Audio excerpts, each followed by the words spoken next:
Chapter 1841. For the whole day, Wu Yen, Alice, and Huey of Penglai Mountain had been hiding in the room and playing games.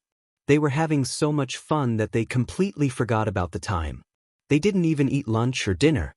After all, Huey of Penglai Mountain had the glorious title of Princess Neat. It should be said that she lived up to this title. Throughout the day, Huey of Penglai Mountain showed enthusiasm that she didn't show during their two meetings. Not only did she no longer maintain her dignified, elegant, and even black-bellied personality, but she was also immersed in the game.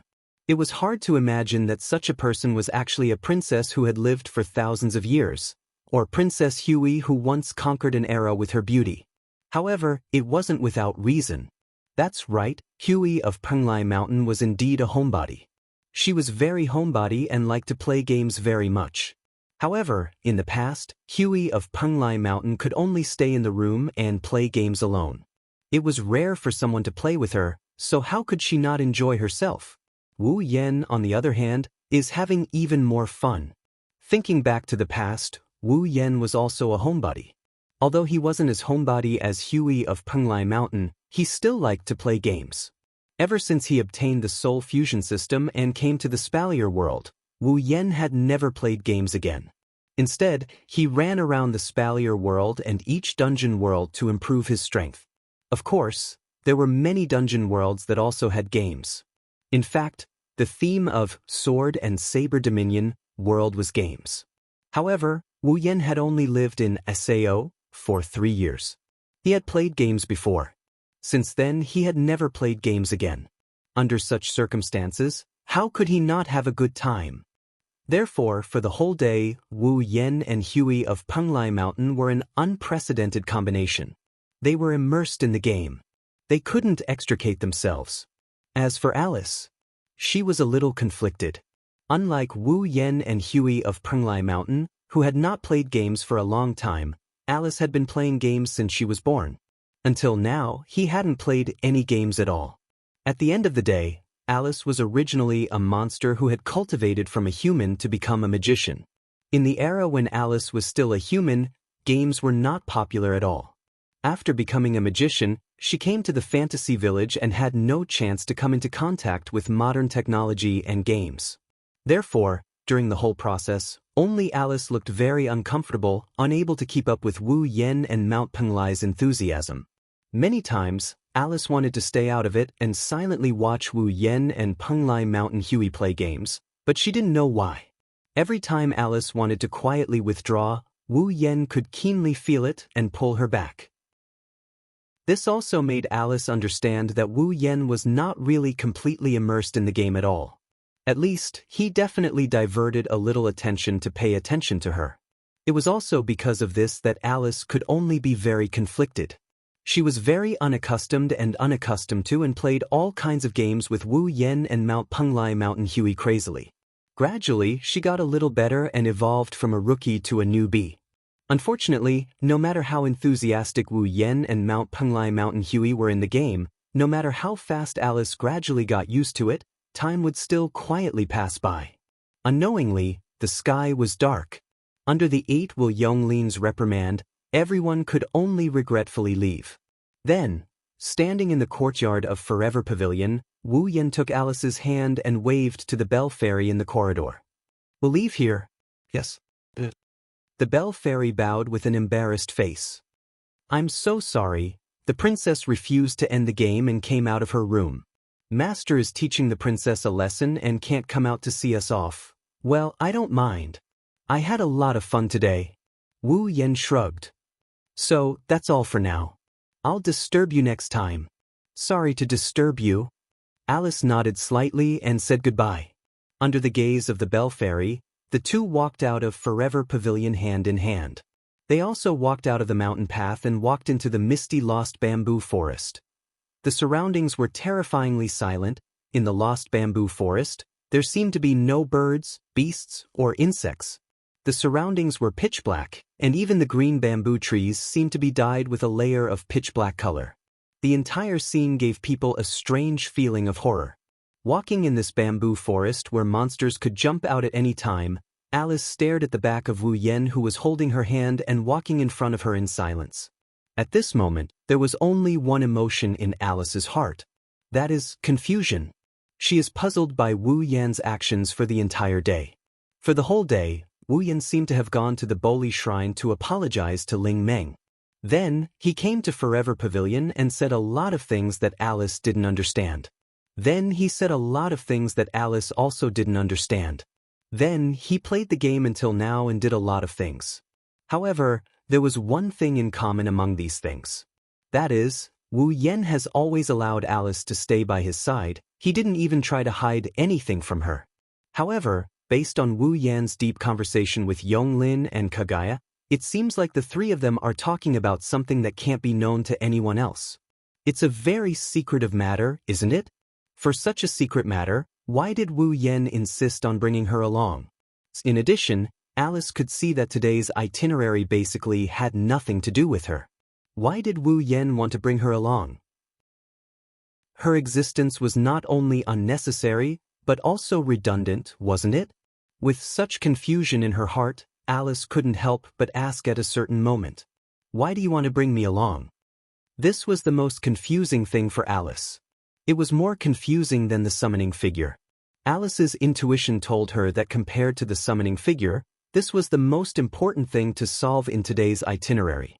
In response, Wu Yan didn't look back and didn't stop at all. Only his voice slowly drilled into Alice's ears. "If I say that I just want to play with you, would you believe me?" "Just want to play with me?" Alice paused for a moment. Putting aside the question of whether she believed it or not, first of all, this answer was already beyond Alice's expectations. Alice thought of all kinds of reasons why Wu Yan would bring her along. For example, when they were at the Bori shrine, Wu Yan wanted her to plead for him to come to the Forever Pavilion. It was also related to the summoning figure. After all, even if Alice didn't know what was going on, it didn't mean that she didn't hear anything. Wu Yan said that in the future, he would definitely let Alice become the summoning figure. Therefore, Alice thought that Wu Yan brought her to the Forever Pavilion to talk about the summoning figure. Who would have thought that in the end, it would be such an answer? Would she believe it? Alice's first thought was naturally not to believe it. Is this necessary? Alice furrowed her brows. I'm not good at games, and I'm not good at communicating with people too intimately. If you want to play, compared to me, it should be more suitable to bring along Marissa or life-shooting Maru, right? However, Alice once again received an unexpected answer. Wu Yan didn't even turn his head when he said that. His tone was firm. No one is more suitable than you to come out and play. This. Alice was at a loss. What do you mean? Wu Yan finally stopped, turned around and faced Alice. He held Alice's other hand, and his wine-red eyes met Alice's eyes.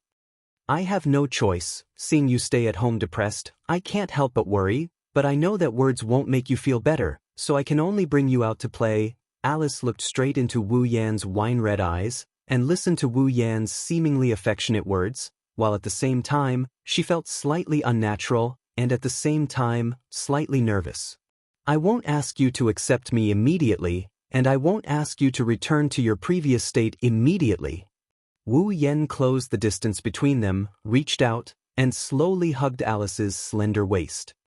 But at least try to face all kinds of things with me. Alice leaned on Wu Yan's chest, her eyes flickered, and then she closed her eyes. Only Alice knew that her heart wasn't calm at all. Chapter 1842. Phew! On the way back to the Red Fiend mansion, Wu Yan let out a long sigh of relief. There was a hint of joy on his face, and his footsteps were also somewhat brisk. It was obvious that he was in a good mood. Just now, Wu Yan sent Alice home. Compared to when she was still at home this morning, on the surface, Alice seemed to be as calm as ever, and her performance was as calm and indifferent as usual. However, Wu Yan, who had carefully observed Alice, saw a slight change. That was, the brilliance in Alice's beautiful eyes was much brighter than when she was still making dolls at home in the morning. Thinking of this, Wu Yan couldn't help but recall Alice's figure when he saw her at home this morning. How should he put it? She was as beautiful as ever. However, under this beauty, there was a hidden gloominess. She was like an old man in his twilight years, giving people a feeling that she had no vitality. When she returned home, Alice already had the feeling she had when she first met Wu Yan. If one had to describe it, it would be that the brilliance on Alice's body had slightly converged these days. It wasn't until just now that the sense of existence that belonged to Alice returned without a trace. Of course, it would be a bit of an exaggeration to say that not a single detail is missing. Alice's heart is definitely no longer as calm as it used to be. At the very least, Wu Yan saw signs of Alice recovering. Come to think of it, from tomorrow onwards, Alice shouldn't hide at home and not go out anymore, right? I hope Alice can treat herself better. As soon as the sentence was said, Wu Yan laughed bitterly as if he had said something stupid. Because of the relationship between the two of them, there was indeed some kind of grudge in Alice's heart, causing her to be at a loss. This caused her to be somewhat closed off during this period of time, but it wasn't to the point of abusing herself. For him to say such a sentence, it could be said that he was overly worried. In any case, Alice wasn't a child. Although her appearance was similar to that of a 16 or 17-year-old beautiful girl, she had lived longer than ordinary humans. Although she was somewhat closed off due to her not being very open-minded, Alice was still very considerate and would never do anything stupid because of this. It's better that the current Alice is a little open-minded. At least I didn't drag her around today and play games for the whole day in vain. With such gratified words that only he could hear, the door of the Red Devil Mansion finally appeared in Wu Yan's sight. Wu Yan pulled himself together and walked over. Creak! With such an extremely soft sound, Wu Yan slowly pushed the door in front of him, and peeked his head into the Red Devil Mansion's hall and looked around. However, just as Wu Yan peeked his head into the Red Devil Mansion's hall and before he could see the situation inside clearly, a loud noise suddenly struck and startled Wu Yan. After taking a closer look, Wu Yan realized that, at this moment, in the hall of the Red Fiend restaurant, there were all kinds of demons in human form, beast form, unknown form, or half-human and half-beast form gathered in the hall of the Red Fiend restaurant. They were holding wine cups and plates with dishes as they laughed and played.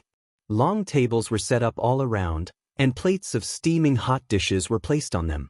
In addition, there were all kinds of wine and wine glasses for the demons who were laughing and playing in the hall to enjoy. Fairy maids in maid outfits were busy everywhere. Some were carrying dishes, some were cleaning up the leftover cutlery, and some were greeting the monsters. It was an extremely lively scene. In this extraordinarily lively scene, Remilia sat at the head of the round table on the platform, enjoying red wine with Patrice while chatting about something.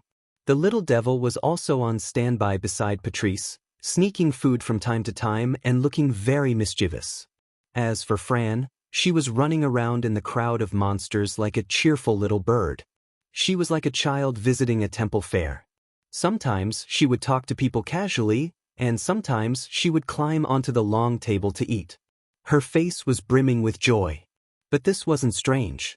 In the past, Fran had always been locked up in the basement and had never come out to participate in such a lively scene. Even though she had attended all sorts of events with Wu Yan in the Spalier world, she couldn't let loose and play freely. And now, in this lively scene, the happiest one was Fran, right? Seeing this scene, Wu Yan was stunned for a moment before scratching his cheek. Could it be that Remilia is holding a banquet again? Even though it was a question, Wu Yan's tone was full of certainty. Otherwise, he wouldn't be able to explain this scene. Just in time, I was worried that I would be in trouble if I came back too late. Wu Yan snuck into the living room and closed the door behind him. Then, as if he's trying to hide his presence, he walked towards the corridor. Let's take a longer detour and return to my room to sleep. Unfortunately, Wu Yan's idea was destined to fail. Hi, Summer. A helpless voice came from behind Wu Yan. What are you doing? Wu Yan, who was about to enter the corridor, froze. He laughed dryly and slowly turned around to look at Sakuya, who was standing there with a helpless expression on her face. Zui, Lord Bai. Zui looked at Wu Yan reproachfully. You came back a bit late. Before the banquet started, the young mistress and second young mistress were looking for you. Even Miss Patrice asked about your whereabouts. Many guests wanted to meet the butler of the Scarlet Devil Mansion.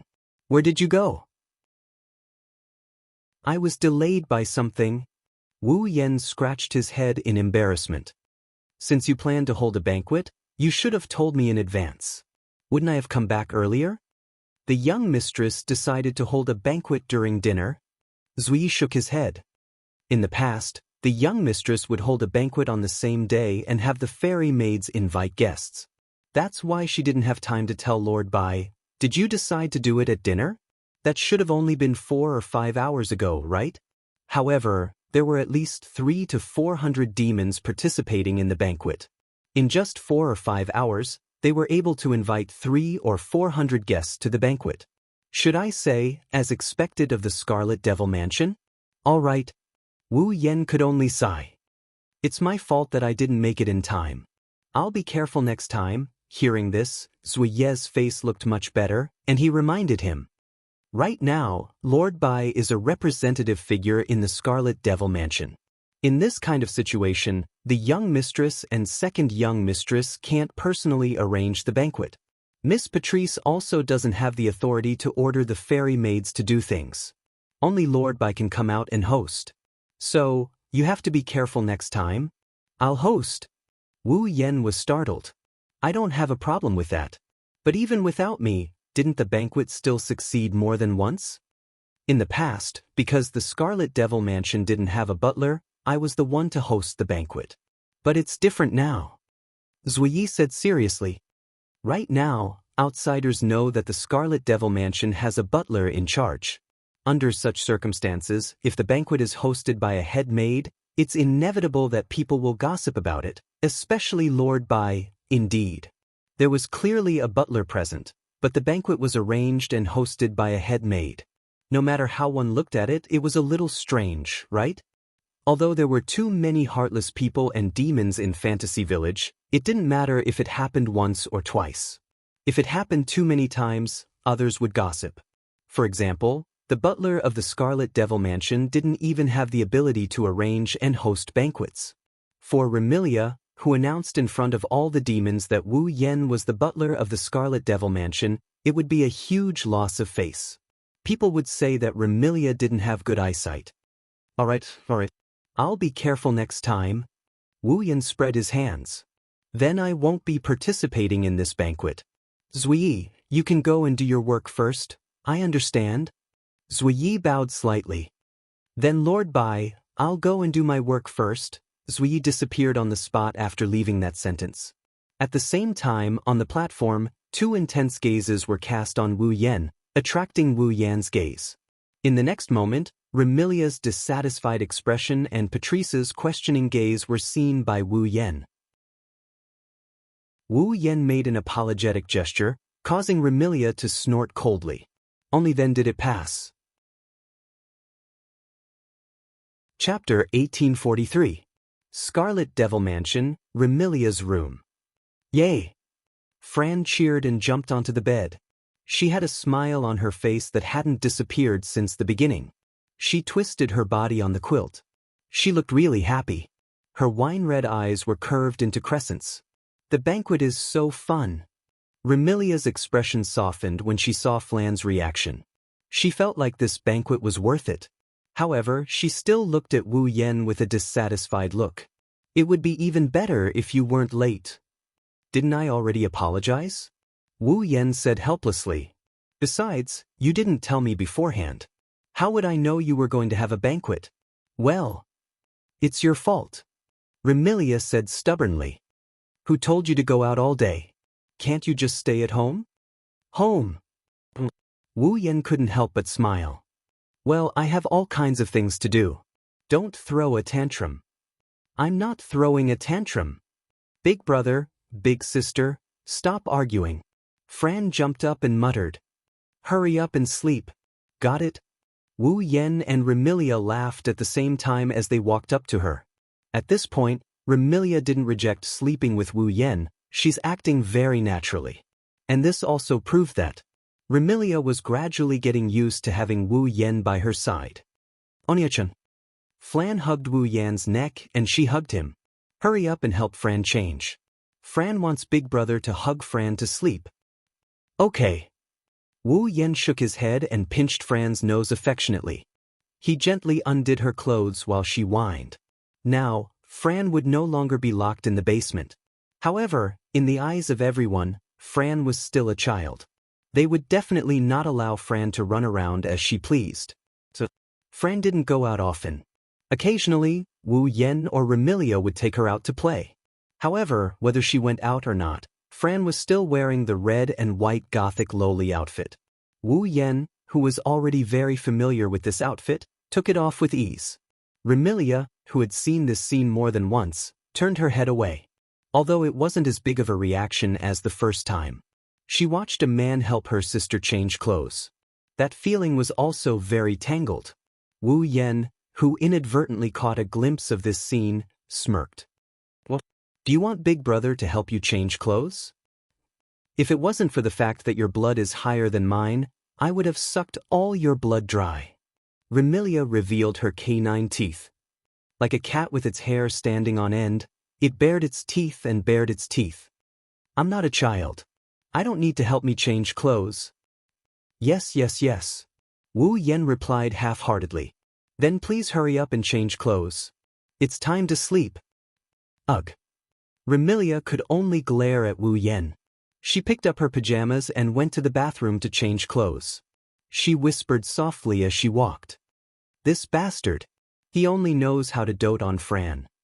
Not long after, Fran changed into pink pajamas.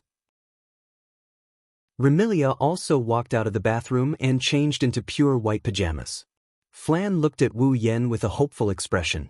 Wu Yan chuckled and he picked her up before lying down.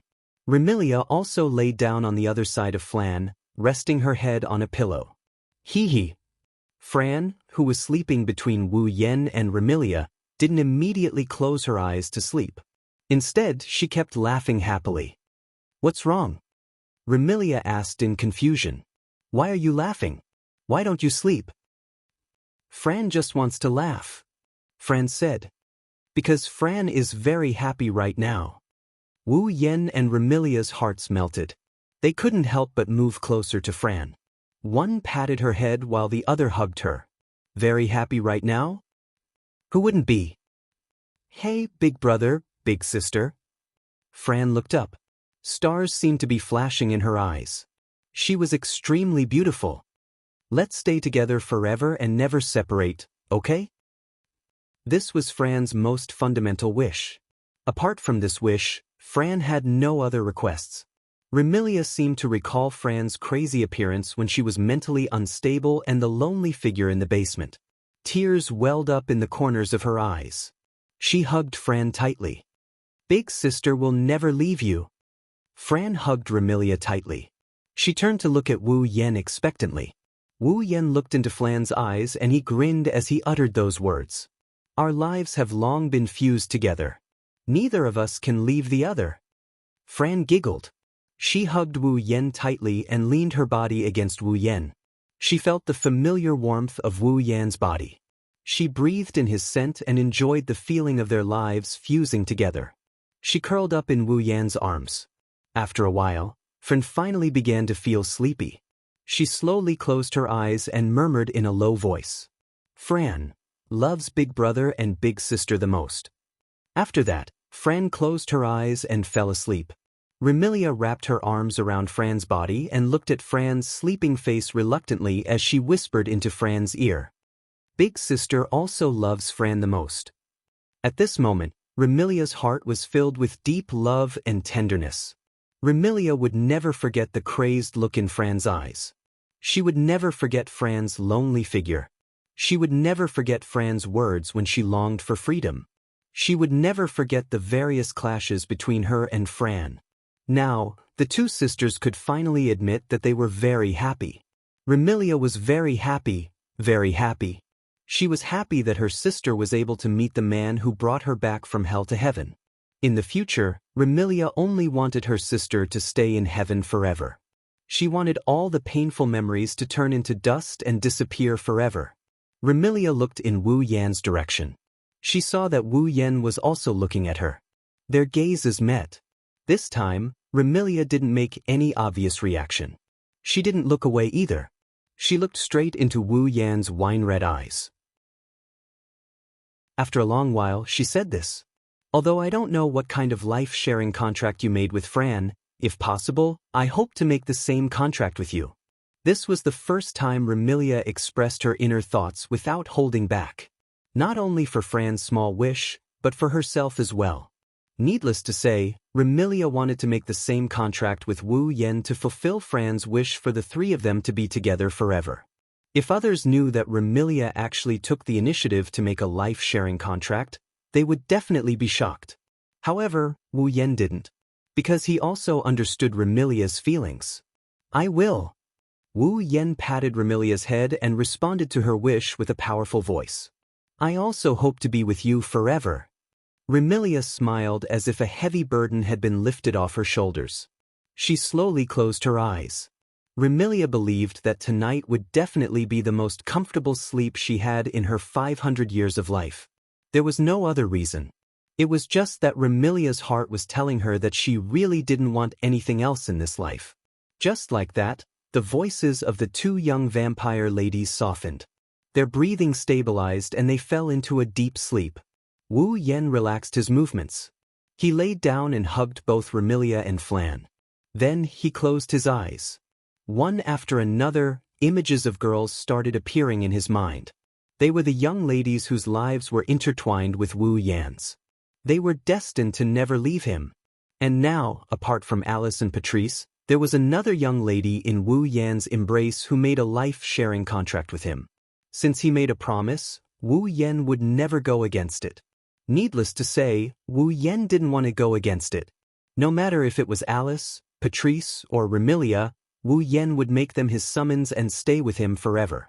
Lowering his head, he looked at the two vampire girls beside him who are so exquisite they don't look like they belong in this world. They have angelic beauty in their sleep. Wu Yan's heart gradually calmed down as the night deepened. Chapter 1844.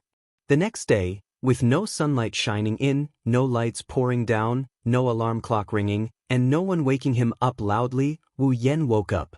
Next to him, Remilia and Fran hugged each other tightly. They were still sleeping and showed no signs of waking up. Last night, although Wu Yan slept with Remilia and Fran at the same time, he only stayed in the room and did not participate in the banquet held in the Red Devil Mansion like Remilia and Fran. Remilia and Fran, one enjoyed a long time at the banquet, and the other played crazily for an entire night. Even if they were vampires, their physical strength was not as weak as that of ordinary people, and they were mentally exhausted. In addition, vampires were nocturnal creatures and could not adapt to daytime life, especially Remilia and Fran, whose bloodlines were not very high. Therefore, after sleeping for a while, they should not be able to wake up in a short period of time. Wu Yan yawned, pulled himself together, and straightened his body. He glanced at Remilia and Fran who were sleeping beside him. He first moved Fran's little feet away from his body, then helped the two little girls cover with the quilt, and then got up and put on his clothes. Originally, at this time, Wu Yan should go back to sleep. But today, Wu Yan still had something to do. Therefore, at this time, even if he continued to sleep, it was impossible for him to sleep. He might as well get up and finish his work as soon as possible. Of course, it was still unknown whether or not this matter could be carried out smoothly. Today's Red Devil Mansion was a little quiet. There was no other way. After all, last night's banquet, the fairy maids were busy until the morning before they finished cleaning up the mess. The fairy maids in the Red Devil Mansion were ordinary. They all worked during the day and at night. But because the owner of the Red Devil Mansion was a vampire, there were more fairy maids working at night. And this phenomenon was even more obvious when the banquet was held. Once Remilia decided to hold the banquet. That day, many of the fairy maids working during the day in the Red Devil Mansion would be transferred to work at night. In order to cooperate with the banquet, the number of fairy maids working during the day was greatly reduced the next day. So today, the number of fairy maids working in the Red Devil Hall would be surprisingly small, no more than 10. And of course, among these fairy maids who were still working, there would definitely be a dutiful and perfect fairy maids. When Wu Yan entered the Scarlet Devil Mansion's main hall, he saw that the long table, dishes, cutlery and what-not from last night had all been cleaned up. Just like before, nothing has changed. In such a vast and quiet hall, Bu Yi was wiping the round table on the platform with a rag alone. He didn't stop until he sensed someone approaching and looked over. Lord. After seeing the full appearance of the person who came, Zui Yi was startled for a moment and stood up in surprise. You're up. Even though they didn't spend a lot of time together, Sakuya had a rough idea of Wu Yan's daily routine. She also knows how lazy Wu Yan is in the morning and how much he likes to laze in bed. In the fairy maid's understanding, Wu Yan should have woken up in another 2 or 3 hours. But now he had woken up so early. It was no wonder that the fairy maids were surprised. I have something to do today, so I need to go out for a while. Wu Yan smiled at the fairy maids. So, I woke up a little earlier today. Are you going out again? The surprise on the fairy maid's face turned into helplessness. Then, Lord Bai, please come back early today. There might be a banquet tonight. A banquet? Wu Yan's face fell and he said angrily. We already had one yesterday. Do you plan to have one today? With young Miss Personality, it's not impossible. The fairy maids explained. It mainly depends on young Miss Mood. If young Miss wants to have a banquet, it's not strange to have one at any time. There have been times when young Miss was in a good mood. At that time, there were banquets for 7 days. 7 days? Wu Yan was speechless. Banquets every day. The Scarlet Devil Mansion is really rich. To be honest, Wu Yan still didn't know where the Scarlet Devil Mansion's money came from. The fairy maids who worked in the Scarlet Devil Mansion all had their own wages.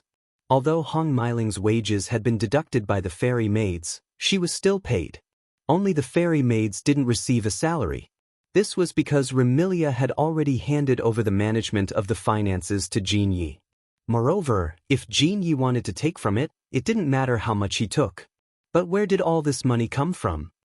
Remilia and Fran were the type who spent money and didn't work.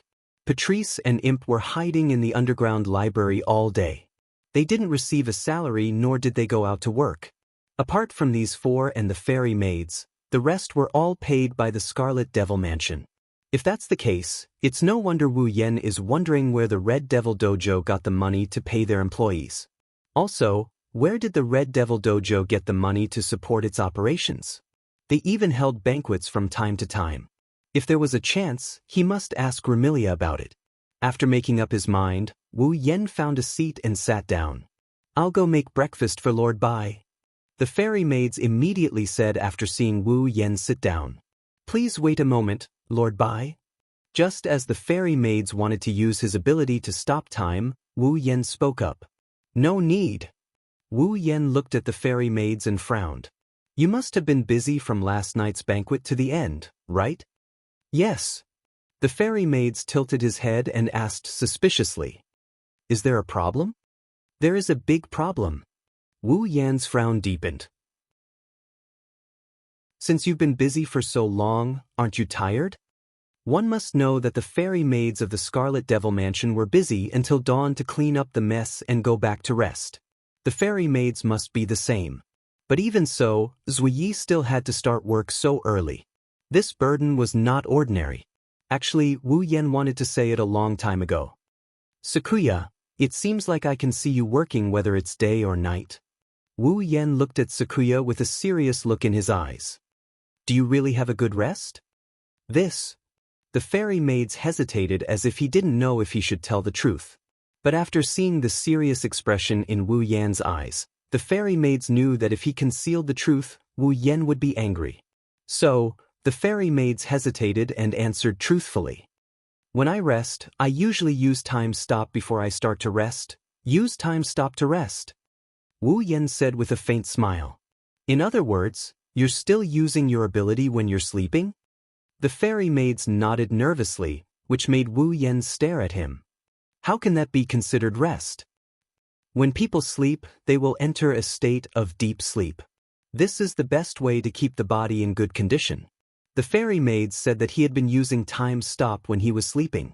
However, when he entered a state of deep sleep, It would be like relaxing the body and the ability would be unconsciously removed. In other words, the fairy maids could only sleep lightly when they slept. In that case, could it be considered a good rest? Even if he could, he would accumulate some invisible fatigue that he couldn't feel. One day, it would erupt all at once and crush his body. Wu Yan said reproachfully. What do you want me to say about you? I can do it. The fairy maids hurriedly said. Although I've always been in a light sleep, at least I can still subconsciously use my ability, but the fairy maids rest for a longer time when time stop, using a long sleep to make up for it? Wu Yan couldn't get over it. But you don't have to do this, right? Can't you take a good rest? Sui Yi began to falter, and his voice became lower. Without the fairy maids, a lot of work in the Red Devil Hall will be delayed. Work is work. Rest is rest. Wu Yan raised his voice. No matter how busy you are with work, you can't always be like this. Why don't you take a good rest? But, no buts. Seeing that the fairy maids didn't seem to want to listen, Wu Yan warned him. I didn't ask you to put down your work and rest every day, but at least you have to take a good rest every once in a while. Otherwise, don't blame me for using force. Looking at Wu Yan's indisputable look, the fairy maids could only nod with a rare grievance. Chapter 1845. In the sky, a stream of light quickly flew past, like a fleeting meteor, with a long light tail, flying in another direction at a speed that was difficult to be seen by the naked eye. The direction this stream of light flew was the opposite side of the Monster Mountain, which was the opposite direction of the Monster Mountain, as if it was flying towards the depths of the fantasy town. In fact, the fantasy town did not cover a large area, so the mountain that people and monsters talked about referred to the Monster Mountain, because this was the only famous mountain in the fantasy town. The forest referred to the magic forest, the bamboo forest referred to the lost bamboo forest, and the village referred to the human world. Flying at such a high speed in the fantasy town, which did not cover a large area, it would not take long for it to reach the border of the fantasy town, which was the location of the Boli Great Barrier. With the speed of the stream of light, it should not take long for it to reach the Boli Great Barrier. However, when the stream of light was about to reach the Boli Great Barrier, it was very close to the edge of the Boli Great Barrier. The speed of the stream of light began to slow down slowly. If one observed carefully, they would find that when the stream of light slowed down, it happened to be when an endless, dazzling, orange-yellow grassland appeared in front of the stream of light. It was obviously a grassland, but the color of this grassland was an incredible orange-yellow. And that orange-yellow color was actually a field of sunflowers that grew on the grassland, almost taller than a person. It was because of this field of sunflowers. Looking down from the sky of the fantasy town, this grassland was a golden orange-yellow color. Moreover, the color was very dazzling, and one could tell at a glance that these sunflowers were. They were really good-looking. This field of sunflowers. It was called the sunflower field. Originally, sunflowers were a kind of flower that would rotate with the movement of the sun, also known as the sunflower field, and this field of sunflowers was called the sunflower field. It could be said that he lived up to his name. This sunflower field was located to the south of Fantasy Village. It was a bowl-shaped field, so it was difficult to see it from a distance. It was quite far from the human realm, so not many people would come here. It could even be said that no one would come here. However, this vast and well-grown sunflower field was very beautiful. As a result, although not many people came here, there were quite a few people who knew of its existence. It was definitely worth a look. Of course, the reason why fewer people came to the sunflower field was not only because it was a little far from the human world, but more importantly, it was said that at night, this place would become a summer concert venue for energetic monsters. If he were to join them, he would be surrounded by a large number of monsters. Who knew when he would be eaten by one of the monsters? During the day, the sunflower field wasn't safe either. The sunflowers in the sunflower field were all very ordinary sunflowers. Although they looked good, none of them had the tendency to turn into monsters. Therefore, during the day, this was also a good place for many monsters to play hide and seek. If he came here during the day, not only would he be teased by many monsters, but he might also be dragged out until night and not be able to walk out of the sunflower field. At that time, he would also be surrounded by many monsters and become the monster's food. In general, this was a rather dangerous place, at least for humans who had no strength to truss a chicken. Only the body of the streamer that flew over knew that the rumors about the sunflower field were somewhat wrong. In fact, this sunflower field wasn't as lively as the rumors said. It wasn't as lively as a summer concert venue for energetic monsters. During the day, there were almost no fairies who would simply come here to play games. Because this seemingly extremely dazzling sunflower field was the territory of a certain monster. As long as one knew the true identity of a certain monster, one could not help but be afraid of it. Including the former monster sage Yakumo Yukari and the brain of the moon, Yakumo Yonglin. It was unknown if it was fearful of this extremely powerful monster, but the speed of the flowing light gradually decreased. When it arrived at the edge of the sunflower field, it made a turn and fell down, smashing heavily into the ground. Pang! In the dull sound of impact, smoke and dust filled the air, shrouding the place where the streamer hit.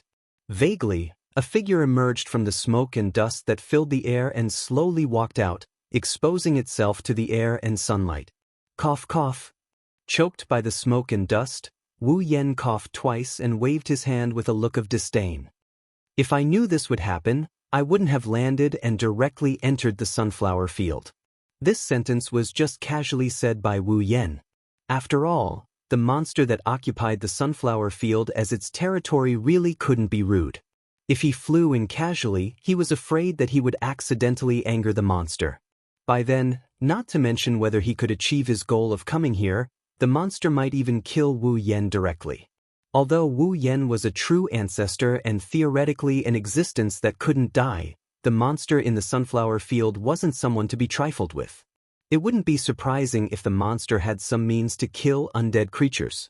It wasn't that Wu Yen was afraid of the monster, but he was really afraid of the monster's existence. If possible, he really didn't want to have a conflict with the monster over some trivial matters. Lifting his head and looking at the endless sunflower field in front of him, Wu Yen was amazed by the beautiful scenery, but at the same time he was secretly speechless. The sunflowers in the sunflower field were all ordinary sunflowers, there was no doubt about that. However, Wu Yen acutely felt an extremely majestic aura from the vast sunflower field in front of him. It was the demonic aura that belonged to a monster. The sunflowers in this extremely ordinary sunflower field all carried the same type of demonic aura. What did this prove? It proved that although these sunflowers were ordinary sunflowers, their owner had used some means on them to turn them into sentinels. In other words, Wu Yen was now facing a large number of cameras that couldn't be counted no matter how hard he tried. The owner of the sunflower field was definitely using these cameras to observe every visitor that came. It's really a big deal. Wu Yen collected his emotions and muttered to himself. Today, Wu Yen came to the sunflower field mainly to meet the owner of the sunflower field. However, the owner of the sunflower field not only had amazing strength, but also had an unpredictable personality. She could turn hostile at any time. If he just barged in, it might cause unnecessary trouble. Therefore, after thinking for a while, Wu Yen chose the most conservative way to meet her. I know, you must have noticed my arrival. Looking at the golden sunflower field in front of him, Wu Yen spoke loudly.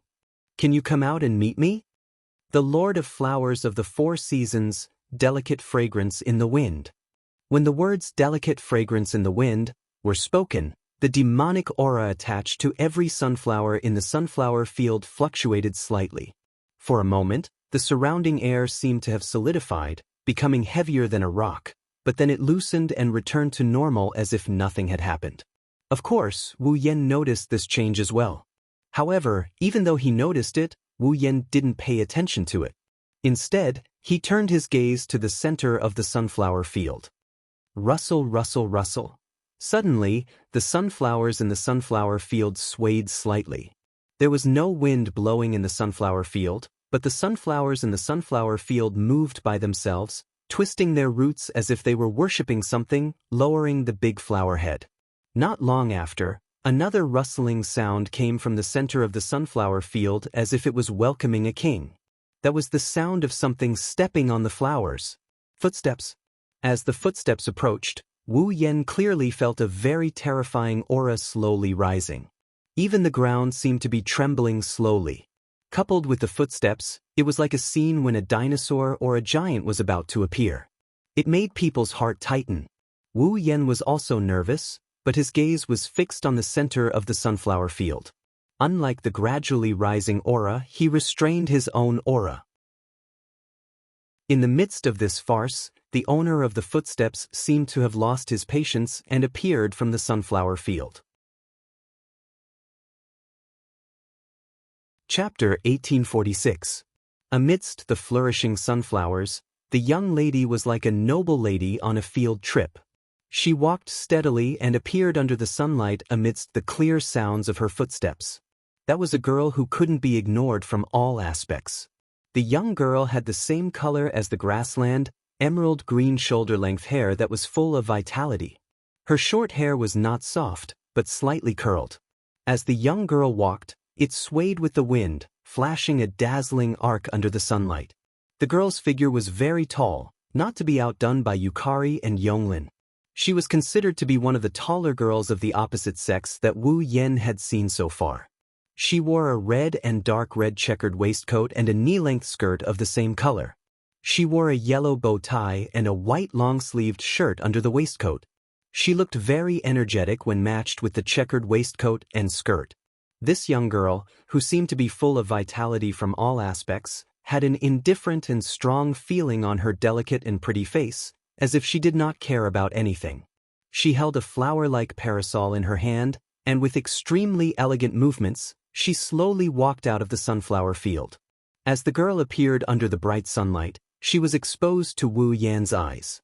An indescribable pressure also came head-on like a tide, making the sunflowers around the sunflower field lower their heads even more, as if they were afraid of angering the girl. It was very human-like. However, Wu Yan didn't have the time to care about the human-like behavior of a bunch of normal sunflowers. He didn't even have the time to marvel at them.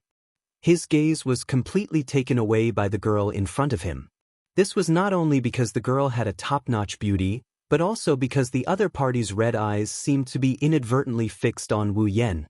It made Wu Yan's instinct to danger began to ring like an alarm bell. Intuition told Wu Yan. The girl in front of him definitely had a powerful strength that didn't match her beautiful appearance. In fact, there was no need for Wu Yan's intuition to tell him this. The pressure that surged all over the sky already told everyone who could see this scene that the girl in front of him. Just how extraordinary was he? And from the system's feedback, the information about the girl. It also clearly proved this point. Delicate Fragrance Kazumi, level 97. Level 97. Other than the guardian tree that Wu Yan had seen on the Emperor Island in the Spalier world, this was the guardian tree. The highest level existence. However, Wu Yan was not surprised at all. This was because Wu Yan clearly knew the identity of the young lady before him. The Lord of Flowers of the Four Seasons, Delicate Fragrance of the Wind. One had existed long before the establishment of the fantasy village. It was a monster that had lived for an unknown number of years. Her original form was a flower spirit. Compared to Yakumo Z, who was the only flower spirit in the entire race, she could be said to be the lowest level flower spirit. Her abilities were also very ordinary. She could only control the growth and movement of flowers. Rather than saying that this ability was ordinary, it would be better to say that it was weak. However, that high level 97 clearly told everyone that as a flower spirit that was supposed to be the lowest level and had the weakest ability, it did not mean that Delicate Fragrance Kazumi was a weakling. The Flower Lord of Four Seasons?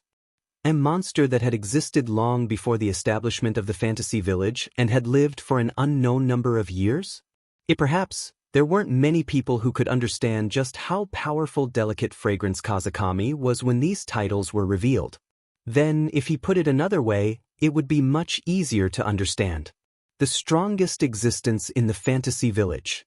If he did not include Ling Meng, who was considered outside of the standard in the fantasy village. In terms of strength and level, Delicate Fragrance Kazumi was stronger than Yakumo Z and Yakumo Yonglin.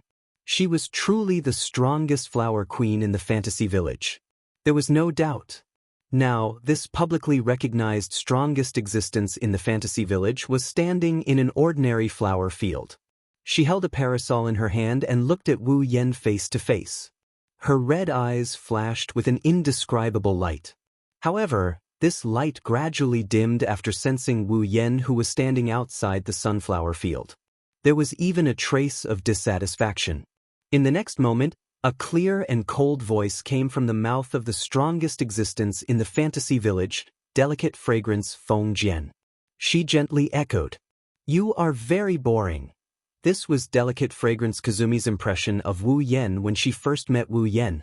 It was because Delicate Fragrance Kazumi had deliberately used her powerful aura to suppress Wu Yen. Not only did Wu Yen not counterattack, but he also restrained his aura and did not collide with Delicate Fragrance Kazumi's provocation. Delicate Fragrance Kazumi was a very self-centered existence. Basically, other than paying attention to flowers, she was very indifferent to other things. In addition to flowers, the thing that could arouse Delicate Fragrance Kazumi's interest the most was fighting. Delicate Fragrance Kazumi was a battle maniac through and through. In this way, Delicate Fragrance Kazumi naturally felt bored that the other party did not resist her provocation. This was also one of Delicate Fragrance Kazumi's shortcomings. No matter who it was, even if it was the first time they met, Delicate Fragrance Kazumi would want to test the other party to see how strong they were. If they were strong enough, Delicate Fragrance Kazumi would excitedly fight with the other party. If they were too weak, Delicate Fragrance Kazumi wouldn't even look at the other party. It was precisely because she wanted to know if Wu Yen was strong enough to arouse her interest that Delicate Fragrance Kazumi released such a powerful aura as soon as she appeared. She tried to suppress Wu Yen and make Wu Yen resist. Unsurprisingly, this was definitely not a wise move. She deliberately provoked the person she met for the first time. It was conceivable that other people's impression of Delicate Fragrance Kazumi would definitely not be good. But Delicate Fragrance Kazumi didn't care at all. For Delicate Fragrance Kazumi, it didn't matter whether the relationship was good or not. She didn't want to deliberately make friends with anyone or even communicate with them. She only cared about whether the other party could fight with her. If not, it was better to simply admire the flowers than to make friends. This was Delicate Fragrance Kazumi. It was because he clearly knew this that Wu Yen temporarily avoided Delicate Fragrance Kazumi's provocation and collided with her. After all, outside of the collision, his strength would be roughly seen by Delicate Fragrance Kazumi. If he could arouse Delicate Fragrance Kazumi's interest, Delicate Fragrance Kazumi would fight with him without saying a word. If he couldn't arouse Delicate Fragrance Kazumi's interest, then Delicate Fragrance Kazumi would leave without saying a word. In that case, wouldn't there be no way to talk? That's why Wu Yen used this method to prevent Yukari Fujimi from determining his strength. That way, before she can determine his strength, Yukari Fujimi wouldn't attack him recklessly or run away. That way, they would have a chance to talk. Therefore, Wu Yan's face showed a smile as if he had everything under control and said such a sentence. "I don't mind accompanying you to do those things that you think are interesting, but I came to you for some things that you think are quite boring. In that case, why don't you accompany me to talk about these boring things first, then do those things that you think are interesting? How about it?" Getting a chance to talk didn't mean that Delicate Fragrance Kazumi was willing to talk to Wu Yen. Next, if he couldn't arouse Delicate Fragrance Kazumi's interest, he was afraid that she would leave without saying a word. Therefore, since the purpose of letting Delicate Fragrance Kazumi talk to him had been achieved, in order to arouse Delicate Fragrance Kazumi's interest in him and not to leave by herself, Wu Yen didn't need to hide anymore. Buzz. In the next moment, a rich scarlet light burst out from Wu Yan's body with a suffocating blood aura. In the rich scarlet light, Wu Yan's deep black short hair gradually elongated until it reached his waist. It dyed golden at a speed visible to the naked eye, mixed with a trace of blood mist, floating in the air. At the same time, Wu Yan's pair of wine-red pupils also turned into a gem-like purple. A burst of storm-like pressure like a volcanic eruption emerged crazily and instantly shrouded the whole place. The third red jade mode, Yakumo violet mode, was fully activated. The violent pressure pressed down without warning, making delicate fragrance Kazumi's shoulders sink, but her eyes suddenly lit up.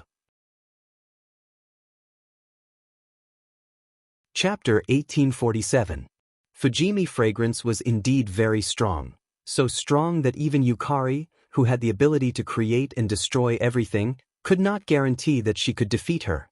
Yukari even admitted that if she were to fight Fujimi fragrance head-on, she would most likely lose. But that was the old Yukari.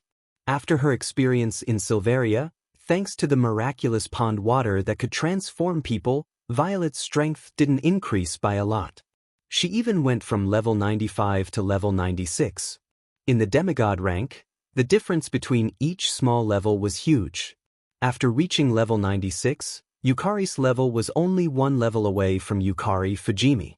Coupled with Yukari Fujimi's terrifying realm manipulation ability, if Yukari Fujimi and Yukari Fujimi were to fight, then Yukari Fujimi would have a 50% chance of winning.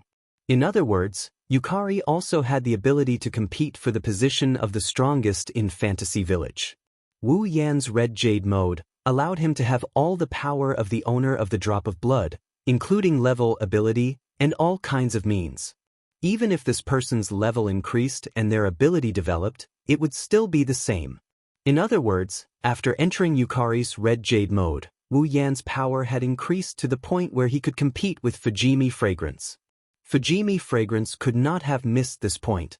At least, when Wu Yan used Yukari's third, red jade mode, Fujimi fragrance could not have missed it. Fujimi fragrance's spirit was shaken, her eyes flashed with excitement and fanaticism. Strong. So strong. Wu Yan, who entered Yukari's red jade mode, could not help but think that he was really strong. The thick scarlet light and blood mist on his body slowly dissipated. Wu Yan clenched his hand, feeling the power that belonged to Yukari that had not emerged in a long time, the corner of his mouth raised in a confident arc. He looked up and saw Fujimi fragrance standing in the middle of the sunflower field, looking at him with excitement. Wu Yan turned his attention to the guy. I don't know. If this is the case, can I make you feel a little more interesting? Fujimi fragrance did not answer, but the surging fighting spirit in her eyes and smiling very happily already told Wu Yan the answer. The aura on your body is very familiar. The facts proved. Wu Yan's plan worked very well. Fujimi fragrance was already interested in him. Moreover, he didn't rush over to fight with him right away. Instead, he suppressed the fighting spirit in his heart. She looked at Wu Yan. I seem to have sensed the same aura as you on someone else's body. Furthermore, your aura has changed a lot compared to before. When she said this, Feng Jian Yuxiang's tone was very hasty. Obviously, she had already guessed who the others she was talking about was. Wu Yan didn't point it out, he just nodded. You can call me to the clouds. Cloud? Fujimi fragrance squinted her eyes. So that's how it is. Although I don't know why you have the same aura as her and why it has changed so much, it doesn't matter as long as you are strong enough. It is indeed as you said, let's put the interesting things aside first. Fujimi fragrance's expression returned to the initial indifference, gently glancing at Wu Yan. Why are you looking for me? It's very simple. Wu Yan didn't beat around the bush. If he beat around the bush, he might attract the disgust of someone like Yuka Fujimi who does things her own way. Thus, he directly stated his purpose. I want a drop of your blood. As a flower demon that was supposed to be the lowest level and did not have the ability to compete with Yukari, how did Fujimi fragrance sit in the position of the strongest in Fantasy Town? The reason was very simple. Fujimi fragrance's fighting ability had nothing to do with her own ability. The combat ability that delicate fragrance Feng Jian relied on to survive was her close combat ability that no one could compete with. In other words, Fujimi fragrance's real strength was the terrifying physical ability hidden under that seemingly soft and tall body. Moreover, Feng Jian Yuxiang's demonic power was almost endless. As a flower demon, Fujimi fragrance could obtain vitality from nature. Her existence itself was inseparable from nature. In addition, she had lived for a long time. Fujimi fragrance was equivalent to the embodiment of nature. Therefore, Fujimi fragrance's blood was definitely blood essence containing the power of nature. This was the purpose of Wu Yan coming to Fujimi fragrance. Blood. Fujimi fragrance's expression did not change at all, even her tone did not fluctuate. Why? That's also very simple. Wu Yan smiled. His smile made Fujimi fragrance's blood boil. Your blood can make me stronger. Stronger? Delicate fragrance Feng Jian also smiled. She smiled very happily. Are you also pursuing strength? No. Wu Yan suddenly opened his mouth and said such a sentence. I am pursuing invincibility. Invincibility? This time, Fujimi fragrance was surprised. Looking straight at Wu Yan's eyes, there was a trace of change. You think you can do it? Of course. Of course. Wu Yan said this without any hesitation. He said it with a firm tone. Your blood is one of the factors that will help me embark on the path of invincibility. Is that so? Fujimi fragrance was silent for a while, then she smiled again, but this time, the laughter was not full of happiness, but admiration. It seems that my previous evaluation of you was very wrong. You are more interesting than I thought. No, you are quite interesting. Wu Yan is definitely the first person to make a comment like this. Other than Yuka Fujimi, who is interested in flowers and battles, she even expressed admiration for him. To put it bluntly, Wu Yan is definitely the first one to do so. Then, your firm belief in pursuing invincibility, let me verify it. Of course, admiration is admiration, but Fujimi fragrance is not the kind of person who will accept others' existence because of a word. At this moment, Fujimi fragrance slowly put down the parasol in her hand and closed it, like holding a weapon, pointing at Wu Yan. Her red eyes surged with fanatical fighting spirit. Defeat me. I will fulfill your request. For Yuka Fujimi, a drop of blood was nothing at all. With Yuka Fujimi's personality, she would not be like Mount Penglai Bright Night and Yonglin Hachiai. She would not worry that her blood would be used by others to perform evil means and harm herself. This is not because Fujimi fragrance does not care about her safety, but because Fujimi fragrance is confident that no one can put her in danger with just a drop of blood. Therefore, giving Wu Yan a drop of blood is nothing at all. However, delicate fragrance Feng Jian wasn't so generous that she would obediently hand over her blood just because a person came out and said a few words that she admired. But if he can defeat Fujimi fragrance, then it is a different story. After all, Fujimi fragrance is a battle maniac through and through. Feeling the powerful aura gradually rising from Fujimi fragrance's body, Wu Yan closed his eyes, and when he opened them again, his eyes were calm. The defeat you mentioned shouldn't be referring to the rules of rune cards or bullet screen games, right? That's natural. Fujimi fragrance nodded. If you are weak, then I don't mind playing a game with you. But now, there is no reason. Fujimi fragrance recognizes Wu Yan's strength, and also recognizes that Wu Yan is a strong person. However, Fujimi fragrance obviously did not consider it seriously. With the strength of the two of them, if they fight here, then the entire fantasy paradise is likely to be affected, and the Great Boli Barrier is likely to be destroyed. At that time, fantasy paradise will also be destroyed. It is precisely because of this that the Great Boli which set up the rules of rune cards to prevent fantasy paradise from being destroyed. However, Wu Yan knows that if he uses this excuse to avoid a direct battle, Fujimi fragrance will treat it as an escape. So, Wu Yan raised one of his hands. On top of it, rich realm power suddenly emerged like an invisible wave. Realm, Eternal Night's four-layered barrier. The moment the words fell, the invisible realm power fiercely spread out, as if the whole world was dyed in color, quickly turned into a cage, and built four transparent barriers around it. Fujimi fragrance immediately understood the meaning of Wu Yan's action. She stretched out her tongue and licked the corner of her mouth. Let's fight. Chapter 1848. The transparent barrier enveloped the entire sunflower field, isolating it from the outside world. With this layer of Eternal Night's fourfold barrier as protection, when Wu Yan and Delicate Fragrance fought, if there was an impact to the surroundings, the first thing to be affected would be the Eternal Night's fourfold barrier. And if the Eternal Night's fourfold barrier was affected and destroyed, Wu Yan would stop. In that case, he wouldn't cause any damage to the fantasy village without knowing it. Of course, the plan certainly couldn't keep up with the changes. Even if the Eternal Night's fourfold barrier was affected and destroyed, Wu Yan wanted to stop, but it was still unknown whether Delicate Fragrance, who was fighting, would stop or not.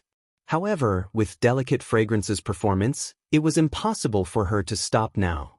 Delicate Fragrance was a person who did things her own way. She wouldn't care whether Fantasy Village would be destroyed or not. Instead, it was better to set up this barrier in front of Delicate Fragrance. Wu Yan is sending a message to Yuka Fujimi. If you want to fight, I can accompany you. However, once the Eternal Night's fourfold barrier was destroyed, he would have to stop. Delicate Fragrance Feng Jian must have already received this information. But Delicate Fragrance didn't even say anything. She licked the corner of her mouth and suddenly smiled. Let's fight, this sentence. It became the opening statement of the highest standard battle in the fantasy village. Buzz. At the same time, the space around Feng Jian Yuxiang trembled, and the sunflower field around her also shook slightly. The ordinary sunflowers actually secreted a force that was difficult for others to detect under this vibration. Like a stream of air, it poured into Feng Jian Yuxiang's tall and delicate body. After a long time, Delicate Fragrance, the flower demon, had become the embodiment of nature. Her existence was equivalent to the entire nature. At this moment, Feng Jian Yu blended into the surrounding nature.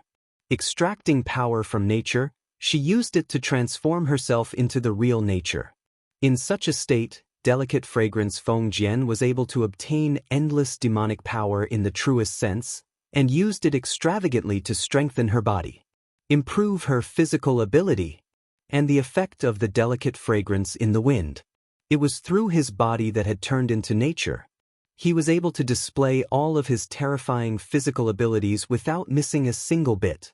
Under Wu Yan's attentive gaze, Feng Jian's fragrant hair fluttered without wind, and a terrifying aura suddenly erupted from her tall and slender body. It pressed down in all directions like an avalanche. Under the influence of Feng Jian Yuxiang's terrifying aura, the sunflowers in the sunflower field all grew crazily. Not long after, they grew to a height that humans couldn't compare to. This was the ability of Delicate Fragrance Fujimi itself, the ability to control flowers. Now, the Delicate Fragrance Feng Jian had completely integrated into nature, allowing this ability to be used along with his own aura, affecting the sunflowers in the sunflower field. As for the earth-shattering aura, it swept in all directions like a gust of wind. The cold demonic aura was like sharp blades that suddenly scattered in all directions, scraping Wu Yan's cheeks painfully. With this aura alone, Delicate Fragrance Feng Jian Yuxiang was worthy of the title of the strongest in the fantasy village. While Wu Yan was feeling this in his heart, Delicate Fragrance Feng Jian Yuxiang raised his head, a cold light flashed in his eyes, and suddenly he took a fierce step forward. Chi! With a thunderous sound, in the blink of an eye, Delicate Fragrance Feng Jian Yuxiang appeared in front of Wu Yan. The parasol with demonic aura in his hand carried a suffocating aura. In front of Wu Yan's narrowed expression, he fiercely chopped down on Wu Yan's head. The realm of being and nothingness. Wu Yan immediately reacted. He took a step back, raised his hand, and a wave of power that others couldn't understand emerged from his palm, facing Delicate Fragrance Feng Jian Yuxiang's parasol. Seeing this, Delicate Fragrance Feng Jian Yuxiang actually smiled. The parasol in his hand that contained a terrifying aura didn't retreat, but instead, heavily chopped down. Bang! Logically speaking, the realm of being and nothingness should forcibly guide the demonic power surging on Delicate Fragrance Feng Jian Yuxiang's parasol from the state of being to the state of nothingness, turning Delicate Fragrance Feng Jian Yuxiang's attack into nothingness. However, the imagined situation didn't happen. Not only did the realm of being and nothingness not turn delicate fragrance Feng Jian Yuxiang's attack into nothingness, but the fluctuation of the realm power in Wu Yan's hand was forcibly dispersed by this attack. Wu Yan's face changed. Delicate fragrance Feng Jian Yuxiang actually used pure power to break the realm power. Don't be distracted. Before Wu Yan could react, delicate fragrance Feng Jian Yuxiang's battle-thirsty and indifferent voice passed into Wu Yan's ears. The real battle has just begun. As soon as his voice fell, delicate fragrance Feng Jian Yuxiang raised the parasol in his hand. The tip of the parasol aimed at Wu Yan, and the violent demonic power suddenly condensed there and burst out like an explosion. In the next second, a beam of light with a diameter of 2 to 3 meters, containing a shocking energy fluctuation, like a meteor falling from the sky, shot toward Wu Yan.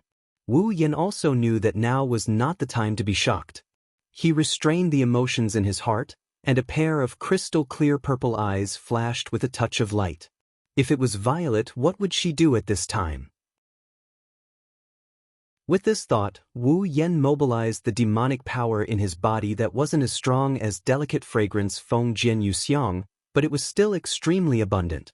Circles of power fluctuations that belonged to the realm emerged around his body. At this moment, Wu Yan felt like he could destroy the world and burn the mountains and boil the sea with a raise of his hand. This wasn't just talk. The power of Purple's realm was just that strong. She could create everything with a thought. She could destroy everything with a thought.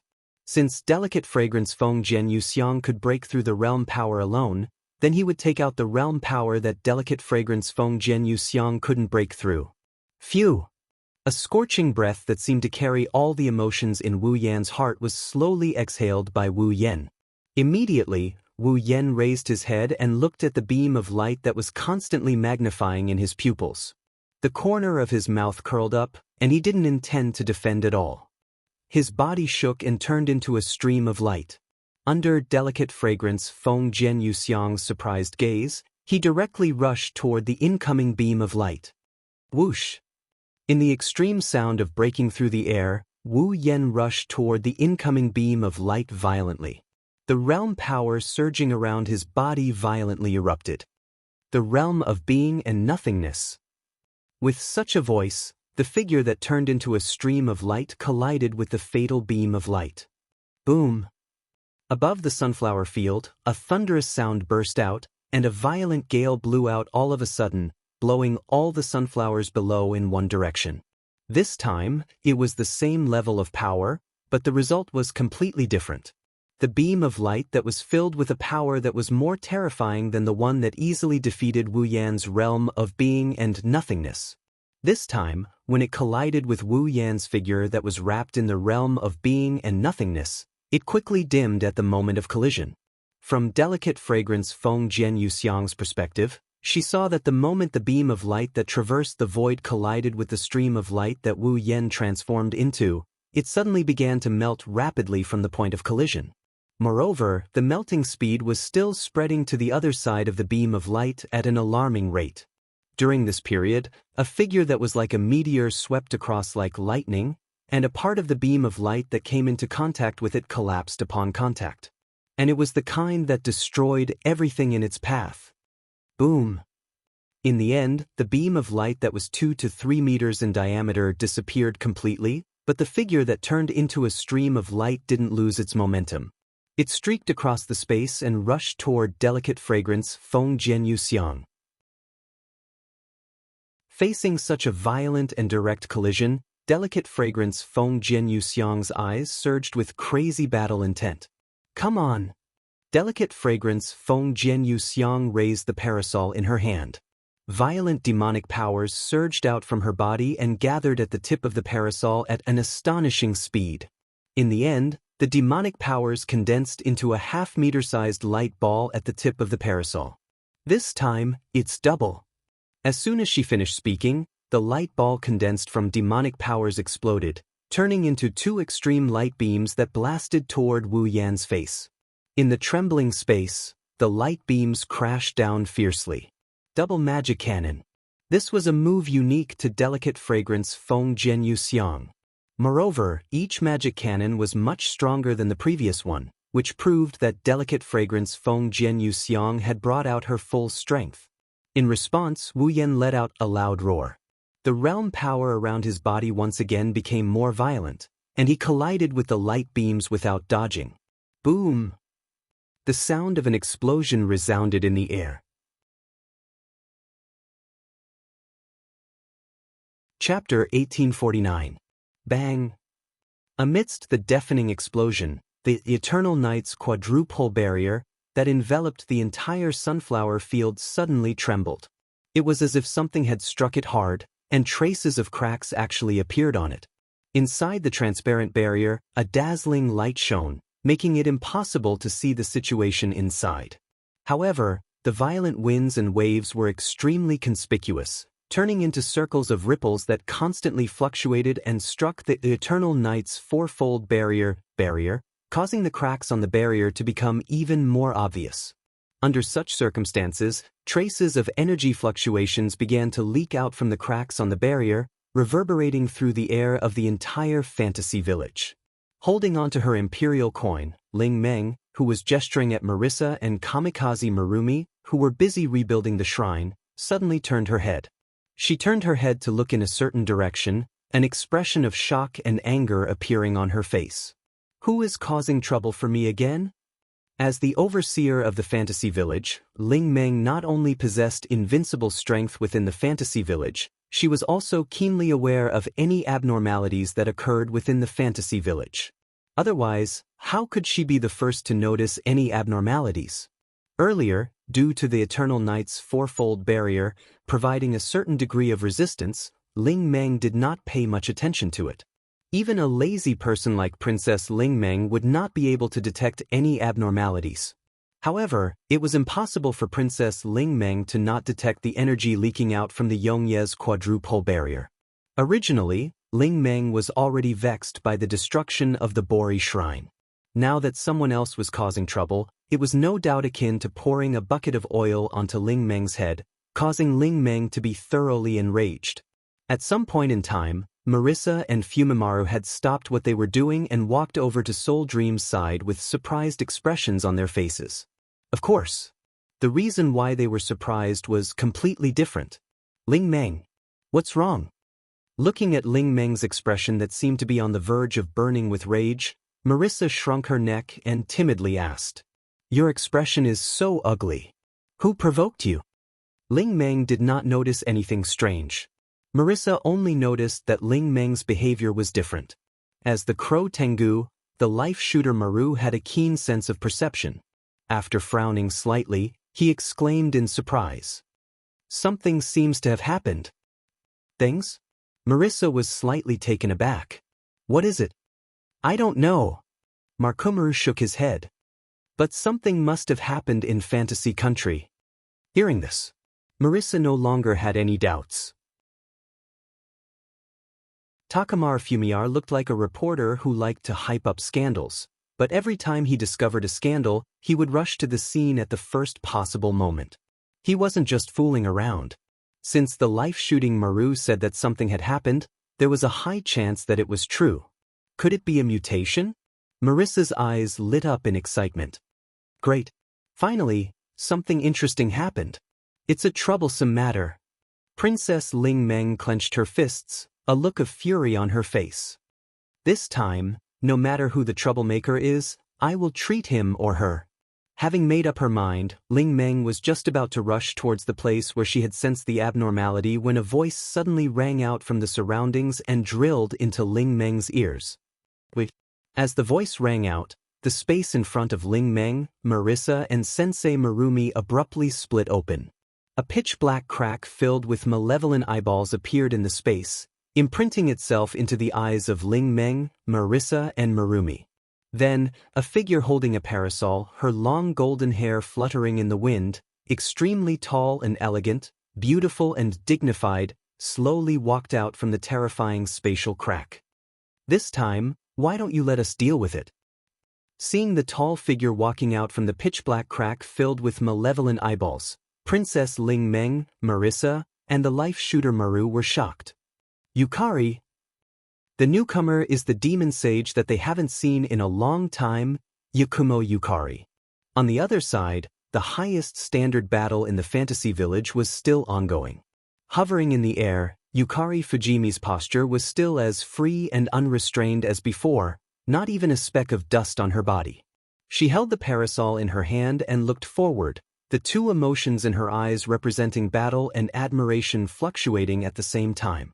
In front of Yukari Fujimi's gaze, Wu Yen, who had entered Yukari Fujimi's red jade mode, with his long golden hair stopped in place. His body also did not have the slightest injury, but the obscure realm power around him seemed to be stirred up. It was not calm at all. Needless to say, in that collision just now, Yukari Fujimi had a slight advantage. In fact, even Wu Yen himself did not expect Yukari Fujimi's strength to be so strong. It was clear that Yukari's level and power had increased a lot after the magical pond water's transformation. Coupled with her godly realm power, she should be able to fight Yukari Fujimi to a draw. However, Yukari Fujimi still had the upper hand.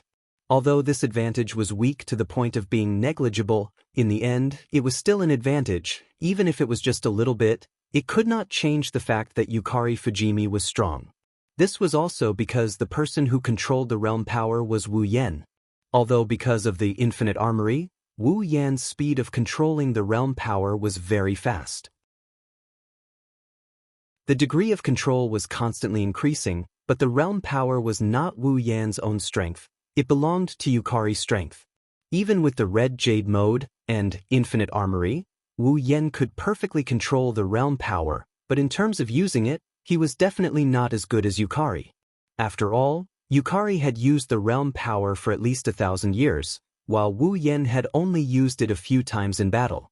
Compared to Yukari, who usually used the realm power in daily life, he was no match for Yukari.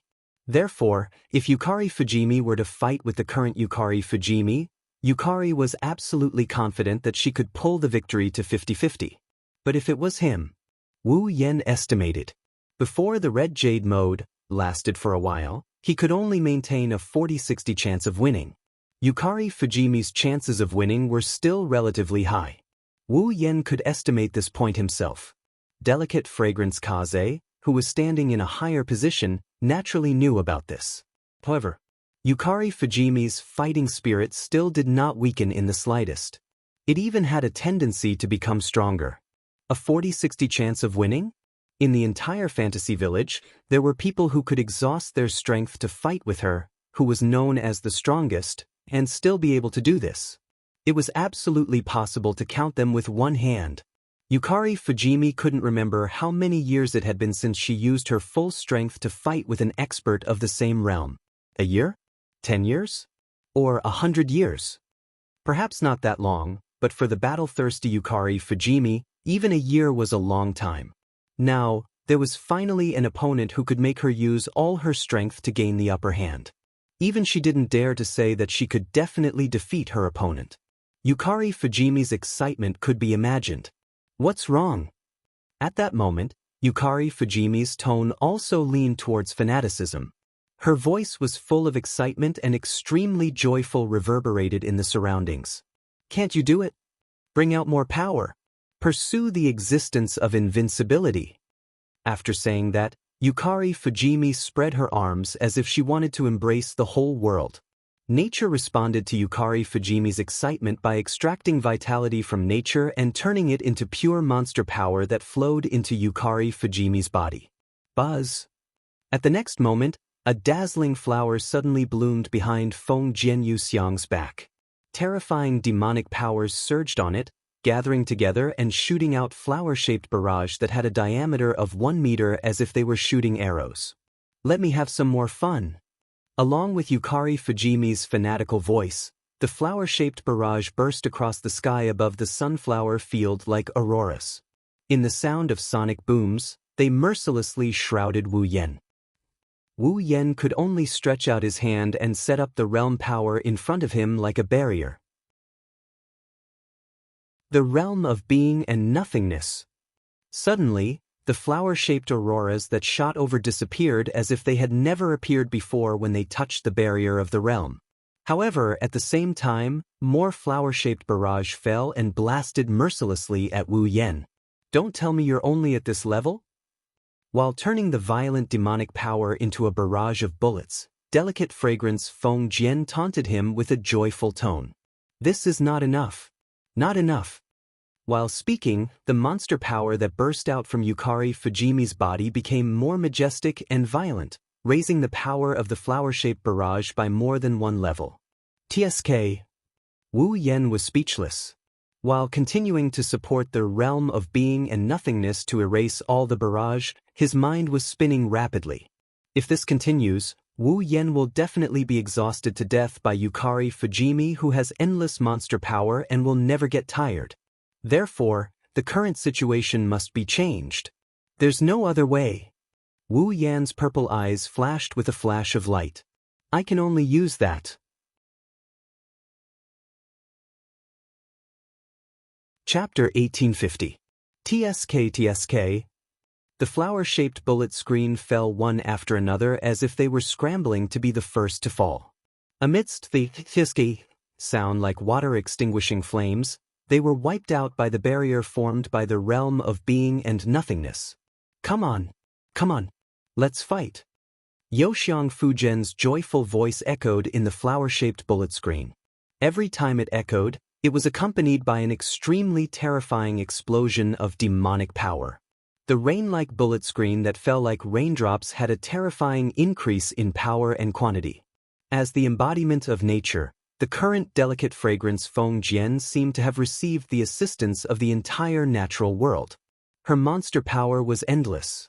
Therefore, as long as Delicate Fragrance Feng Jian didn't want to, the flower-shaped bullet screen would never stop. In fact, its power and number would continue to increase. If it went on like this, the attack made up of the dazzling flower-shaped barrage would sooner or later reach an unparalleled level in terms of power and quantity, and the boundary between being and non-being would be broken sooner or later. By then, Wu Yan would also be defeated. In fact, Wu Yan was already feeling a little burdened. The power of the realm surging around his body was already a little lax. The barrier formed by the realm of being and nothingness in front of him was like a heavy mountain, slowly becoming heavier and heavier. Wu Yan's outstretched hand was unable to bear the burden, and it made cracking sounds similar to the friction of bones. But even so, Wu Yan gritted his teeth and held on. After taking a deep breath, he closed his eyes. After reaching the peak of the 9th rank, the duration of Violet's Red Jade mode had increased to an hour. An hour was enough for a high-level battle where hundreds of rounds could be exchanged in minutes. Not only was it enough to determine the winner, but it could also continue for at least a dozen more battles. Therefore, Wu Yan didn't need to pay special attention to the duration of the Red Jade mode. Naturally, he didn't need to worry about whether it would be cancelled midway.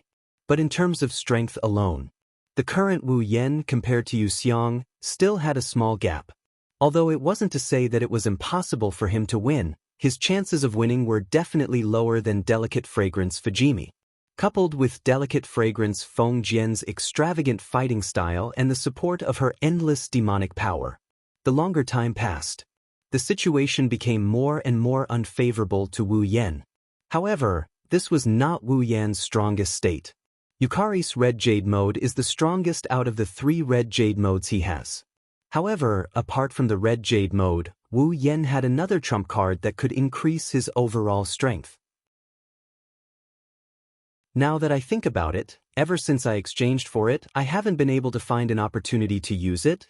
It was clear that the burden on his body was getting heavier and heavier, and the power of his realm was showing signs of not being able to support it. However, Wu Yan kept his eyes closed and showed a knowing smile. Now, it's finally time to use it. The moment he finished speaking, a burst of bright light suddenly skyrocketed and covered Wu Yan's body. Seeing the bright light blooming on the spot that she used as a target, Yu Xiang, who was wantonly squandering her endless demonic power, was slightly startled. The bullet screen also paused for a moment.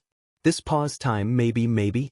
However, the suddenly skyrocketing rich light suddenly flourished again as if something was about to burst.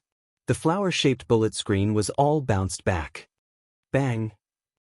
In the muffled sound, the skyrocketing rich light suddenly burst out, canceling out the overwhelming flower-shaped bullet screen. Then, it turned into starlight and dissipated in the air. In this regard, delicate fragrance Fujimi did not react. It would be better to say that if she could defeat her opponent with this continuous barrage, delicate fragrance Fujimi would be disappointed, so she did not react to her barrage being cancelled out. However, when she saw the situation at the center of the bright light that had just surged, a trace of surprise appeared in delicate fragrance Feng Jian's eyes. That is, she saw that in the center of the bright light that gradually turned into starlight and dissipated in the air, a figure was suspended in the air. The waist-length golden hair was still dazzling, and the purple eyes were as crystal clear as ever. Such a figure, compared to just now, had changed a lot. Because an extremely strange thing appeared on the figure's body. It was a garment that looked like a windbreaker and a knight's suit. The hem was long enough to reach the ankles, and the entire body was pitch black. The wrist portion was covered with an armor-like object that extended to the back of the owner's hand. On the back of the hand, there were two sparkling and translucent oval-shaped gemstones that were embellished there, flashing with a dazzling arc of light. Of course, such an additional garment couldn't be considered a strange thing at all. The reason why this luxurious garment that looked like a windbreaker and a knight's suit was called a strange thing was that this garment was slowly rolling like a liquid, like a burning flame. It looked extremely magical. Wu Yan lowered his head and stretched out his hand in front of himself. He looked at the two crystal-clear oval-shaped gems and the knight's suit that was burning like a flame on the back of his hand. He curled the corner of his mouth and clenched his fist fiercely. Is this my holy knight suit? Once upon a time, in the world of star-carved dragon knight, Wu Yan received a revelation about the holy knight suit that could increase the owner's strength. He spent a total of 1 million equipment points, item points, ability points, and summoning points to ask the system to forge him a piece of equipment that could increase his strength in all aspects. The equipment's grade was as high as A. It was a genuine legendary armament. This legendary armament that could increase the user's strength in all aspects was none other than this knight's uniform that was burning like a flame. The armor extended from the wrist to the back of the hand, and the back of the hand was adorned with sparkling and translucent oval-shaped gems. Because of the revelation he received from the holy knight's suit, Wu Yan decided to forge this legendary armament for a living. Therefore, he named it the Holy Knight Suit. With this legendary armament, Wu Yan's abilities in all aspects would be greatly enhanced. Strength, defense, speed. Even Wu Yan's superpowers, magical power, magic, and magic would be improved in all aspects. If Wu Yan was a little weaker than delicate fragrance just now, but with the Holy Knight Suit, it would be different. Feeling the improvement in all aspects in his body, Wu Yan once again clenched his fist, looked up, and looked at delicate fragrance who was looking at him in surprise. The corner of his mouth lifted into a smile. Boom. In the next moment, as if something exploded under delicate fragrance's gaze, Wu Yan's body suddenly burst out a circle of violent air waves that spread out from his body and blew in all directions. That's magical power. After obtaining the Holy Knight Suit, it was already invincible. It belonged to Wu Yan's magical power. The magnitude of the demonic power was already comparable to Fengjian Yuxiang's boundless demonic power, causing Fengjian Yuxiang's somewhat surprised expression to instantly freeze. Wu Yan ignored Yuka's reaction. He raised his hand and a ball of pure white flame slowly rose into the air. It didn't look like it had any temperature at all. It burned peacefully. However, it was this seemingly inconspicuous white flame that made delicate fragrance feel a sense of crisis. You should be very happy just now, right? Wu Yan cast his gaze on delicate fragrance and grinned. Now, it's my turn to fight back. After saying that, Wu Yan flicked his finger. The pure white flame that was only the size of a human head and didn't even have any temperature burst out like a comet, shooting toward delicate fragrance with a long fiery tail. As the pure white flame burst out, delicate fragrance felt a sense of crisis in her heart. Intuition told delicate fragrance that she absolutely could not touch that pure white flame. Otherwise, even if she had the ability to defy the heavens, she would definitely have to pay a price.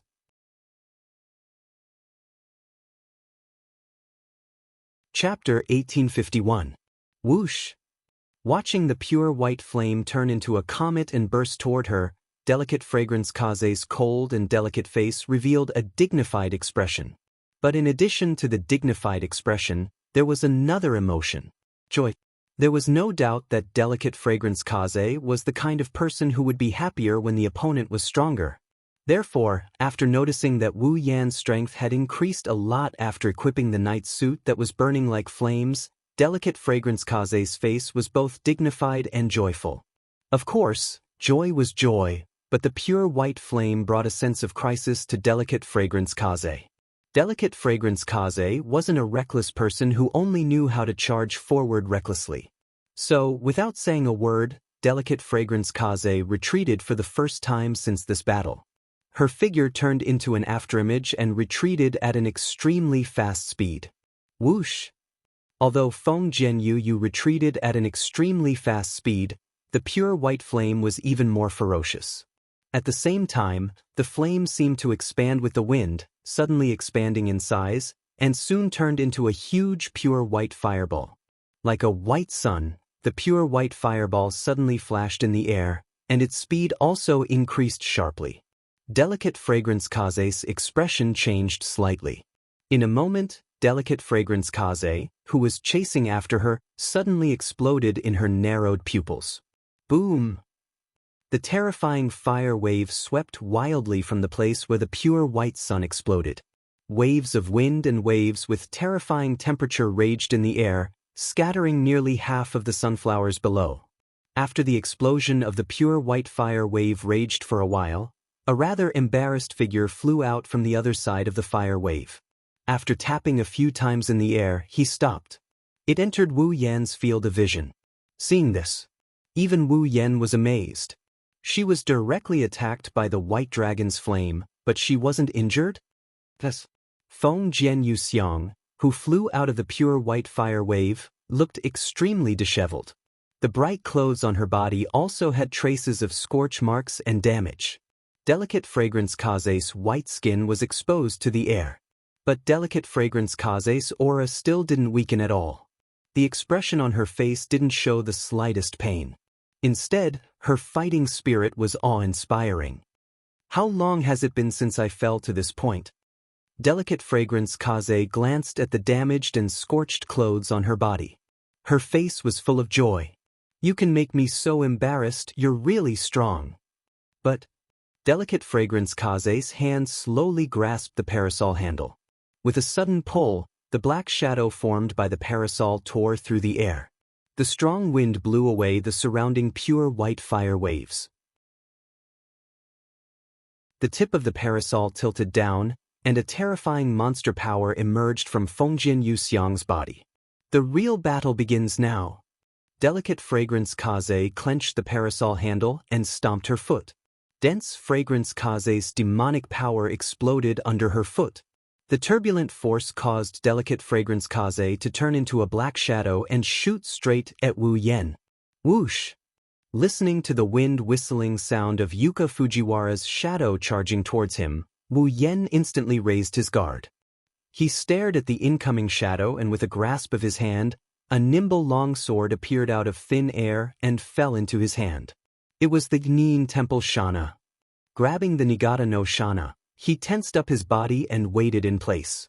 When the shadow is about to reach him, he raised the Nigata no Shana and chopped it down with all his might.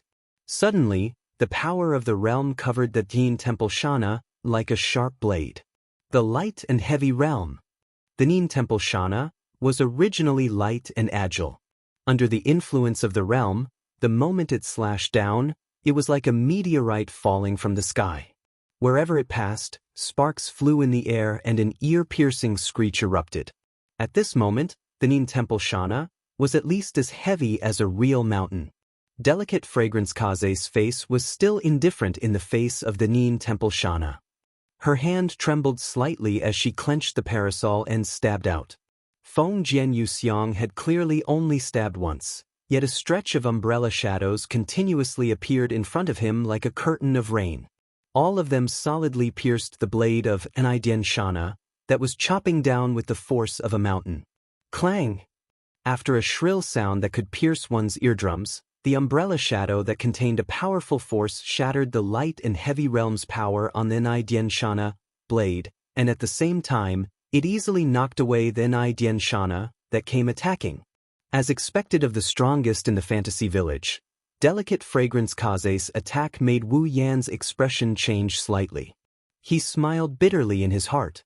Again and again, she used pure strength to disperse the power of the realm.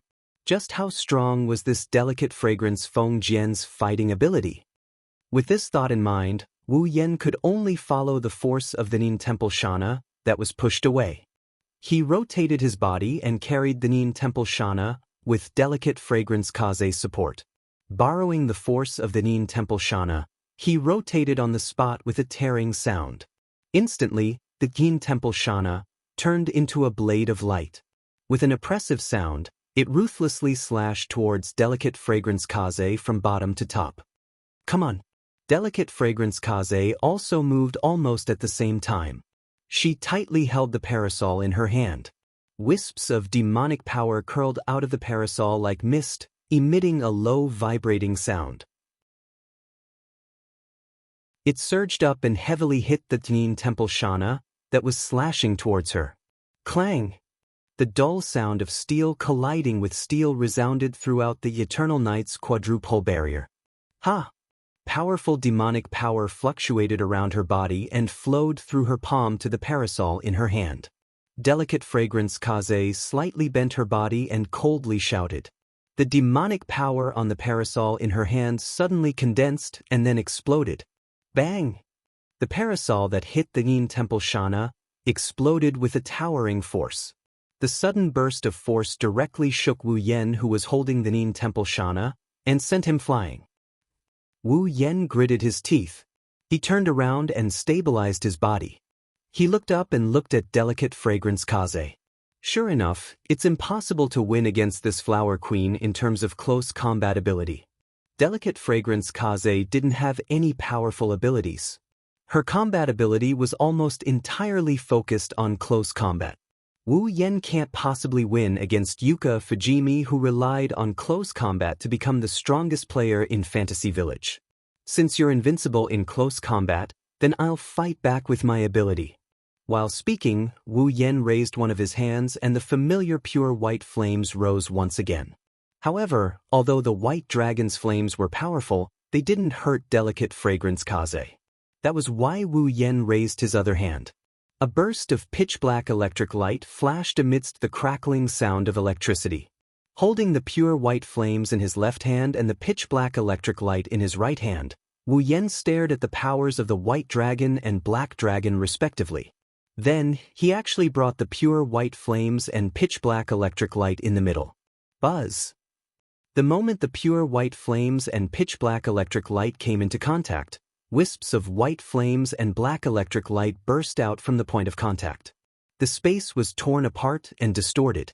Feng Jianyu Xiang's face became extremely solemn, and there was a slight change in her eyes. Feng Jianyu Xiang clearly felt that when the pure white flame came into contact with the pitch-black lightning, the demonic power in her body actually became sluggish. What exactly is that? How can it affect the operation of the demonic powers in my body? Delicate Fragrance Kaze couldn't get an answer to this question, at least not at this moment. Because in Wu Yan's hand, the pure white flames and pitch-black electric light were constantly twisting along with the surrounding space.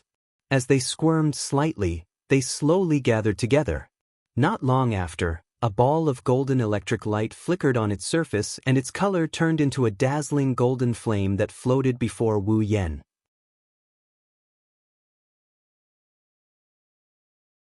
Chapter 1852.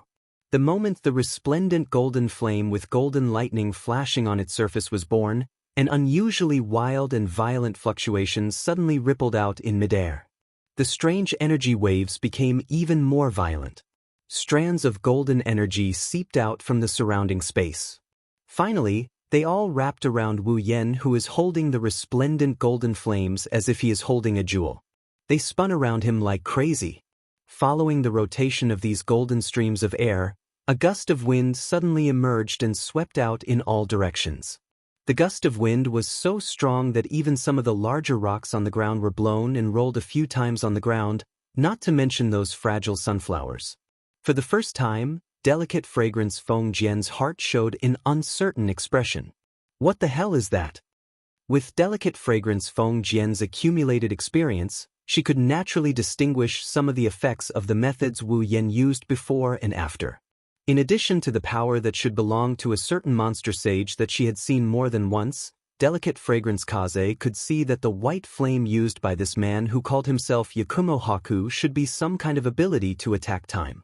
It was precisely because she saw the true face of the white flame that delicate fragrance Feng Jian was able to react in time under the direct attack of the white flame. She used a huge amount of monster power to cover her body and let the flame burn away the existence of the monster power itself. She rushed out of the flame in one go. Delicate fragrance Feng Jian's clothes were a little damaged, but she didn't suffer any substantial damage. As for the knight's clothes that burned like flames, it was even easier to recognize. It must be some kind of equipment that can increase the user's power. At the beginning, the scarlet light on the other party's body should be some kind of ability that can borrow the power of others and reproduce it on his own body. It had to be said that delicate fragrance Feng Jian didn't say anything on the surface, but she had already seen through everything. Whether it was the effect of the red jade mode, the flame of the white dragon's burning flame, or the enhancement of the holy knight's outfit, they were all seen through by delicate fragrance Feng Jian with her experience.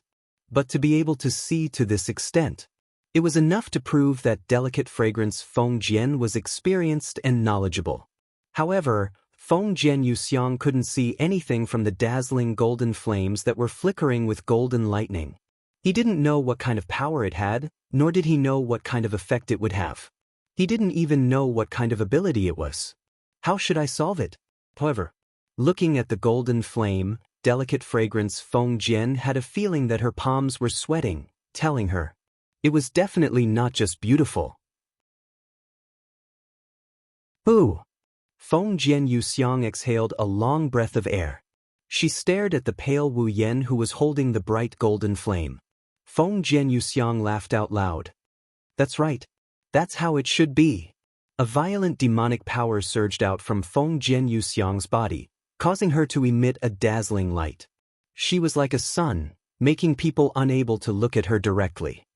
In that case, I will also use my strongest attack to determine the winner with you. Who is the strongest in the fantasy village? Let us have a good fight. Amidst the laughter full of joy in the surrounding space, a burst of airflow like power fluctuations also seeped out and rushed into the tall and slender body of Feng Jian Yuxiang. Under such circumstances, if there was an outsider present, they would be able to see that Wu Yan and Feng Jian Yuxiang seemed to be competing for something. Traces of unknown power fluctuations continuously emerged in the surrounding space, turning into air currents and wrapping around the two of them. However, the difference was that Wu Yan's bright golden flame had an effect on the surrounding space, causing the space to seem to have a chemical reaction and seep out its own power. Feng Jian Yuxiang, on the other hand, merged with nature through space, absorbing the power of nature and constantly improving her demonic power.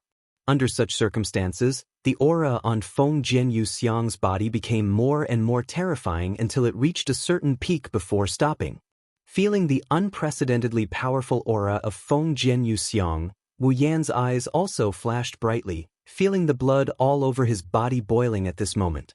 Although Wu Yan himself was not as powerful as Feng Jian Yuxiang, but since he was promoted to the 9th rank, Wu Yan had rarely encountered a battle where he needed to go all out.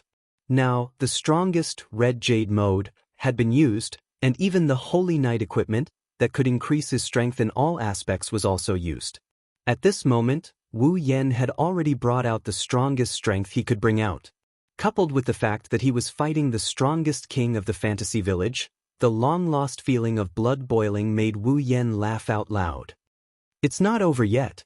Amidst the laughter, Wu Yan's body once again surged with the power of the realm, and all of it flowed freely into the dazzling golden flames born from the fusion of the white dragon's flame and the black dragon's lightning. The realm of life and death. Life with a thought. Death with a thought. The power of the realm of life and death that could change a person's life and death with a slight touch was like a layer of light film, covering the dazzling golden flames flashing with golden lightning, making the strange fluctuations rising from the dazzling golden flames even more violent, faintly carrying the aura of death. Looking up and looking at Feng Jianyuxiang, who was exuding a terrifying aura, Wu Yan was not the slightest bit timid. His body was as straight as a spear, looking extremely imposing. Since you took out the title of the strongest in the fantasy village, then I will accept it without hesitation. Let's see if you have the strength and qualifications. Feng Jianyuxiang's beastkin power rose to the peak. In the end, it almost materialized and wrapped her entire delicate body. Only the pleasant laughter echoed. If you can do it, try it. The laughter suddenly stopped. At the same time, the beastkin power on Feng Jianyuxiang's body suddenly began to converge. After a moment, it actually flashed and split into a figure.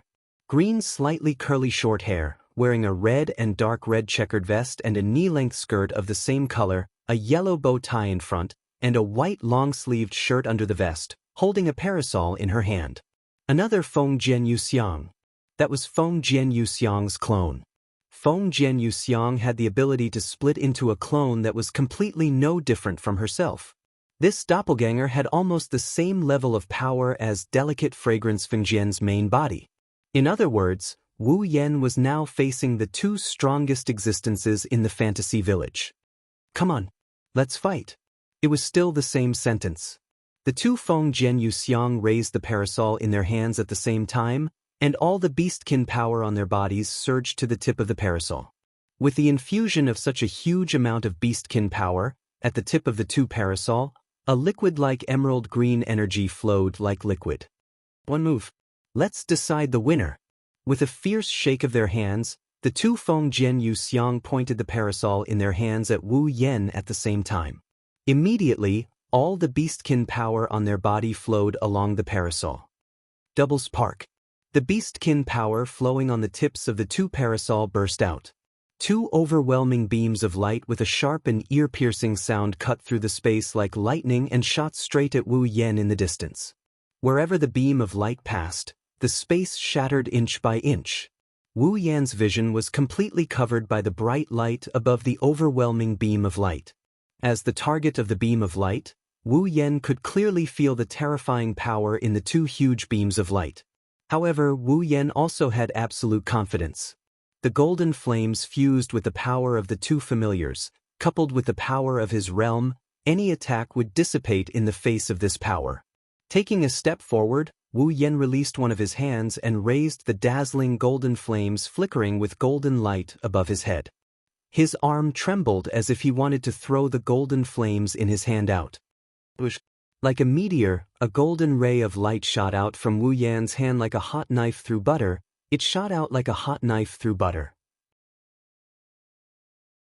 The moment the stream of light shot out, the surrounding space rippled like the surface of a lake with a huge rock thrown into it. It didn't take long for it to suddenly burst open, exploding into cracks more than 10 meters wide that spread along the trajectory of the stream of light.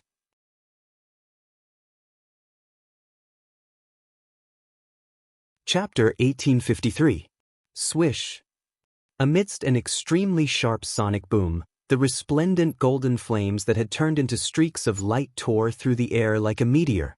Wherever they passed, the space collapsed into pitch-black cracks that were nearly a dozen meters long. The space in this area was completely shattered like glass, causing the area to be in a sorry state. Swish. The two huge pillars of light that descended from the sky emitted a strong light that seemed to occupy the entire sky. They also carried an extremely terrifying power and a sharp sonic boom that seemed to distort space. They were like meteorites that fell straight down. No matter if it was the golden stream of light or the dazzling light pillars, both contained terrifying attacks that were enough to shatter the space along the way and spread the cracks.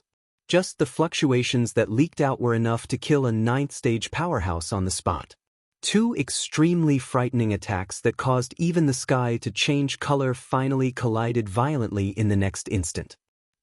However, just as Wu Yan and Feng Jianyu tensed up and prepared for the upcoming victory and defeat, waiting for the earth-shattering explosion caused by the collision of the two attacks, there was strangely no sound in midair. Wu Yan and Feng Jianyu lifted their heads in astonishment and witnessed the collision of the two attacks.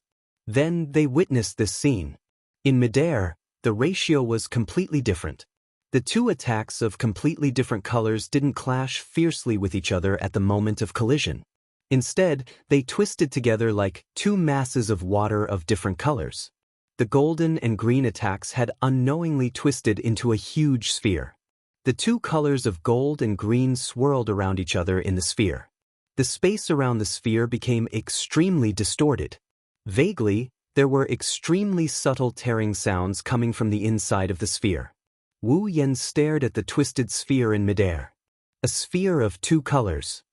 His face was as pale as a sheet of paper, and even his body was swaying.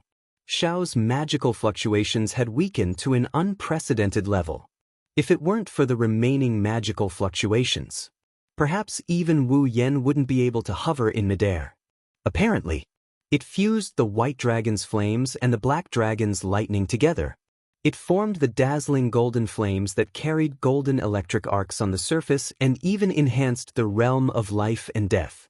This attack, it had almost squeezed out all the magical powers in Wu Yan's body that had never been exhausted. Compared to Wu Yan, Feng Jianyu's situation was slightly better. After all, she was the incarnation of nature. Although the clone magic cannon had almost exhausted the magical powers in Feng Jianyu's body, nature was still providing her with a continuous supply of magical powers. At this moment, even if the magical powers that she recovered were insignificant, it was still much better than Wu Yan's. However, Feng Jianyu's face was also pale. She couldn't even maintain her avatar, and it collapsed directly. Feng Jianyu's eyes were fixed on the distorted sphere in midair, and she didn't look away for a moment. Under the gaze of Wu Yan and Feng Jianyu's, in midair, the sphere that was constantly twisting and faintly emitting a subtle tearing sound suddenly fluctuated violently like magma before a volcanic eruption, and it suddenly expanded. Looking at the sudden strange fluctuations and the huge distorted sphere that expanded, Wu Yan and Feng Jianyu's both felt an uneasiness for no reason, making their hearts sink. In the end, the degree of distortion of the expanding sphere became more and more intense. The surrounding space also seemed to be suppressed by something, and there was a kacha-kacha sound. Not long after, the expanding distorted sphere suddenly burst into a dazzling light, but all the sounds strangely stopped. Even the space suddenly stabilized and no longer produced any abnormalities. It wasn't until this moment that a warning sign rose in Wu Yan and Feng Jianyu's hearts as if they sensed something. Their expressions changed abruptly, and they disregarded the consumption of a large amount of magical power and demonic power in their bodies and retreated frantically. The moment Wu Yan and Feng Jianyu's retreated, the distorted sphere that was blooming with a strong light suddenly burst like a punctured balloon. Boom! Along with an earth-shattering explosion, a dazzling light sprinkled from the sky. The distorted sphere seemed to have reached a certain critical point and finally couldn't bear it anymore. It exploded in midair along with an extremely terrifying shockwave. Wherever the shockwaves passed, the space trembled, and in less than half a second, like glass, it shattered piece by piece. Boom! Wu Yan and Feng Jianyu's, who were retreating, had just retreated for a distance when the terrifying shockwave caught up with them at lightning speed. Like a truck, it slammed into Wu Yan and Feng Jianyu's fiercely. PFFF. Under the terrifying impact, a mouthful of crimson blood spurted out from Wu Yan and Feng Jianyu's mouths at the same time. Immediately, both of them were sent flying like garbage, directly smashing into the barrier of the eternal night fourfold barrier that shrouded the entire sunflower field. Boom! The eternal night fourfold barrier was smashed into pieces by Wu Yan and Feng Jianyu's, who were sent flying backward. The rest of the barrier also collapsed and disappeared completely from the impact of the shockwave. But the aftermath of the impact continued to spread to the surroundings. The sunflower field was originally relatively close to the Boli Great Barrier of Fantasy Town.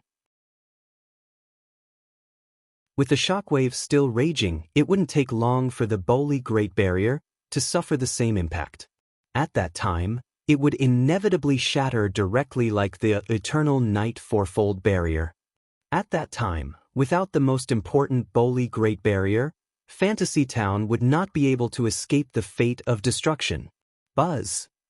At the critical moment, in the sky, a pitch-black crack full of ferocious eyeballs suddenly split open amidst the tremors of space. A tall figure emerged from it and flashed into the sky. The realm of movement and stillness. As such a voice echoed in midair, an unusually huge force burst out from the tall figure in midair and shrouded it. It actually froze the shockwave that was rolling out like a stormy sea. Of course, it was definitely not enough to just freeze it. The realm of being and nothingness. At the next moment, the same voice, but with a different content, reverberated in the air once again. A force that was more than a little stronger than before once again enveloped this world, emanating circles of ripples that contained a strange power. Under the ripples, all the frozen waves that were touched by the ripples slowly disappeared from this world as if they had never appeared before. About 10 seconds later, the raging shockwaves in this area completely disappeared, leaving behind a silent scene. It was as if nothing had happened, which made people's hearts beat faster. After the shockwaves were completely wiped out, the tall figure in midair landed and stood on the ground. She had blonde hair, purple eyes, and wore a pinkish-white princess dress that was similar to a Taoist robe. She also wore a pinkish-white flower bud hat on her head and held a parasol in her hand. Who else could it be apart from Purple? Yukari gently waved her hand, and a gentle force flew out and disappeared in 2 different directions. Then, it carried 2 people who were in a sorry state and had traces of blood on their bodies back to Yukari. Purple didn't look at Tensei Fujimi, but directly looked at Wu Yen. She looked at Wu Yen, who had completely fallen into a state of unconsciousness, and smiled bitterly. It's just a drop of blood. If you want to get it, there are many ways. Why do you have to make yourself like this? Although she said so, Purple knew that it was entirely because she didn't return to Wu Yan's side and had been hiding in the dark to spy on Wu Yen. That was why Wu Yen used the simplest and most violent method to obtain a drop of blood from Tensei Fujimi. It was her fault. Purple crouched down and pressed her hand on Wu Yan's body. After a while, she let out a sigh of relief. Fortunately, although the injury is serious, with Xiao Yan's recovery ability, he should be able to recover soon.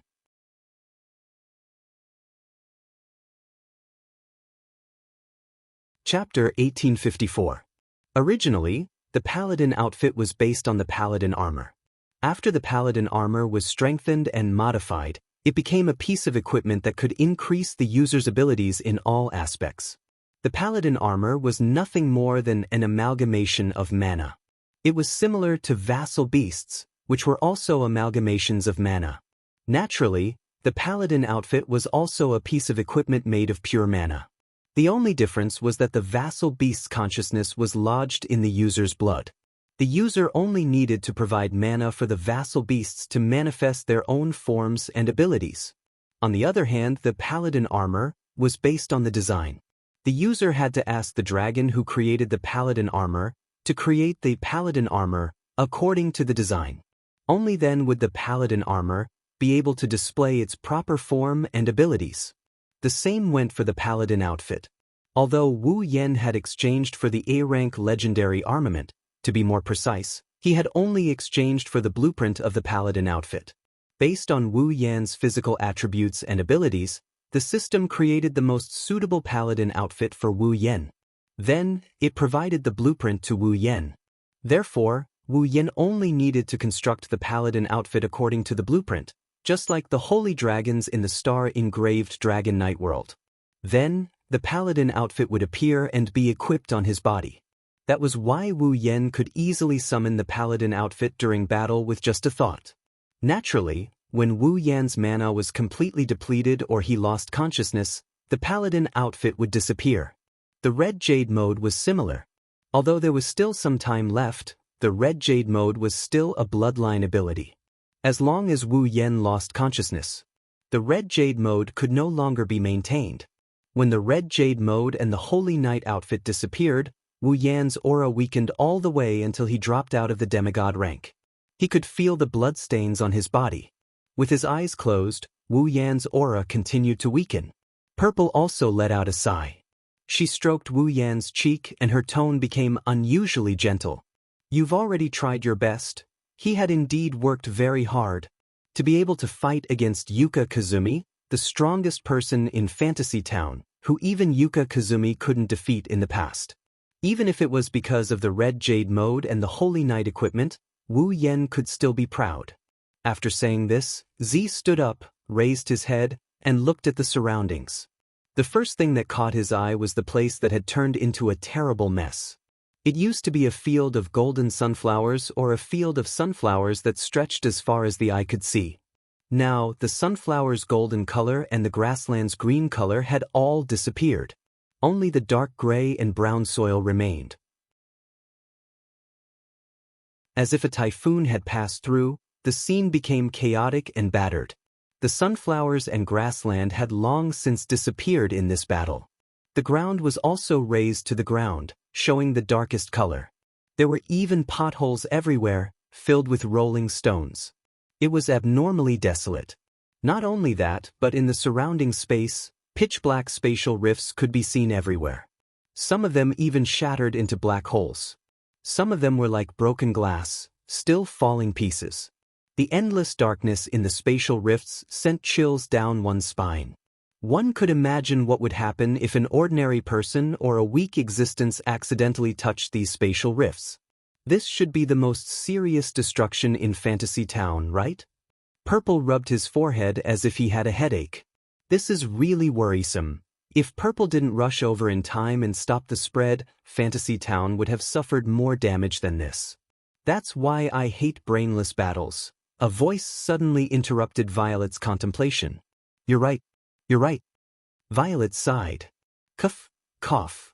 After hearing this painful cough, Purple came back to his senses. The corner of his mouth was overflowing with a mocking smile. He turned his head and looked in the direction of the cough.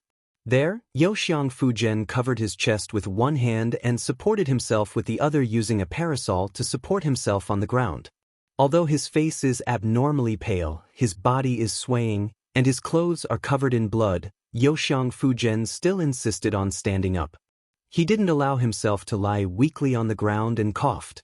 Wu Yan has already lost consciousness under the impact of the storm, but Youxiang Fujian is still conscious and still has the strength to stand up. From this, it can be seen how strong Youxiang Fujian is. It's a pity that even though she didn't lose her consciousness, she doesn't have the same immortality as Wu Yan. As the strongest of the monsters and the embodiment of nature, even if she has a strong regenerative ability, it seems like she won't be able to recover from her injuries in a short period of time. Looking at Youxiang Fujian standing up with a pale face and covering his chest with a paper fan, Purple took out his paper fan and covered the lower half of his face, but there is a hint of ridicule in his tone. Era, I don't think I've ever seen you in such a sorry state. In the past, Fongjin Yuxiang and Purple also had a battle. In that battle, because she was worried about the safety of the fantasy village, Yukari did not use her full strength. As a result, she was pursued by Delicate Fragrance, who used all of her strength without any scruples. It could be said that she was in an extremely sorry state. Now that the tables have turned, it's only natural for Yukari to ridicule Wu Yan after seeing Yukari in such a pitiful state during the fight. Youxiang Fujian seems to have guessed that Purple will have this reaction. He covered his chest and didn't even look at Purple. He cast his gaze on Wu Yan, who fell into a coma. After a long time, he showed a somewhat empty smile. Looks like I've won. That's right. Wu Yan has lost consciousness, which is equivalent to losing the ability to fight. Although the injuries on his body are recovering at a speed visible to the naked eye, he can't continue to fight.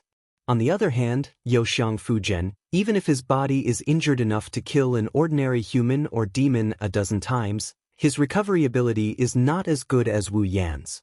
But with the support of nature, he has recovered some of his demon power. Maybe he can't do anything in close combat, but he can still use 1 or 2 magic cannon attacks. In other words, Youxiang Fujian did win this battle. That's true. Purple also calmly admitted this statement, but his eyes have been staring at Youxiang Fujian. But why do I feel that you don't seem very happy? I just can't accept this kind of victory. Youxiang Fujian moved his body that is full of pain and said indifferently. If he didn't faint, the loser would probably be me, and I still have the ability to fight, so it's not a clear winner. If he didn't faint, the loser would probably be you? Still have the ability to fight? Purple looked at Youxiang Fujian meaningfully. What a surprise. You would actually use hypotheses such as if, and, probably, to justify yourself after a battle. It seems like you don't want to admit the result of this battle. This is indeed a very surprising thing. For Youxiang Fujian, a battle is a battle. The process of a battle is ever-changing, anything can happen, so he definitely won't use if to evaluate a battle after the battle. After all, there is no in a battle, the result is everything.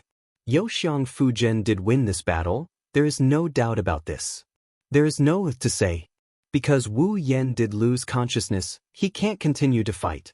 Youxiang Fujian was very clear about this result. He frowned at himself for using to deny this result, but after a while, he put on a chuckle. Maybe, I'm looking forward to another battle with him. Leaving this sentence, Feng Jianyu Xiang propped up her body and opened her parasol. She turned around and slowly walked away. Today's weather is good, the flowers should grow well, right? Looking at the back of Feng Jianyu Xiang who was gradually walking away, Violet was silent for a long time. Then, she helplessly sighed. I'm really not good at dealing with her.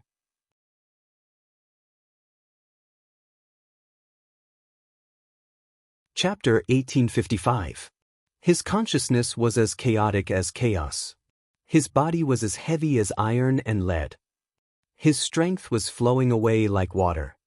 His voice was as muddy as hoarse. That was what Wu Yan was feeling at this moment. He felt as if he was drowning in an endless sea of despair that he could not see the end of. His body was struggling, but there was no strength everywhere. There was no way to support himself. His hands and feet were paddling, but he still felt like he was sinking, as if he had fallen into hell.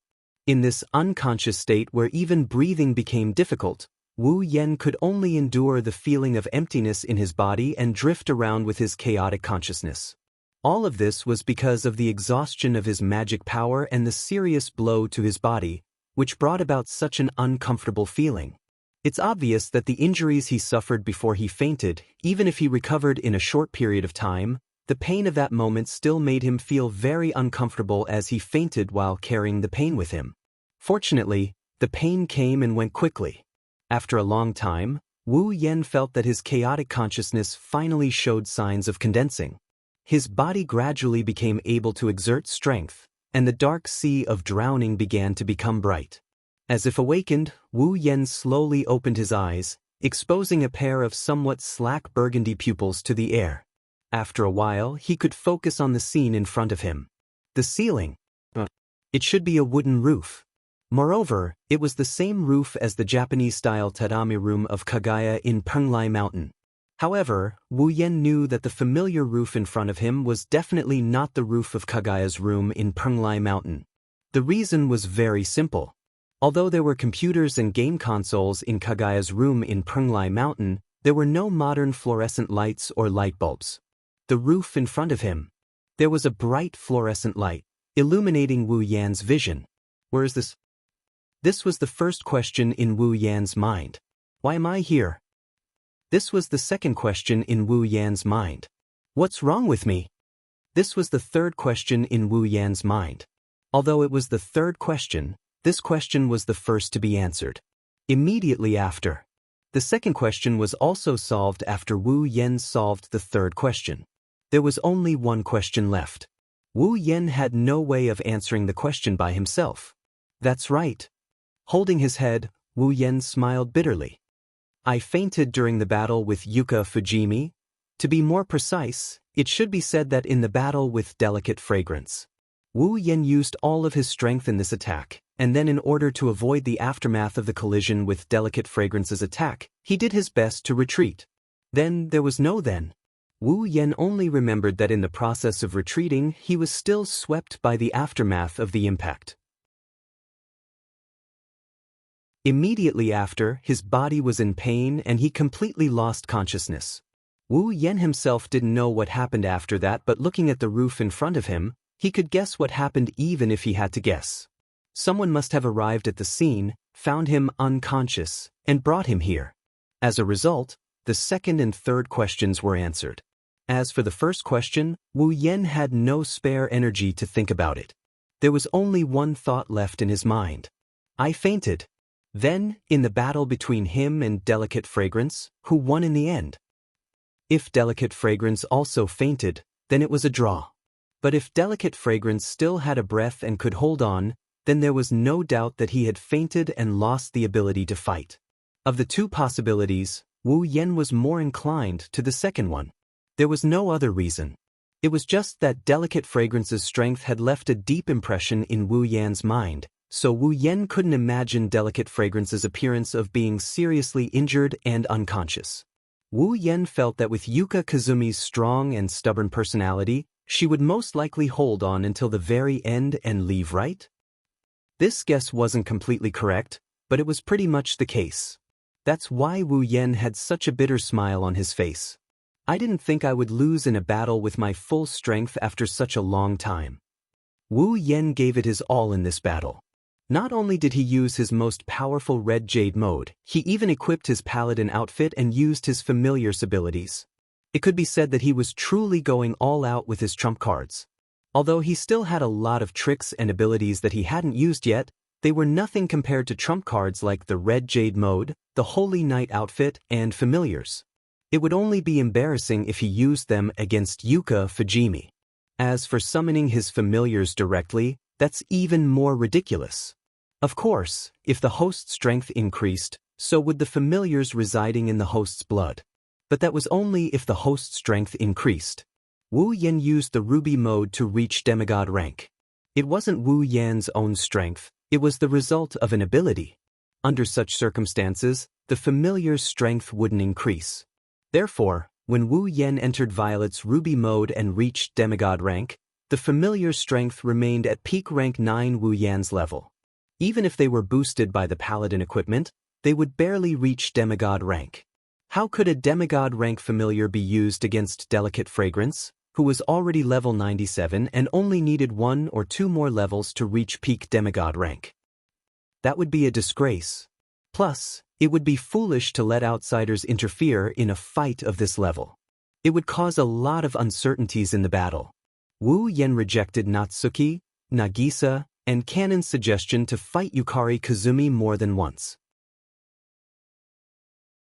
He only used White Dragon and Black Dragon's abilities to deal with Yukari Kazumi. Not only did Wu Yan have helpers, Delicate Fragrance had helpers as well. They were much stronger than Wu Yan. After all, Delicate Fragrance could create a clone that was on par with the main body. At that time, Natsuki, Nagisa, Kanon, White Dragon, and Black Dragon would gang up on Yukari Fujimi. Yukari Fujimi would definitely be tortured to death by Yukari Fujimi, who would become a peak demigod after 1 or 2 levels. Therefore, no matter how one looked at it, Wu Yan had lost the battle. This fact made Wu Yan realize that he wasn't strong at all. Indeed, after ascending to Tier 9, Wu Yan didn't go all out in a fight other than this one. He didn't even use his peak Tier 9 strength under normal circumstances. However, that wasn't because Wu Yan was too strong.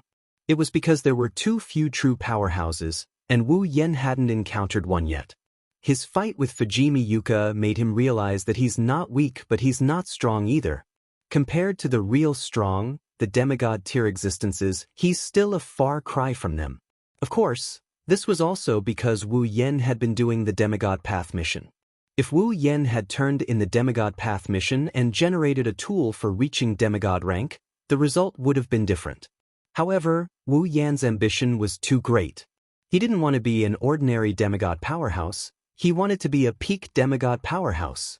Thinking up to this point, Wu Yen couldn't help but raise one of his hands in front of his own face and clench his fist. Looks like I have to hurry up with the demigod path mission. Swoosh! At this time, a sound came from the side. Not far away from Wu Yen, a Japanese-style paper door was suddenly pulled open. A petite figure struggled to carry a basin and a towel as she tiptoed in. It was a little girl. She had cute cat ears and brown shoulder-length hair. She wore a green hat and a golden earring on her left ear. She wore a red one-piece jacket with golden edges and white sleeves. She also had two brownish-black tails on her back. The tips of the tails were white. Meow meow meow. The cat-eared little girl seemed to have noticed Wu Yen, who had woken up. She was stunned for a moment, then let out a series of cat meows. She ran out at an extremely fast speed, shouting non-stop. Bloodlon. Lord Purple's strange fiancé has woken up, meow. Hearing this, Wu Yen couldn't help but twitch the corner of his mouth. Forget about the fiancé, Sama. He also knows who the person who popped out of nowhere is. But what's with that strange thing? Did he look strange?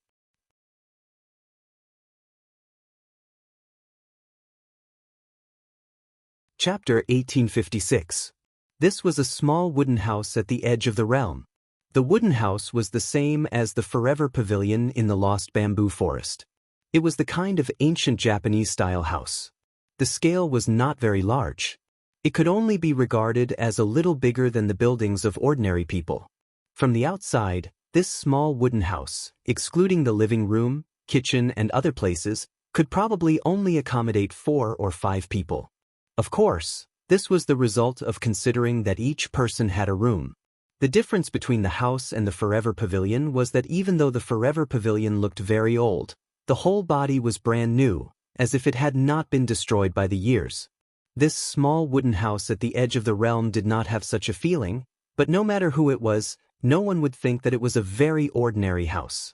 This was because an ordinary house would definitely not be surrounded by countless dark spaces.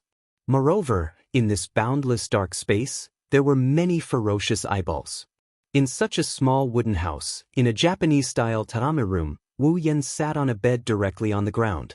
In front of him was a tray with a few dishes and a bowl of white rice. He was like a patient being taken care of.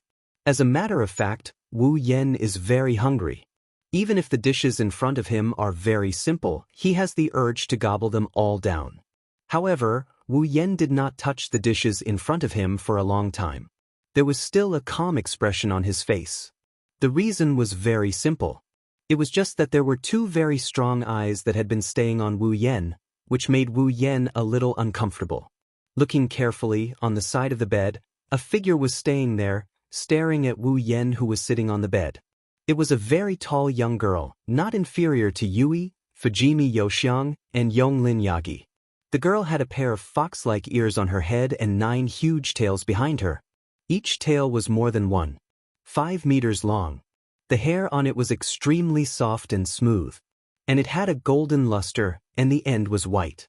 At first glance, it was obvious that it was a fox's tail.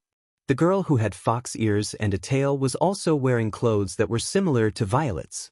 The front part of her body was like a Taoist robe and a princess dress. However, the front part of the girl's body was not purple, but blue. The princess dress was also not pink and white. It was pure white, and the sleeves were very wide. The girl tucked her hands into her sleeves and sat cross-legged on the ground in a very standard posture. She wore a white hat on her head and she had short blonde hair that reached her shoulders. Her golden eyes were fixed on Wu Yen. She kept sizing him up as if she's trying to figure out something. Her eyes were filled with a sense of scrutiny. Beside the girl, the cat-eared lowly copied her and sat cross-legged on the ground. However, her body twitched from time to time. It's obvious that she's not a well-behaved person. She didn't look at Wu Yen with judgmental eyes. Instead, she looked at him with curiosity. Being stared at with such intense gazes by these 2 girls, one big and one small, who can be said to be exceptionally beautiful and cute, no matter how thick-skinned he is, he would still feel uncomfortable. So, Wu Yen could only scratch his cheek and say helplessly, Could it be that there's really something strange about my body? Until Wu Yan spoke, the big and small girl withdrew their gaze. First, they looked at each other, and then, the big fox-like girl spoke cautiously. No, you misunderstood, this one does not have that kind of impolite idea. At first glance, the fox-like girl's words seemed to be very polite and respectful. But Wu Yan could hear that this fox-like girl was hesitating. She was hesitating whether she should treat him with such respect. Sigh. Wu Yan sighed slightly. Alright, if you have anything to say or ask, just say it. Don't beat around the bush. It's tiring for me to guess. That's right. You're right. Is that so? The young girl nodded her head in agreement and finally asked such a question. Are you really Lady Z's fiancé?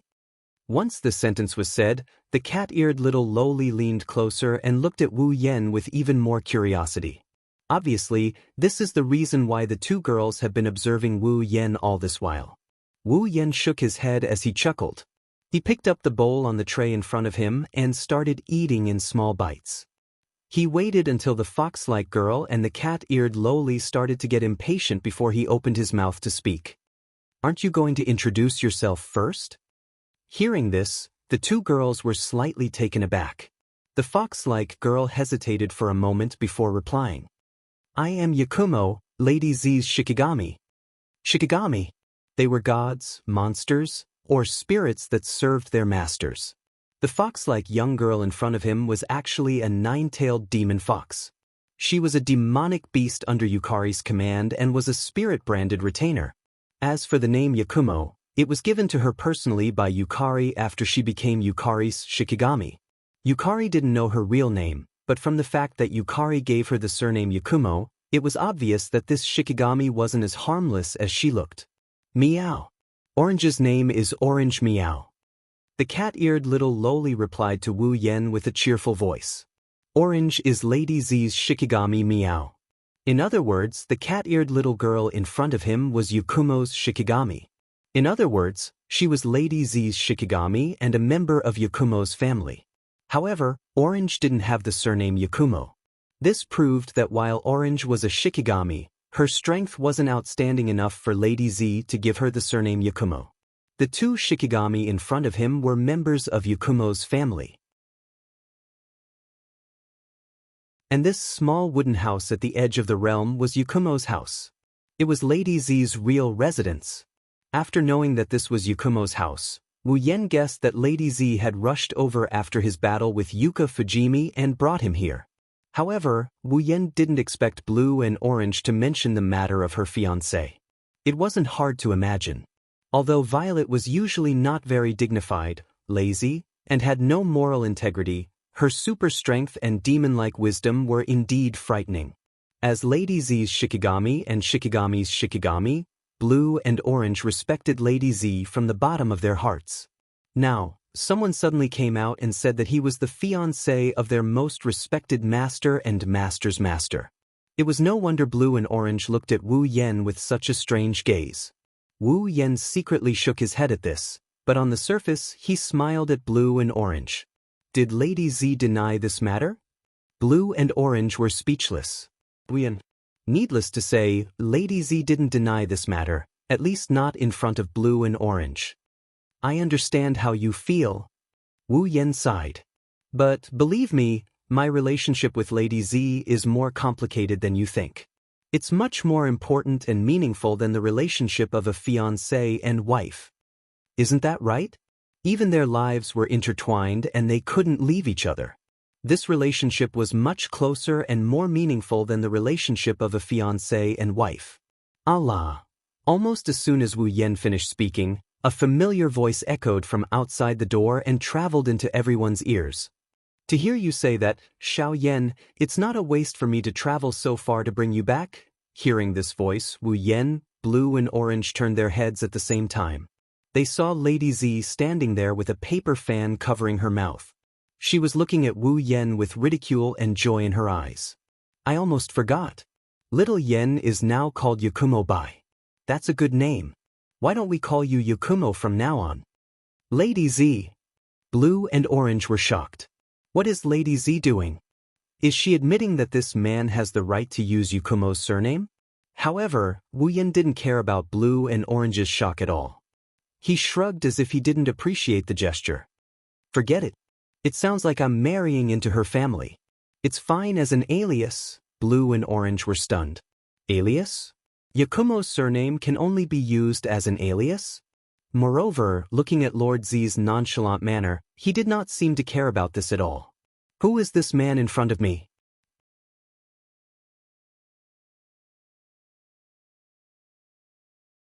Chapter 1857. For Blue and Orange who respected Violet from the bottom of their hearts, the surname Yagyun was an honor. For this reason, Blue was proud of having the surname Yagyun. Orange had also been working hard to obtain the surname Yagyun. Now that someone had used such an honorable surname as an alias, one could imagine how complicated Blue's heart was. As for Orange, it was pure admiration. She looked at Wu Yan with sparkling eyes. Meow, using Yagyun's surname as an alias. Strange Lord Fiancé is really amazing. Meow. Hearing this, Wu Yan was speechless. To him, Yagyun's surname was indeed special, but it wasn't to the extent of being honorable. If it was, it would be good. If it wasn't, it would just be a pity. It was a good choice to use it as an alias. After all, Wu Yan needed to enter and exit various dungeon worlds. Sometimes, it was necessary to hide one's identity. Wu Yan never imagined that using Yagyun's surname as an alias would cause him to be worshipped. Moreover, why was it Strange Lord Fiancé again? Those who didn't know would think that he was Orange's fiancé. On the other hand, Blue couldn't quite let it go. Lord Violet, this is... Or wait, is he really your fiancé? All this time, Blue had been by Violet's side. It was more accurate to say that Blue had always been by Violet's side. Basically, other than when Violet was sleeping or when Violet ordered Blue to do something, Blue had always been by Violet's side. Therefore, Blue believed that she knew Violet better than anyone else, including some of Violet's closest friends. However, some time ago, when Violet came out of her room as usual, Lon noticed that there was a sudden change in Violet. For example, in the past, Violet had always been sleeping during the day. She would definitely move around at night. She had to sleep for 12 hours every day. However, since a while ago, Violet's schedule seemed to have changed a little. Sometimes she would even move around during the day and sleep at night. In addition, Violet had always been full of praise for Blue's cooking, but some time ago, Violet would frown from time to time when she ate Blue's cooking, showing a slightly dissatisfied expression, and would even mutter such a sentence. Even though Blue's cooking is good, it's not as good as Little Yan's. Our appetite has been spoiled by Little Yan's cooking. It wasn't just these changes. Some of Purple's actions were also confusing Blue. For example, on the first day of the change, Violet suddenly made such a suggestion to Blue. It's been a long time since I've been to Fantasy Village. Why don't we take a stroll around Fantasy Village? Then, Purple, who had always been lazy to the point that she even threw the job of maintaining the great boundless barrier to Blue, strolled through the entire fantasy town as if she was homesick.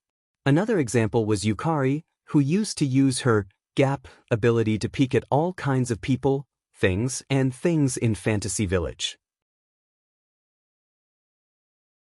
Recently, whenever she opened her gap to peek, she would secretly mutter such a sentence.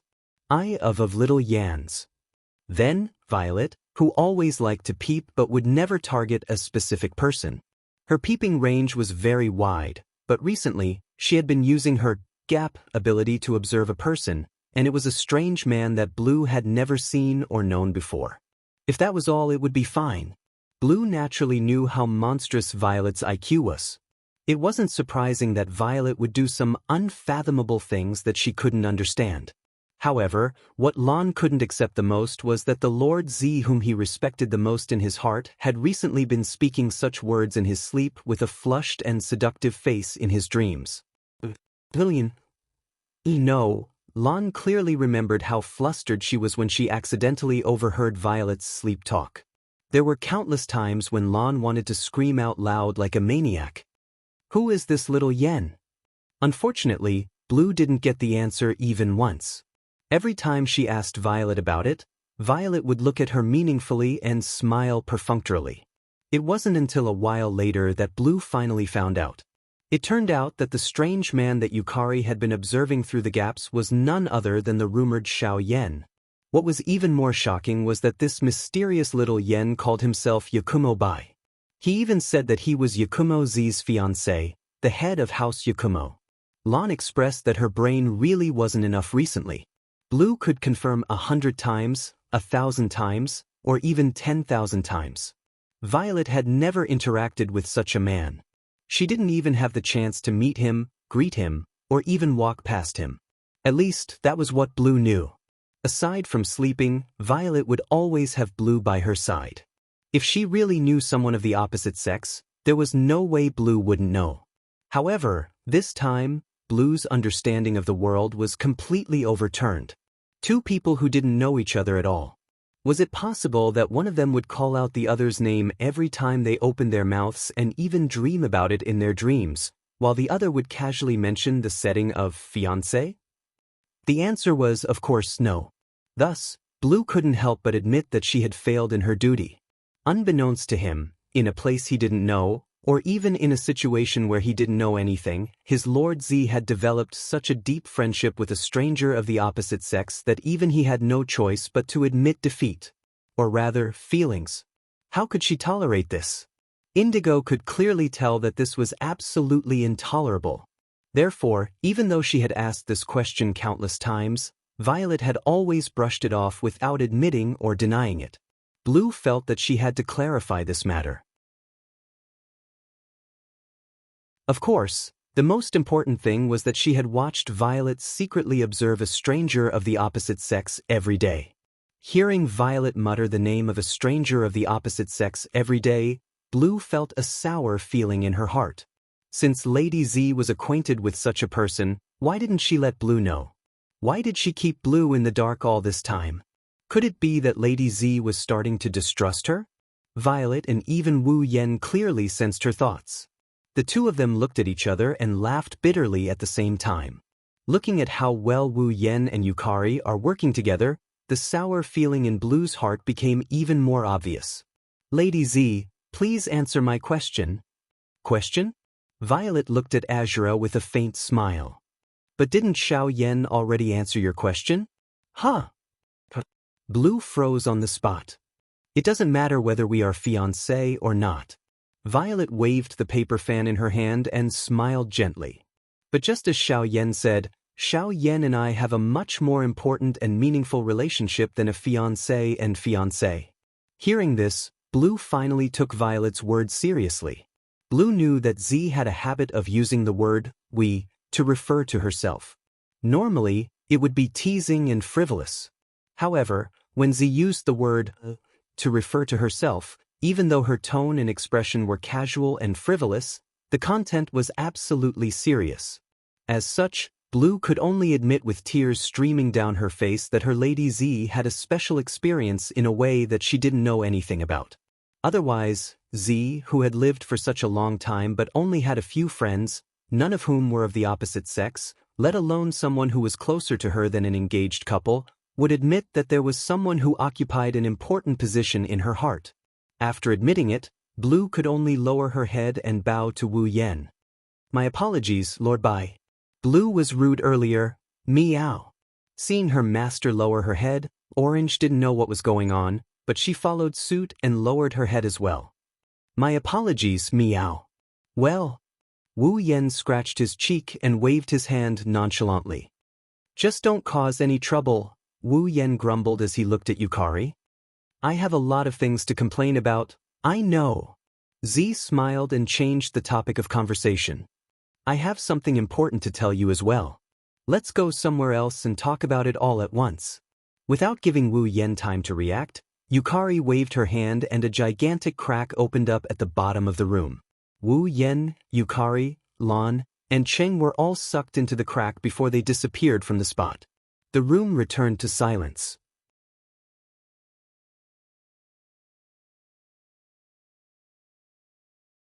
Chapter 1858.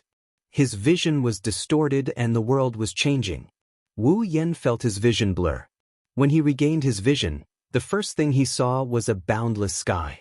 Under the sky, there was a dazzling scene. A lively village. A lonely bamboo forest. A quiet mountain. A mysterious forest. The foggy lake, the bright red mansion, and the most eye-catching Bori shrine at the edge of the lake. They all formed a picture that was presented to Wu Yan without holding anything back. After a while, Wu Yan realized that he was in the sky above Gensokyo. He was sitting in a crack in the sky of Gensokyo. The inside of the crack is filled with malevolent eyeballs and darkness. Other than Wu Yan, Indigo and Orange were also present. They were also sitting in the crack. Their faces were filled with confusion. They had no idea why Yukari was here to talk. Wu Yan, Indigo, and Orange looked to the side at the same time. They were shocked when they saw Yukari standing in the crack. They saw the mysterious and wise Yakumo Yukari, who had never lost her composure, looking down at Fantasy Village. Her eyes were filled with nostalgia, sadness, and deep worry.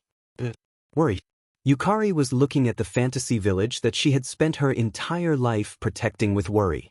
This expression. Forget about Wu Yan, even Blue, who has been with Yukari for who knows how long, has never seen this before.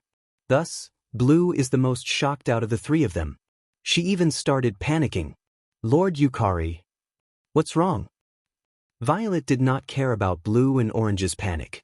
Instead, she let out a sigh as if she was trying to restrain her emotions. She took another deep breath and turned her head. She looked at Wu Yan, who was staring at her in shock. She asked such a question. What do you think of Fantasy Village?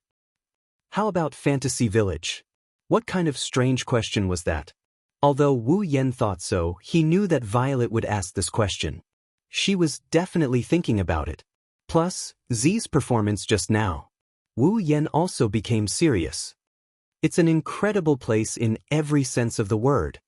Wu Yan replied with a smile on his face. But it's beautiful, I like it too. Really? Violet lowered her head. She mumbled as if she was sleep-talking. Her next sentence made Wu Yan, Lan, and Qing shudder. However, perhaps Fantasyland can't exist for too long. What? Blue and Orange cried out. Wu Yan also panicked for a moment, but when he saw Violet's worried look, he calmed down. Although he didn't know why Z would say such a thing, if the Fantasy Village couldn't continue to exist, Z would definitely be the one who couldn't bear it. Fantasy Village and the outside world were separated by two huge enchantments. One was the Great Boundless Barrier, and the other was the Realm of Illusion and Reality. Although the Great Boundless Barrier was the barrier that separated Fantasy Village from the outside world, the Realm of Illusion and Reality was more important to Fantasy Village. This was because the realms of illusion and reality separated the inner and outer realms, the realms of illusion and reality. Its function was to set the Fantasyland as an illusory world that did not exist physically, while the real world outside was set as a physical world, a world that truly existed. Just like the difference between a dream and reality, they existed at the same time, but the concept of existence was different. In such a case, those that didn't exist in reality, such as monsters and gods that only existed in humans' imagination, couldn't exist in the real world. They would be automatically attracted to the Fantasy Village and be taken in by the Fantasy Village. In other words, the monsters, gods, and other creatures that shouldn't exist in the outside world would disappear and come to live in Fantasy Village. This would strengthen the power of the monsters in Fantasy Village. The outside world would completely become the world of humans, and Fantasy Village would be the world of monsters. However, because the outside world and the Fantasy Village were connected geographically, the Fantasy Village wasn't an independent world, but a world that was connected to the outside world like a mirage, and it didn't exist in the beginning. Theoretically speaking, the boundary between the realm of illusion and reality could be considered to be the existence that created the Fantasy Village. As for the realm of illusion and reality, it was a barrier that Violet had set up using her unique ability to control realms. As long as Z still existed, the Fantasy Village could be created and destroyed. Z's existence was an important condition for the establishment of the Fantasy Village. Therefore, even if Fantasy Village could no longer exist, Yukari could still set up a realm of illusion and reality, allowing Fantasy Village to be reborn again. Now that Violet had said such a thing, it meant that the fantasy land she had created was gradually heading towards destruction in a way that even Violet could not do anything about. Therefore, it was certain that Z was the most annoyed and helpless existence in the fantasy village. Since that's the case, as a man, Wu Yen can't show any signs of panic when Yukari is helpless for the first time ever. Otherwise, it would only make her more uneasy. With that in mind, Wu Yen forced himself to calm down and asked in a low voice, "What's going on?" Z seemed to have seen through Wu Yan's thoughts. She looked at Wu Yen with a funny and gentle gaze. After deliberating over her words, she said, "I think you should know that in the fantasy village, there will be a big change in the Great Barrier every 60 years, right?" Hearing this, Wu Yan's mind flashed with the memory of the Great Barrier's change that happened every 60 years. It was a change that happened every 60 years in the fantasy village. The cause was not caused by any monster in the fantasy village, but by the outside world. Once every 60 years, the number of ghosts in the real world would increase greatly, causing a phenomenon called the barrier's moderation, allowing a large number of ghosts from the outside world to enter the fantasy village. Because the Grim Reaper couldn't send these ghosts to the King of Hell to be judged, the ghosts who had nowhere to go could only rely on the flowers, causing all the flowers in the fantasy village to bloom at the same time regardless of the season. The Great Barrier's change wasn't man-made, it was similar to a natural phenomenon. After a certain period of time, the ghosts would be taken in by the underworld. At that time, the fantasy village would slowly return to its original state and the change would end. This so-called Great Barrier's change was the only one that didn't require the Great Barrier's help. It was a phenomenon that couldn't be stopped unless there were no more deaths in the outside world. In that case, there wouldn't be a ghost rampage that happened once every 60 years. Could it be related to the Great Barrier's change at this time? I'm the only one who knows about this. Even Ling Meng hasn't discovered it yet. Z smiled helplessly. As a matter of fact, every time the Great Barrier changes, the barrier moderation will weaken the Great Barrier to a certain extent. The Great Barrier's weakened? Azura exclaimed in surprise. But I've never seen the Great Barriers weakened before. Because Azura and Ling Meng were too lazy, the task of maintaining the Great Barrier was basically done by Azura. Therefore, Azura had the right to speak at this time. Usually, you can't see it, but I found that every time the boundary moderation phenomenon occurs, the great boundary that is moderated will have some abnormalities, and the moderation time will be longer and longer. During the moderation process, the great boundary will become weaker and weaker. Purple shook her head. Do you know what this means? Other than Cheng, who was still confused, Wu Yen and Azura thought of a possibility. Their expressions turned ugly. This means that as long as the boundary mitigation phenomenon continues, one day, the great boundary will not be able to withstand the weakening of the mitigation process and completely collapse. Yukari closed her eyes and revealed a cruel reality. According to my calculations, when the next Great Barrier's moderation occurs, the Great Barrier will be unable to withstand the moderation's weakening and collapse. There's only a year left until the next Great Barrier's moderation.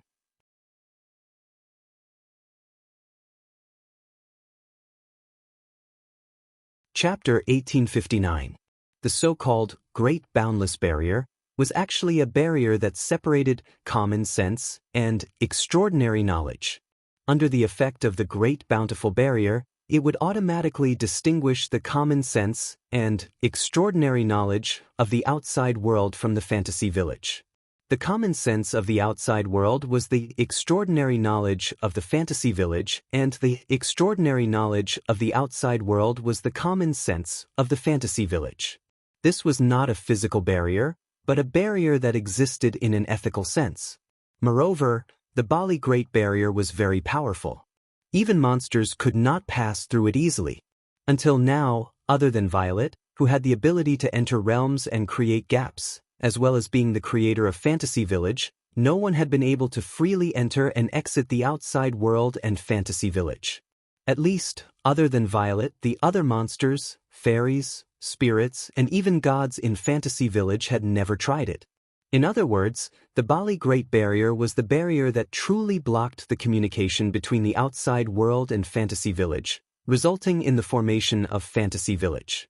For example, if Fantasy Town was a house, then the Bali Great Barrier would be the wall of the house, isolating the inside of the house from the outside.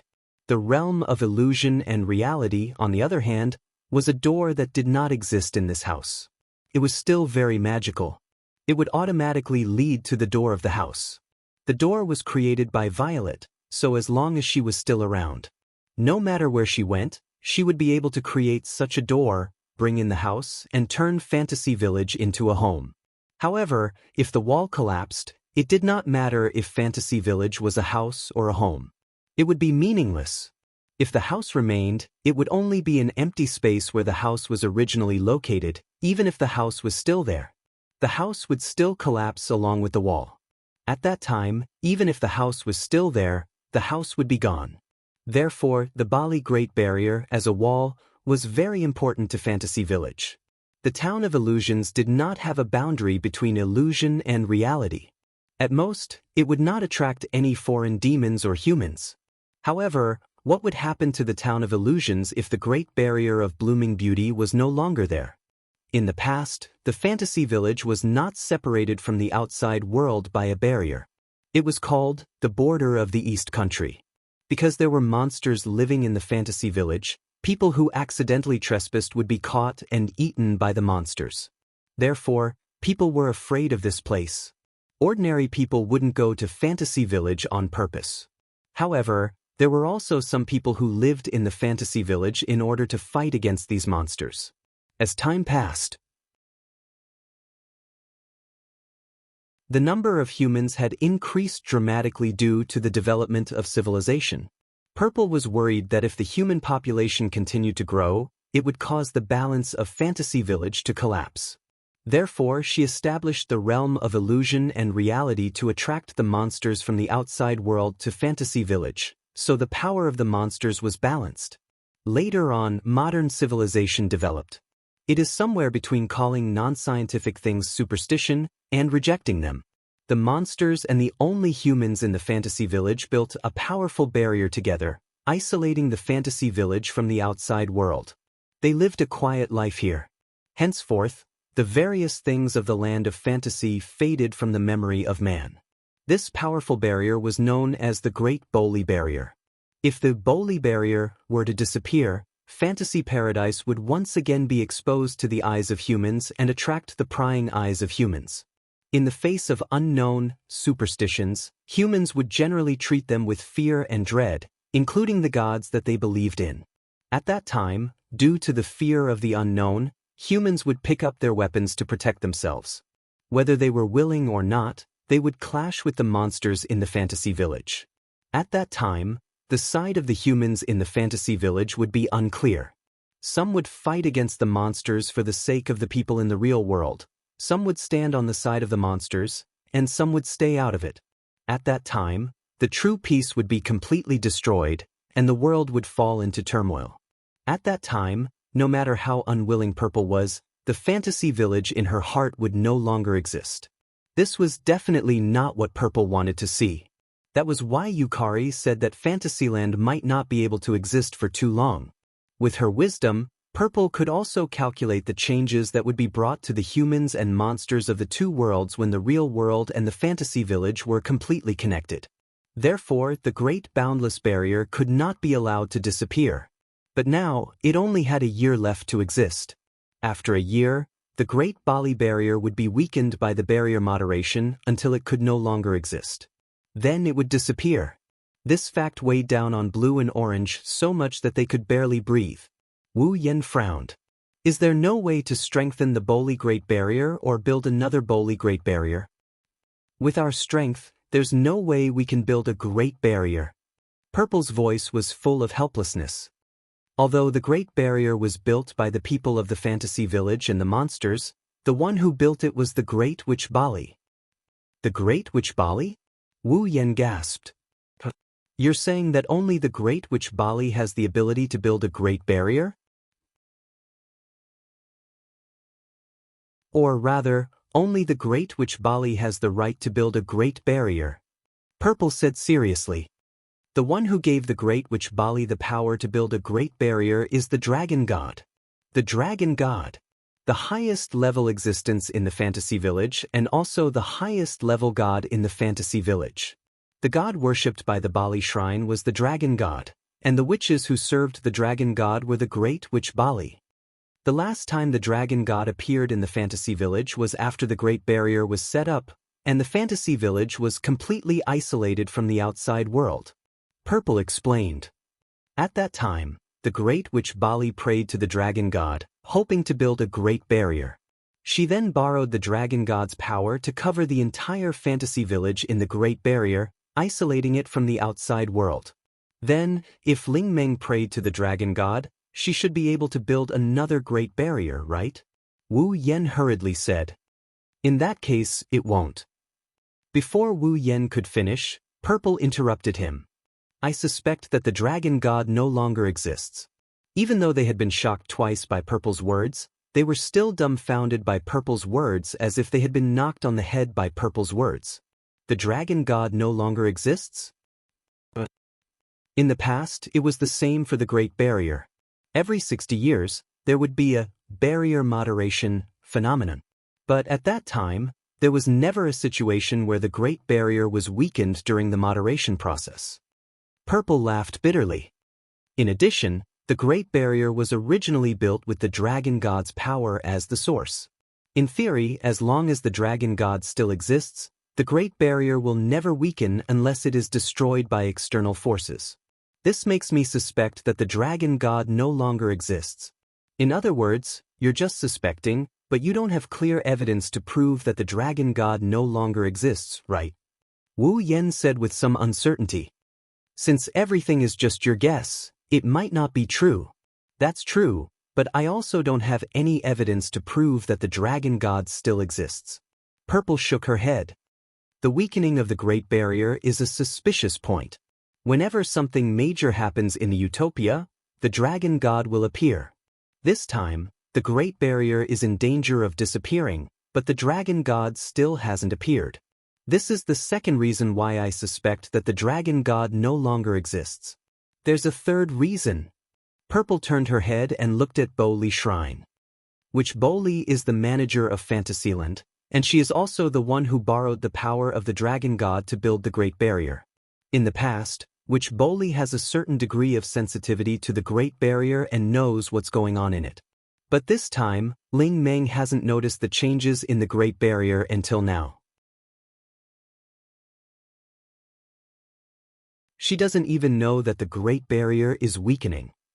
Purple said worriedly. Besides, the Dragon God is the god worshipped by the Boli Shrine.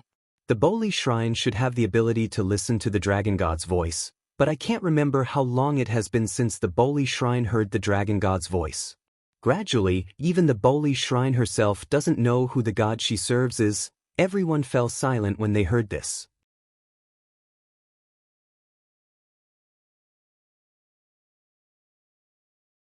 Chapter 1860. Indeed, the witches who serve the gods should be able to listen to the voice of the gods they serve.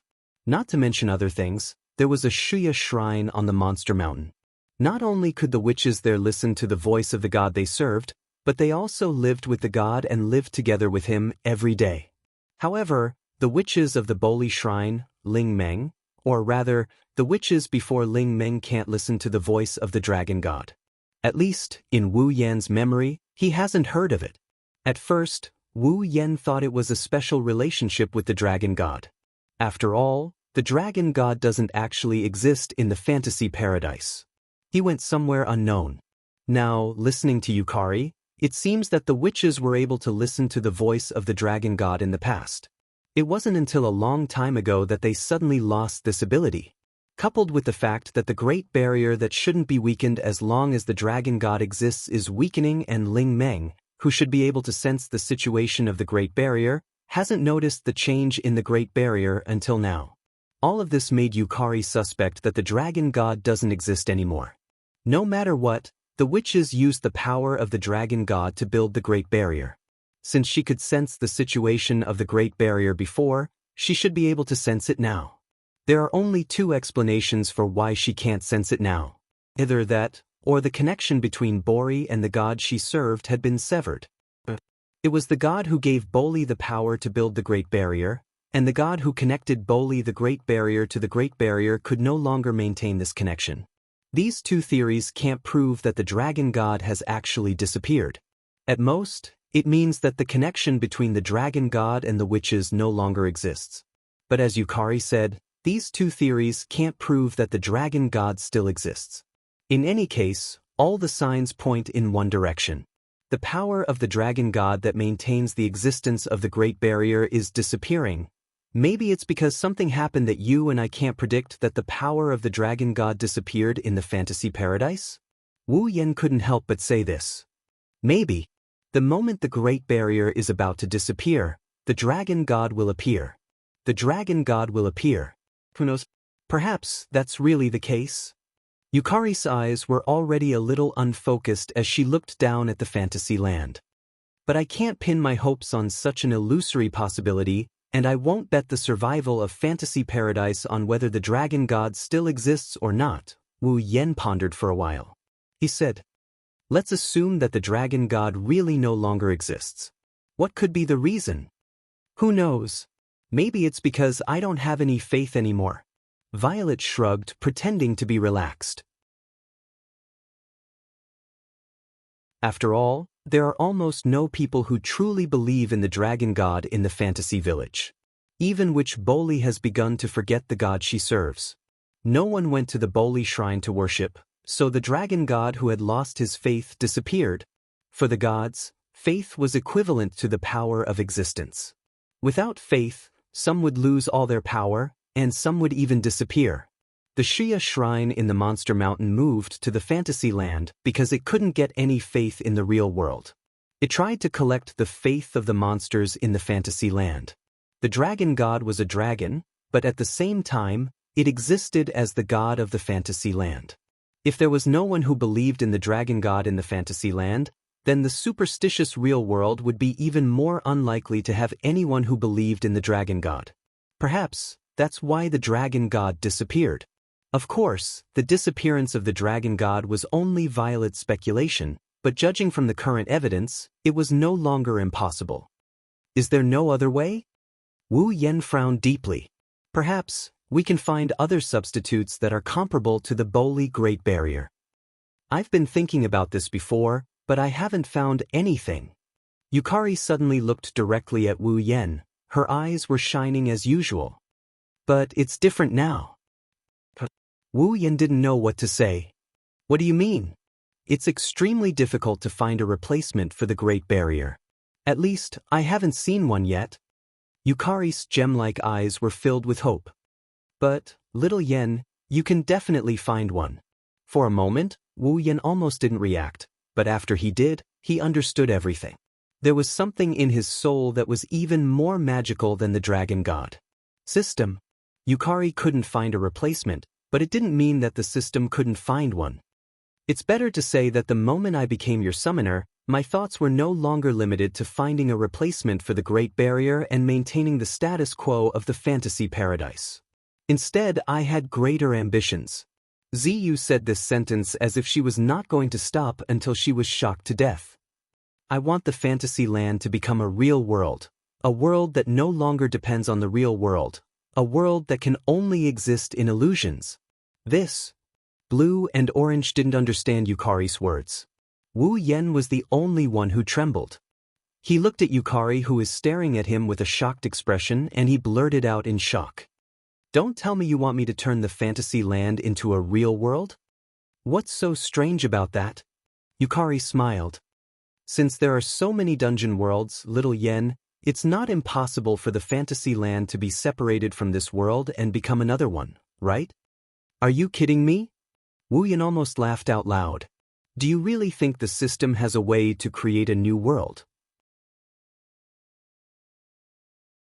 Or do you think I have that kind of ability? That's right. I think you have the ability to do that. Wu Yan was stunned again. Blue and Orange were at a loss again when Yukari nodded her head in agreement. It's not just because of the system. Xiao Yen, there are no god-level powerhouses in the instance worlds. You know this very well. Even the dragon god isn't a god-level powerhouse. As for you, sooner or later, you will become a god-level powerhouse. With the system's help, little Yen, are you sure you don't have the ability to create a new world? Yukari's words were filled with anticipation for Wu Yen.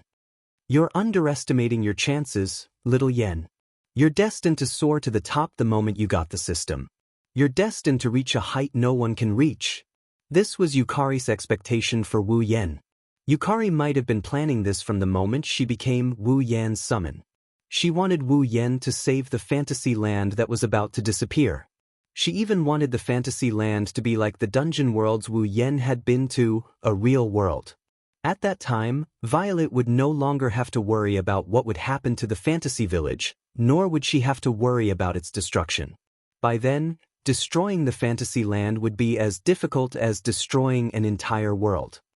I see. Wu Yen laughed bitterly. I was a fool. How could the sage of the shifter, Yakumo Yukari, help me just because we're fused?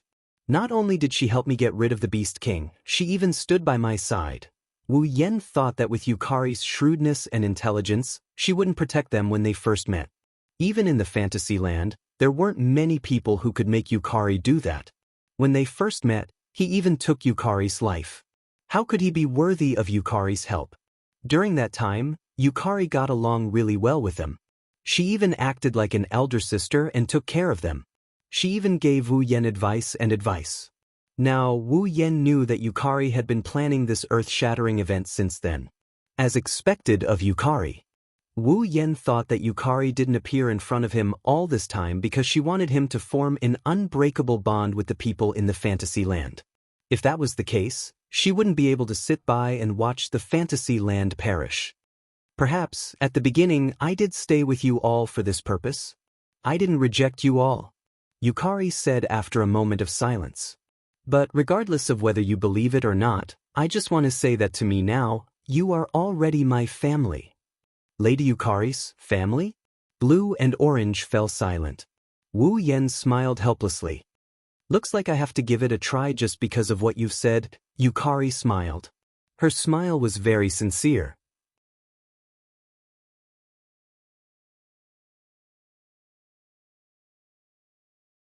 Chapter 1861. Fantasy Village, Red Devil Mansion, Stare. At this moment, Remilia, Patrice, and Zhuyi were standing in front of the round table on the platform. They had been gazing intensely at Wu Yen since 5 minutes ago, causing Wu Yen to reveal an unnatural expression. Of course, Remilia, Patrice, and Black Knight weren't the only ones present. Fran and the Little Devil were also present. Fran even imitated Remilia's group and glared at Wu Yen. She tried her best to pretend to be angry, but in fact, she looked adorable. As for the Little Devil, she was merely present. She didn't glare angrily at Wu Yen like any of the other girls present. The only emotion on her face and eyes was one of schadenfreude. Under the gazes of the 5 girls, some angry, some reproachful, some concerned, some scrutinizing, and some taking pleasure in his misfortune, Wu Yen could only close his mouth tightly and stand in front of the group of girls as if he was sitting on pins and needles. His expression was rather resentful. After what seemed like an eternity, the most impatient of them all, Remilia, finally took the initiative to denounce them. Tell me, what happened in the 3 days that you disappeared? Yes. 3 days. It had already been 3 days since he had fainted from the battle with Delicate Fragrance Fengjian. In other words, he had fainted during the battle with Delicate Fragrance Fujimi. Wu Yen was unconscious for 3 whole days and only woke up today. Wu Yen had just learned of this matter. Otherwise, he wouldn't have stood here obediently and endured the intimidating gazes of Remilia, Patrice, Black Knight, Fran, and Little Devil. After all, he had disappeared for 3 days in front of a group of girls for no reason. Remilia and the others were definitely the most worried. However, Wu Yen was puzzled. Before I return, Zi Ming had clearly told her that before bringing her back to the Ba Yun family, she had already greeted the people from the Red Devil Mansion. Why were Remilia and the others still denouncing her? The people from the Yakumo family only said that you will be staying with them for a few days. He seemed to have seen through the doubts in Wu Yan's heart. Patrice replied with her usual indifferent tone. He answered Wu Yan's question. But what exactly is the reason? But he didn't explain anything at all. So that's how it is. Wu Yan was slightly relieved and scratched his cheek. Actually, it's not a big deal, hence. Wu Yan told Remilia and the others everything that had happened after he left the Red Devil Mansion and went to the Sunflower Field 3 days ago. Although he said it as it is, he still knows how to hide some things that shouldn't be said. For example, the Great Barrier of Fantasy Town would collapse in a year. For example, Ziming suspected that the dragon god no longer existed. For example, Ziming planned to borrow Wu Yan's power to let Wu Yan create a world of his own and transcend from this world.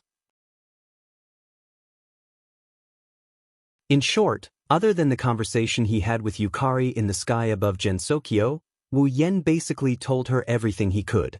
When they heard that Wu Yan fought with Yu Xiang, other than Fran who was at a loss and didn't know who Yu Xiang was, the rest of the girls were shocked.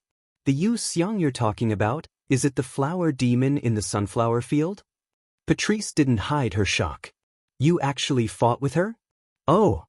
Seeing the shocked expressions of Remilia, Patrice, and Sanyi, other than Fran, Wu Yan raised an eyebrow. It seems like you all know Yu Xiang. We've only heard of her, we've never seen her before. Remilia raised her hand and curled her lips. I heard that the flower demon is on the same level as the demon sage in Fantasy Town. Lord Bai, did you really fight with her? Zuiyi seemed to know about delicate fragrance Feng Jian's terrifying strength and showed a concerned expression. Could it be that you stayed in Yakumo's house for 3 days because you were injured? Big brother is injured? This time, Fran's delicate face showed a shocked expression and she almost jumped into Wu Yan's arms. Her eyes were filled with anxiety. Big brother is injured? Where is he? It's fine. I'm fine, I'm fine. I didn't spend the past 3 days recovering from my injuries, I just fainted. Wu Yan hurriedly explained. Look, aren't I fine now? In fact, Wu Yan wasn't wrong. With Wu Yan true ancestors' regenerative abilities, the injuries he sustained during the battle with Yuka Fujimi were all healed up. He didn't even need to recuperate for the past 3 days, he was only unconscious. Thus, Wu Yan wasn't lying. Unfortunately, he could hide this from others, but not Patrice. Although you don't seem to be injured, your mana seems to have weakened quite a bit. Patrice frowned and stared at Wu Yan as though she was trying to see through Wu Yan. Besides, even if you were injured, you should have recovered by now with your recovery ability, right? Wu Yan was at a loss for words. Although 3 days have passed, just as Patrice sensed, Wu Yan still hasn't recovered the mana he used in the battle with Yu Xiang. It couldn't be helped. Although a true ancestor's recovery ability was very strong, Wu Yan's mana recovery was also reflected in his mana recovery. Moreover, he cultivated the highest level of mana cultivation. The amount of mana he could recover was more than an ordinary mage. However, recovering a lot didn't mean he could recover all of it. Wu Yan's mana can only be described as an ocean. If his mana was converted to water, then even a real ocean wouldn't be able to compare to the amount of mana he has in his body. So much mana, but in the battle with delicate fragrance Fujimi, almost all of it was consumed. Under such circumstances, how could it be so easy to recover so much mana? Even with Wu Yan's astonishing mana recovery, he only recovered about 30% of his mana in 3 days. However, this wasn't a bad thing. After such a large consumption and recovery, Wu Yan's mana would definitely reach a new height. Thus, Wu Yan let his mana recover on its own while he enjoyed a leisurely time. In any case, even 30% of his mana was enough for Wu Yan to squander. Who would have thought that Patrice would see through it and catch a ready-made one?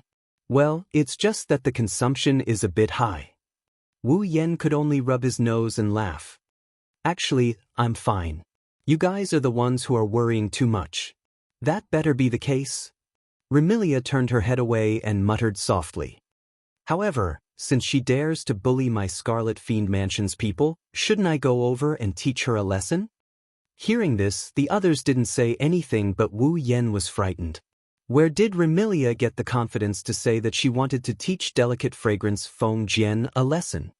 That's the Flower Lord of 4 seasons, the strongest existence in Fantasy Village. Even after leveling up, Yukari only had a 50% chance of victory. She's a terrifying opponent that I can't defeat even if I go all out. This Remilia is only at the 9th rank. If she can't even defeat me in my normal state, how can she deal with an opponent that I can't defeat even if I go all out? I'm afraid that if they really go over, Remilia won't be teaching the other party a lesson. Instead, she'll be delivering fertilizer. My little lady, please don't be rash. Wu Yan bitterly smiled. I don't want to go to Sun Garden to save you. This time, I won't be able to defeat you, Xiang. Wu Yan lost to Fujimi Yuka when he was at full power. Now, he only has 30% of his mana left. If he were to fight Fujimi Yuka, he would lose without a doubt. If even Wu Yan is like this, there's no need to even mention Remilia. Even if the entire Scarlet Fiend Mansion comes out, the result won't change at all. It's the same even with Fran. It isn't that Remilia, Patrice, Xiao Yi, Fran, and the others are too weak. It's that Yu Xiang is too strong. Who needs you to save me? Remilia was slightly angry. A mere flower demoness, boom. As soon as this sentence left Remilia's mouth, a shocking explosion echoed in the Scarlet Fiend Mansion's hall.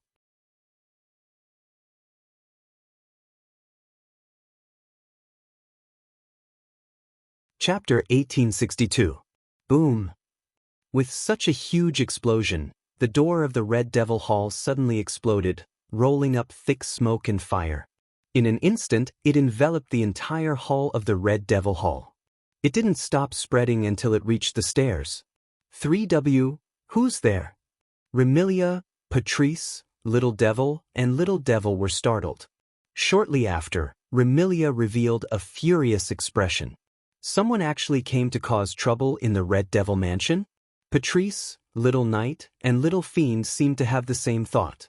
They looked at the entrance of the Scarlet Devil Mansion with vigilance, indifference, or fear. Only Fran seemed to have encountered something fun.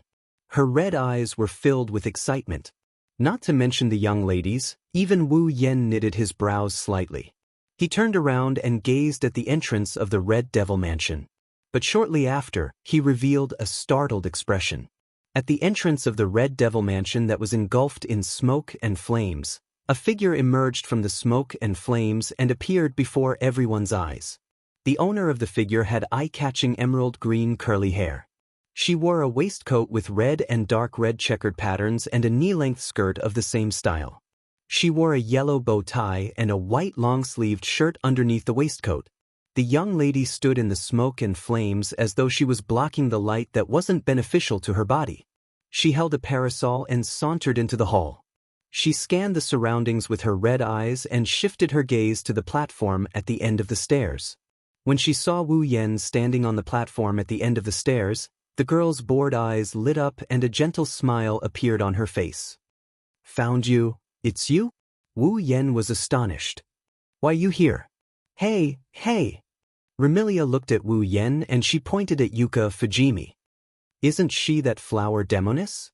The newcomer. It's Delicate Fragrance. That was why Wu Yan was so astonished. As the strongest flower queen in Fantasy Village, Delicate Fragrance Kaze could be said to be the embodiment of the strong. Not only did she like to be alone, but she also never went to any meaningless places. According to Wu Yan's understanding, Delicate Fragrance Feng Jian would only move about in his sunflower field territory. At most, he would go to the human realm for a stroll when he was free. When he had nothing to do, he would wander around the Boli Shrine. Aside from these 3 places, he basically wouldn't go anywhere else. Feng Jian Yu Xiang came to the Red Devil Hall, and from the looks of it, she seemed to be looking for him. Of course, no matter how astonished Wu Yan was, Yukari's entrance was too aggressive. When Remilia, Patrice, Black Knight, and the others realized that she was here to provoke them, they immediately tensed up. The imp already hid behind Patrice. She didn't look like a tamed demon should protect her master. Fran was curiously sizing up delicate fragrance Feng Jian Yu Xiang. You're that flower demoness who bullied my Red Devil Hall's butler, right? Remilia looked down at delicate fragrance Feng Jian Yu Xiang with an unfriendly expression. Now you want to provoke my entire Red Devil Hall? Provoke Red Devil Hall? Delicate fragrance Feng Jian Yu Xiang glanced at Remilia and spoke indifferently. I'm not interested. Wah. Remilia's eyes widened, the anger on her face thickened. Are you looking down on my Red Devil Hall? You want me to look up to you? Delicate fragrance Feng Jian Yu Xiang thought for a moment and nodded. Then, are you strong? In other words, if Remilia and the others were strong enough, delicate fragrance Feng Jian Yu Xiang wouldn't look down on Remilia and the others. On the contrary, if Remilia and the others were weak, delicate fragrance Feng Jian Yu Xiang wouldn't look up to them. This is delicate fragrance Feng Jian Yu Xiang. She's a battle maniac who only cares about fighting. Hee hee. Remilia smiled, but there was no smile in her eyes. Scarlet blood mist began to spread from her body. Do you want to try? Do you want to fight me? Delicate fragrance Feng Jian Yu Xiang's expression became a bit more motivated. Then I can play with you. Hearing this, Patrice, Zuiyi, and the others immediately stood behind Remilia. One held a grimoire in one hand and the other held a glittering throwing knife between her fingers. Even the imp stood out and put on a defensive look. Fran also tilted her head and flew up. Seeing that the two sides were about to fight, Wu Yen extended his hand and stopped Remilia and the others. He lowered his head and looked at delicate fragrance Feng Jian Yu Xiang. You haven't answered me. Why did you come to Red Devil Hall? I've already answered. Seeing that the fight isn't going to happen, Yuka Kaze's eagerness disappeared and she looked at Wu Yen. I'm here to find you. Find me? Delicate fragrance Feng Jian Yu Xiang nodded absent-mindedly. Then she seemed to recall something. Oh right, when I came over, this monster guarding the door kept gesturing at me and even rushed over. You guys should know this guy, right? After that, Feng Jian Yu Xiang's hand that wasn't holding the parasol suddenly dragged a person with circles in his eyes out and threw him on the ground. China! Zuiyi exclaimed. When Remilia saw Hong Meiling lying on the ground with circles in her eyes, anger flashed in her eyes. She wanted to go forward but was stopped by Wu Yen. I don't object to you coming to find me, but can't you use a more normal method? Wu Yen said helplessly. Knocking down the door and blowing up the door, people who don't know would think you're here to provoke me. I just don't like trouble. Yuka Kaze said as she looked at Wu Yen from head to toe. She sounded a bit disappointed. Looks like you haven't fully recovered yet. My injuries are healed, I just consumed a bit of mana. Wu Yen said with a strange expression. You didn't come to find me just to fight with me, right? It would be best if we could fight again. Delicate fragrance Feng Jian Yu Xiang shook her head. But since you haven't recovered yet, forget it.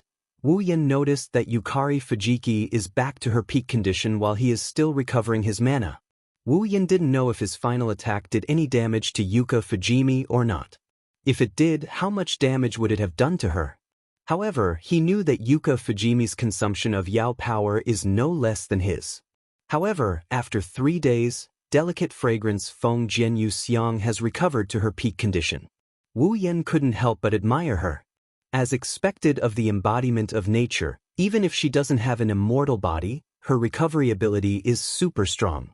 Coupled with a constant supply of energy from nature, it's not strange that delicate fragrance Feng Jian Yu Xiang recovered. Putting aside her recovery ability, delicate fragrance Feng Jian Yu Xiang won over Wu Yen in terms of mana and mana recovery. Wu Yen once again felt the power of delicate fragrance Feng Jian Yu Xiang. Just as Wu Yen thought of this, a dark red color suddenly appeared in his eyes, making him stunned. He subconsciously reached out and caught the dark red color in his hand. Then Wu Yen was surprised to find out. That speck of crimson was a drop of blood that floated like a gem. Blood? Could it be? Wu Yen looked at delicate fragrance Feng Jian Yu Xiang with an uncertain face. Is this your blood? Delicate fragrance Feng Jian Yu Xiang smiled without saying anything, which is equivalent to admitting Wu Yan's guess. But Wu Yen asked puzzledly. Didn't you win the battle 3 days ago? Why are you giving me blood? Only by defeating Delicate Fragrance Fujimi would he be able to obtain her blood. This is the bet that Delicate Fragrance Feng Jian Yuxiang made. I don't need to follow a bet to decide who I want to give my blood to. After saying this, Delicate Fragrance Feng Jian Yuxiang looked at Wu Yan with eyes full of expectation. I remember you said that my blood can make you invincible, right? Although he didn't know what Delicate Fragrance Feng Jian Yuxiang was planning, Wu Yan still nodded. Then, make a promise with me. Delicate Fragrance Feng Jian Yuxiang's voice showed a trace of excitement. When you become invincible, then fight with me. Fight again. This is Delicate Fragrance Feng Jian Yuxiang's condition. It's very Delicate Fragrance Feng Jian Yuxiang's condition. Wu Yan clenched the drop of blood in his hand. After a long time, he nodded, making Delicate Fragrance Feng Jian Yuxiang smile with satisfaction.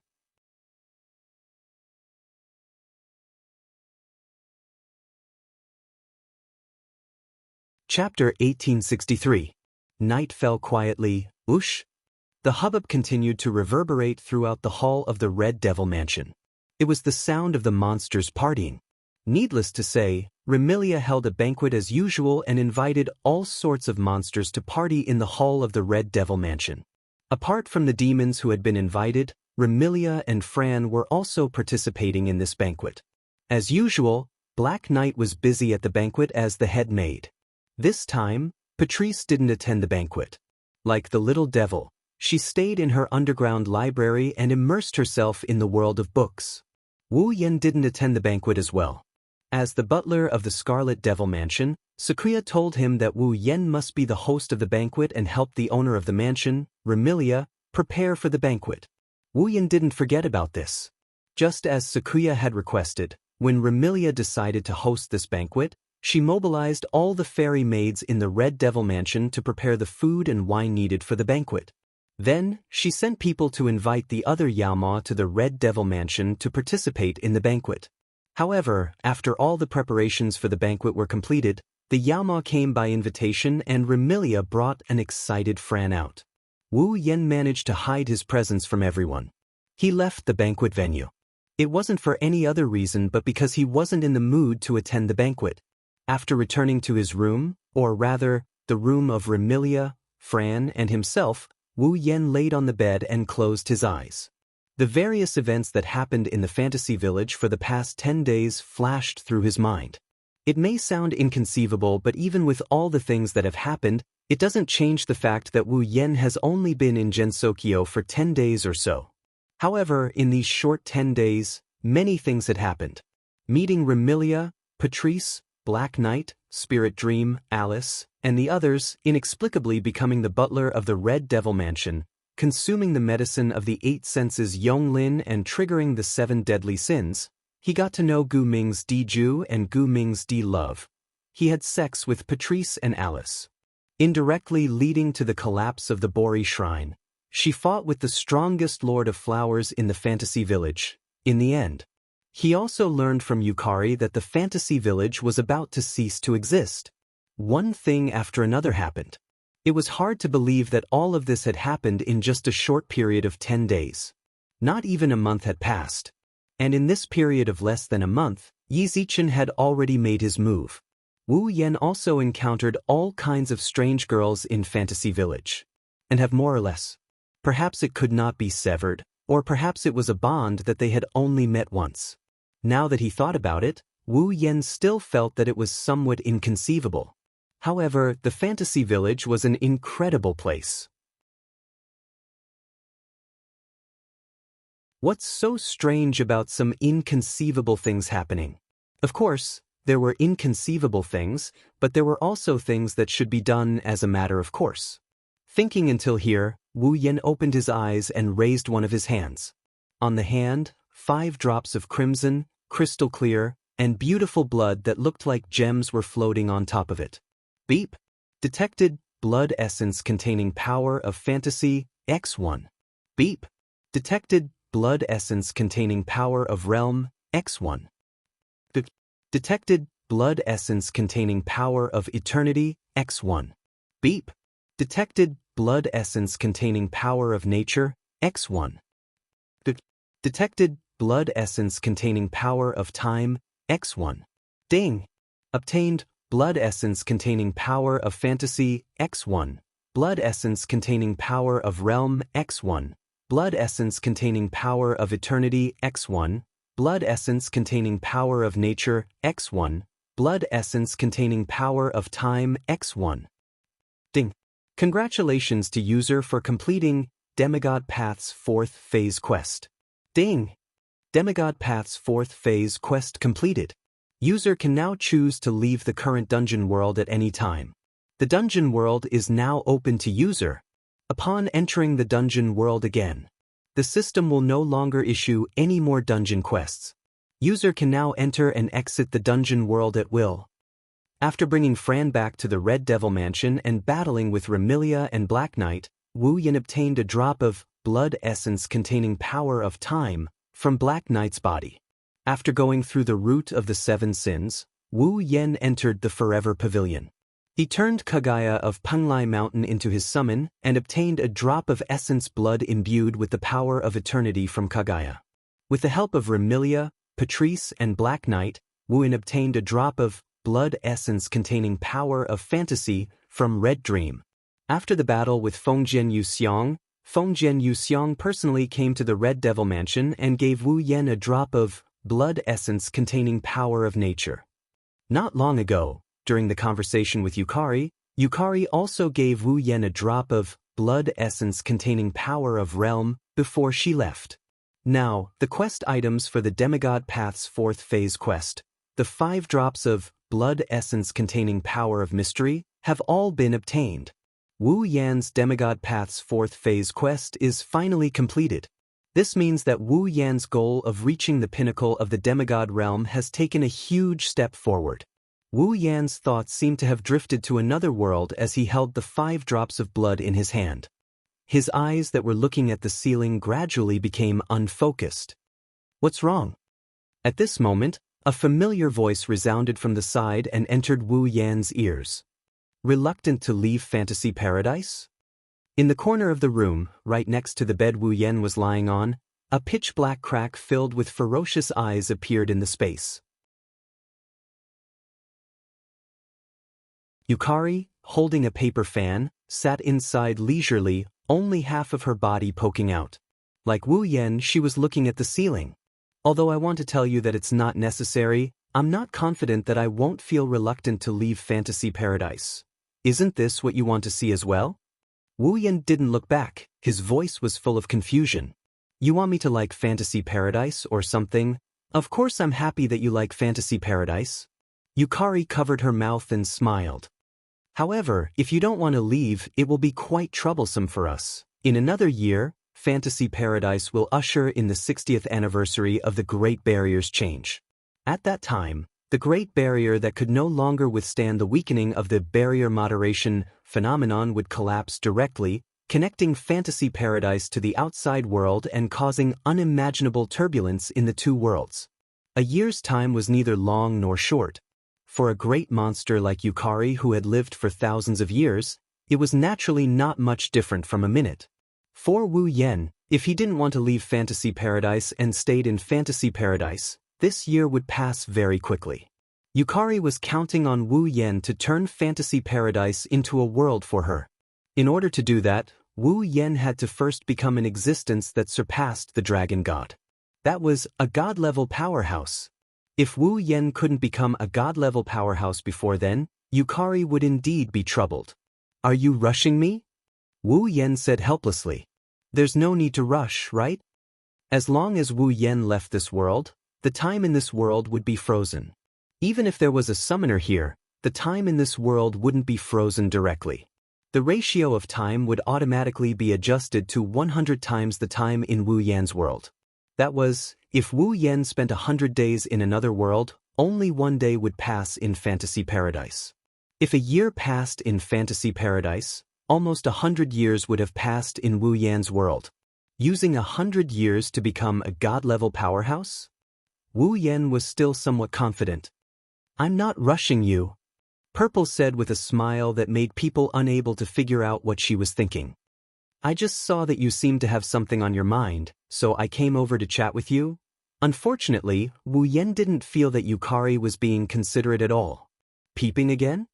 Wu Yan pursed his lips and asked, "So, you agree that I should leave as soon as possible?" "If possible, I do need to buy some time." Yukari stopped smiling and sighed. 100 years, actually, isn't that long. Hearing this, Wu Yan fell silent, and the entire room returned to silence. Until a certain moment, Wu Yan suddenly said, "Yukari, let's have a banquet."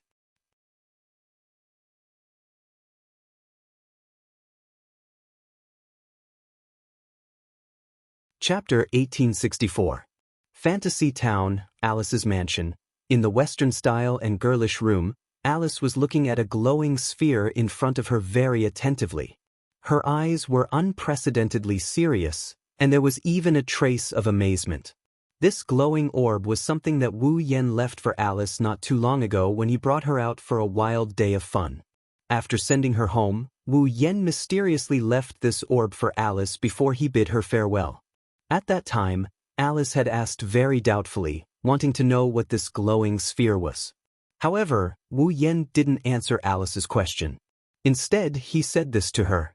"Put this into your puppet, you will find a surprise." After saying this, Wu Yan didn't reveal anything else and left without looking back. After that, Alice put the glowing sphere into one of her dolls the next day. Then, Alice was shocked to find out that it was not the same as the previous one. That puppet had a life. It had a life. It was obviously a simple doll that could not be simpler. In terms of the degree of delicacy, it could not be compared with the Shanghai humanoid and Penglai humanoid around Alice. It was not like the Shanghai humanoid and Penglai humanoid, which Alice did not know how much effort it took to have intelligence similar to that of humans.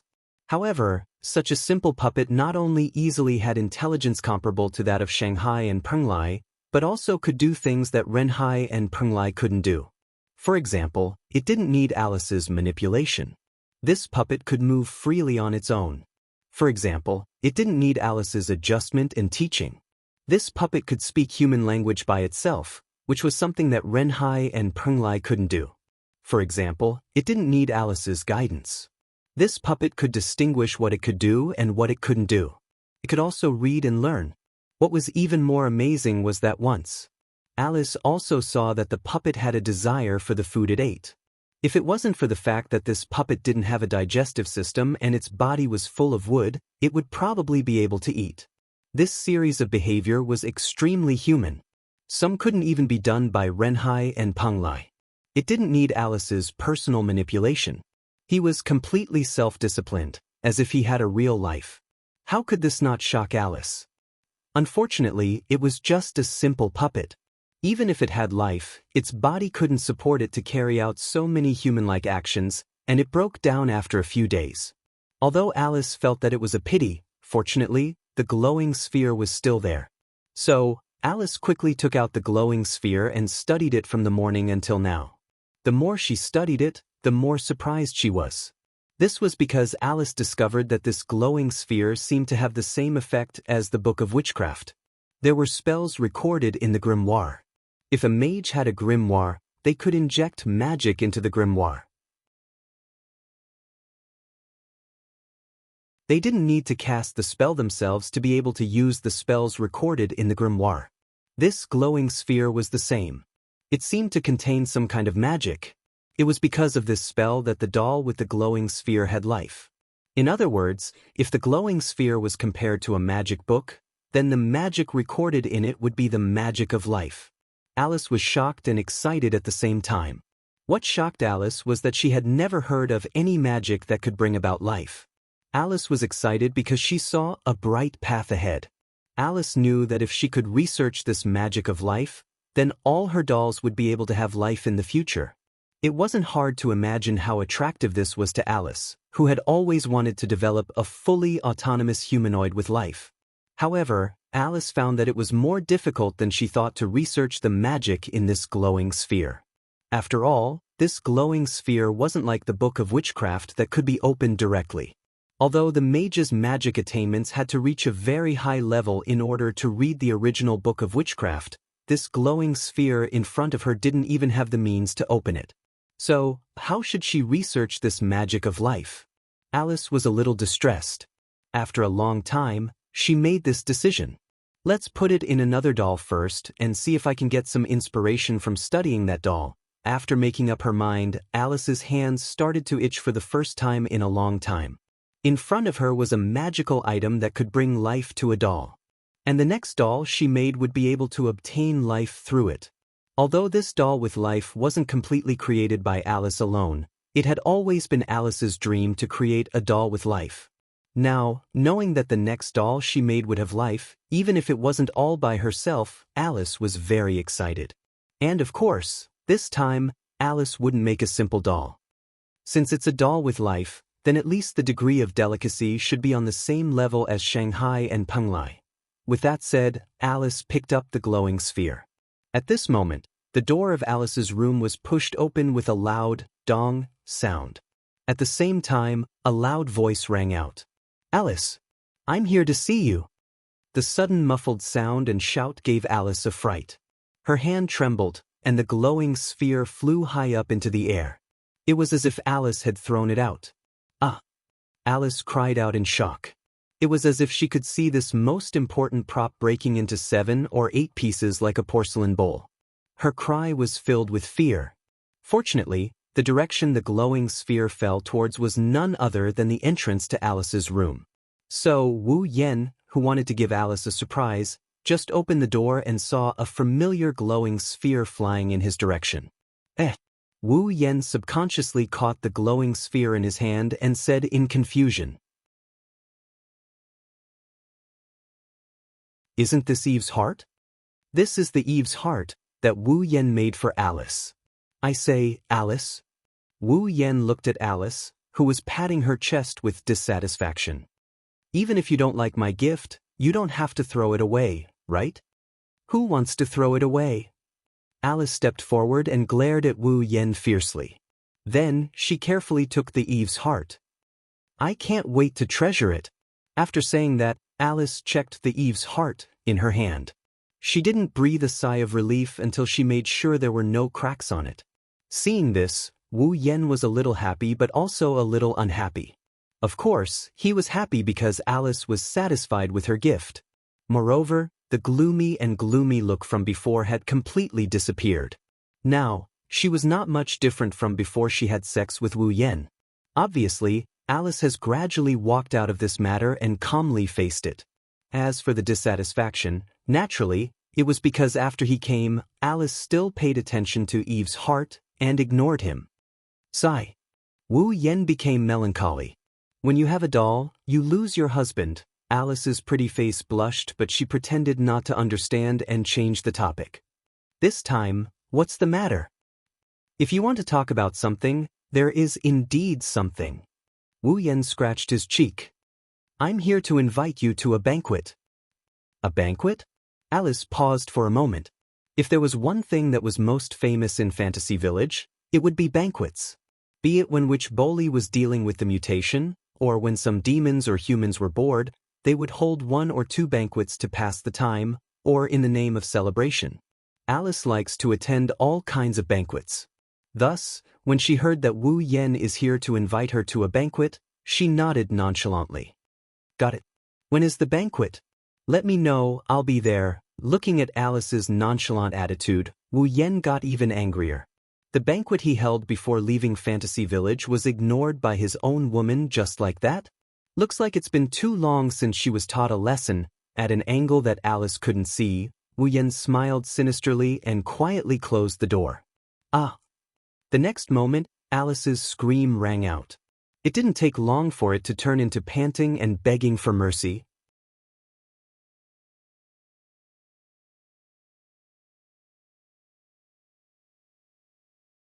Chapter 1865.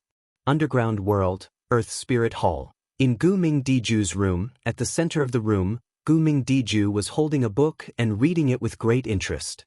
To Gu Ming Diju, who could directly read minds and know what others were thinking, even knowing the darkness in many people's hearts, reading was a very meaningful thing. This was because Gu Ming could only understand the content of the book through reading. It was not like when he was facing a human, where he could naturally know what the other person was thinking as long as he opened his third eye. Therefore, reading was one of Gu Ming's favorite activities. There was no other activity like reading. Compared to Gu Ming Diju, who was immersed in the world of books, Gu Ming Diju seemed to be entertaining himself. While Gu Ming Dijue was reading the book with great interest, Gu Ming Dijue's love was lying on the floor of Gu Ming Dijue's room. She didn't care whether her clothes were dirty or not. She stared at the cat with fire on its tail in front of her with big, round, beautiful eyes wide open. That was the famous fire cat in the underground world. The fire cats in Earth Spirit Hall were all Gu Ming Diju's pets. It could also be said that they were Gu Ming Diju's pets. At this moment, Gu Ming Diju was chatting with the fire cat in front of her to pass time. "Hey, why do you have fire on your tail?" "Meow." The fire cat tilted its head and looked confused. Although this fire cat could not turn into a human like the fire cat Phosphorus, it already had the basic intelligence. It was not just this fire cat. In Earth Spirit Hall, Gu Ming Diju's pets all had a certain level of intelligence. Otherwise, why would Gu Ming Diju's love let his pets do all the work in Earth Spirit Hall? Therefore, this fire cat could understand Gu Ming Diju's words. Unfortunately, although it could understand, it could not speak. It could not speak. It didn't know how to do that. It could only give the simplest answer. Of course, such an answer was basically, other than Gu Ming Diju, who could directly read its heart, it was unlikely that anyone else would know what it meant, including Gu Ming Diju. "What is meow?" Gu Ming Diju expressed that the two languages did not seem to be from the same country. She tilted her head. His face was filled with doubt. "Will there be fire in your tail if you say meow?" "Meow." "Meow, Lien Lien is meowing, but there is no fire in her tail, meow." "I almost forgot that Lien Lien doesn't have a tail, meow." Meow. Why is it still meow?" Lien Lien started to pout, her face filled with dissatisfaction. "Don't you want to talk to Lien Lien?" "Meow." The flame cat also expressed that it was under a lot of pressure to have such a naive and romantic little sister who didn't know anything. Just like that, the extremely strange conversation between the human and the cat continued in the form of self-entertainment.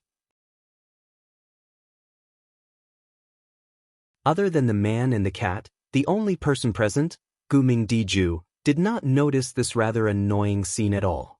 It was not that Gu Ming Diju did not care about his sister, but first of all, Gu Ming Diju's attention was completely focused on the book in his hand, so she did not have the spare energy to pay attention to anything else. Secondly, that was also the reason why Gu Ming Diju had fallen in love with her. Gu Ming Diju had sealed his soul and had the ability to control his subconscious. Gu Ming Diju's sense of existence was originally weak, so even if she passed by people's sight, it was possible that she would not be noticed.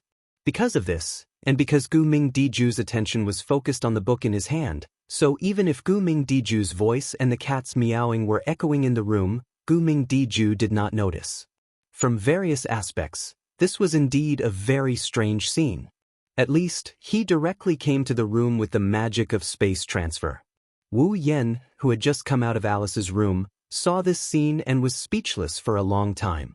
If one looked carefully, one would notice that there was a lingering trace of joy between Wu Yan's brows. It was the lingering pleasure after he did something inexplicable to Alice under the circumstances of not knowing whether it was punishment or venting his dissatisfaction in his heart. Now, when he saw this strange scene in front of him, the lingering pleasure quickly disappeared, leaving behind only an expression of not knowing whether to laugh or cry.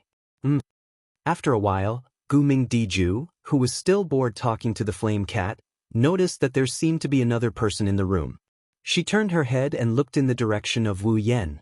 Then her eyes brightened, and she jumped up happily and cheered out loud. "Brother! Brother?" No matter how he did not notice the existence of Gu Ming Diju could not hear Gu Ming Diju's loud voice. Then, Gu Ming Diju raised his head in confusion and looked forward. Then he saw Gu Ming Diju's face was full of excitement, and she rushed to Wu Yen. Suddenly, Gu Ming Diju was stunned. When he found that it was Wu Yen, his eyes also brightened. He put down the book in his hand and stood up with some surprise. Brother. Gu Mingdiju jumped in front of Wu Yan excitedly, looking at Wu Yan with big sparkling eyes. Her eyes were full of joy. Is it you? Did you come to see Diju? Looking at Gu Mingdiju's strangely happy and cute look, Wu Yan could not help but smile. He reached out his hand and touched Gu Mingdiju's little head. I came to see you guys. Are you happy? Happy. Gu Mingdiju also reached out her hand and hugged Wu Yan's leg like a koala bear, laughing softly. Keeping the look of touching Gu Mingdiju's head, Wu Yan raised his eyes and looked forward. He met Gu Mingdiju's eyes. Looking at Gu Mingdiju's surprised look, he smiled and greeted him. How have you been recently? Listening to this most ordinary greeting, Gu Mingdiju felt touched from the bottom of his heart. It could not be helped. Because of the ability to read minds, Gu Mingdiju knew everything about others. He was hated by almost all humans, demons, and gods. When did he hear such words? Just this simple greeting made Gu Mingdiju very satisfied. It also made Gu Mingdiju feel that meeting Wu Yan was a very lucky thing. I just read books when I have nothing to do and walk around Earth Spirit Hall with Ah Lin and Ah Kong. Gu Mingdiju smiled gently. Also, Diju has not been running around recently. With Diju accompanying me, it is not boring. Is that so? Wu Yan hesitated for a bit before asking. Have you always been like this in Earth Spirit Hall? Gu Mingdiju did not want to hide anything from Wu Yan and nodded seriously. No one would welcome me anywhere else. I don't like to run around. Hearing this, Wu Yan scratched his face and showed a troubled expression. This made Gu Mingdiju curious. What's wrong? No. Wu Yan smiled helplessly. Originally, I wanted to invite you to a banquet on the surface. Who knew that you don't like to run around? Banquet? Gu Mingdiju was stunned. Banquet? Gu Mingdiju looked very interested. Diju saw something called a banquet when Diju went to the surface. It was very fun. Banquets are for fun. Wu Yan patted Gu Mingdiju's head lovingly. How about it? Do you want to go? I want to go, I want to go. Gu Mingdiju shouted without hesitation. Diju wants to go. Diju! Gu Mingdiju frowned and scolded her. You can't be so rude. Sister, let's go to that banquet. Gu Mingdiju looked pitifully at Gu Mingdiju. Diju wants to go. But Gu Mingdiju was in a difficult position. If you really don't want to go, I won't force you. Wu Yan comforted her. As for Diju, if you trust me, how about letting me take care of her? No, it's not that I don't want to go. Gu Mingdiju shook his head and sighed. It's just that, will the people on the surface welcome us? Hearing this, Wu Yan remembered. Previously, the demons in the underground world had brought some trouble to the surface. Even the laziest Ling Meng was busy for a period of time. After that, Ling Meng banned the demons from the underground world from entering the surface. It was no wonder that Gu Mingdiju thought so. Leave this to me. Wu Yan patted his chest. I'll make it clear to Ling Meng. I see. Gu Mingdiju was slightly moved. After seeing Gu Mingdiju's pleading look, he nodded. Wu Yan smiled.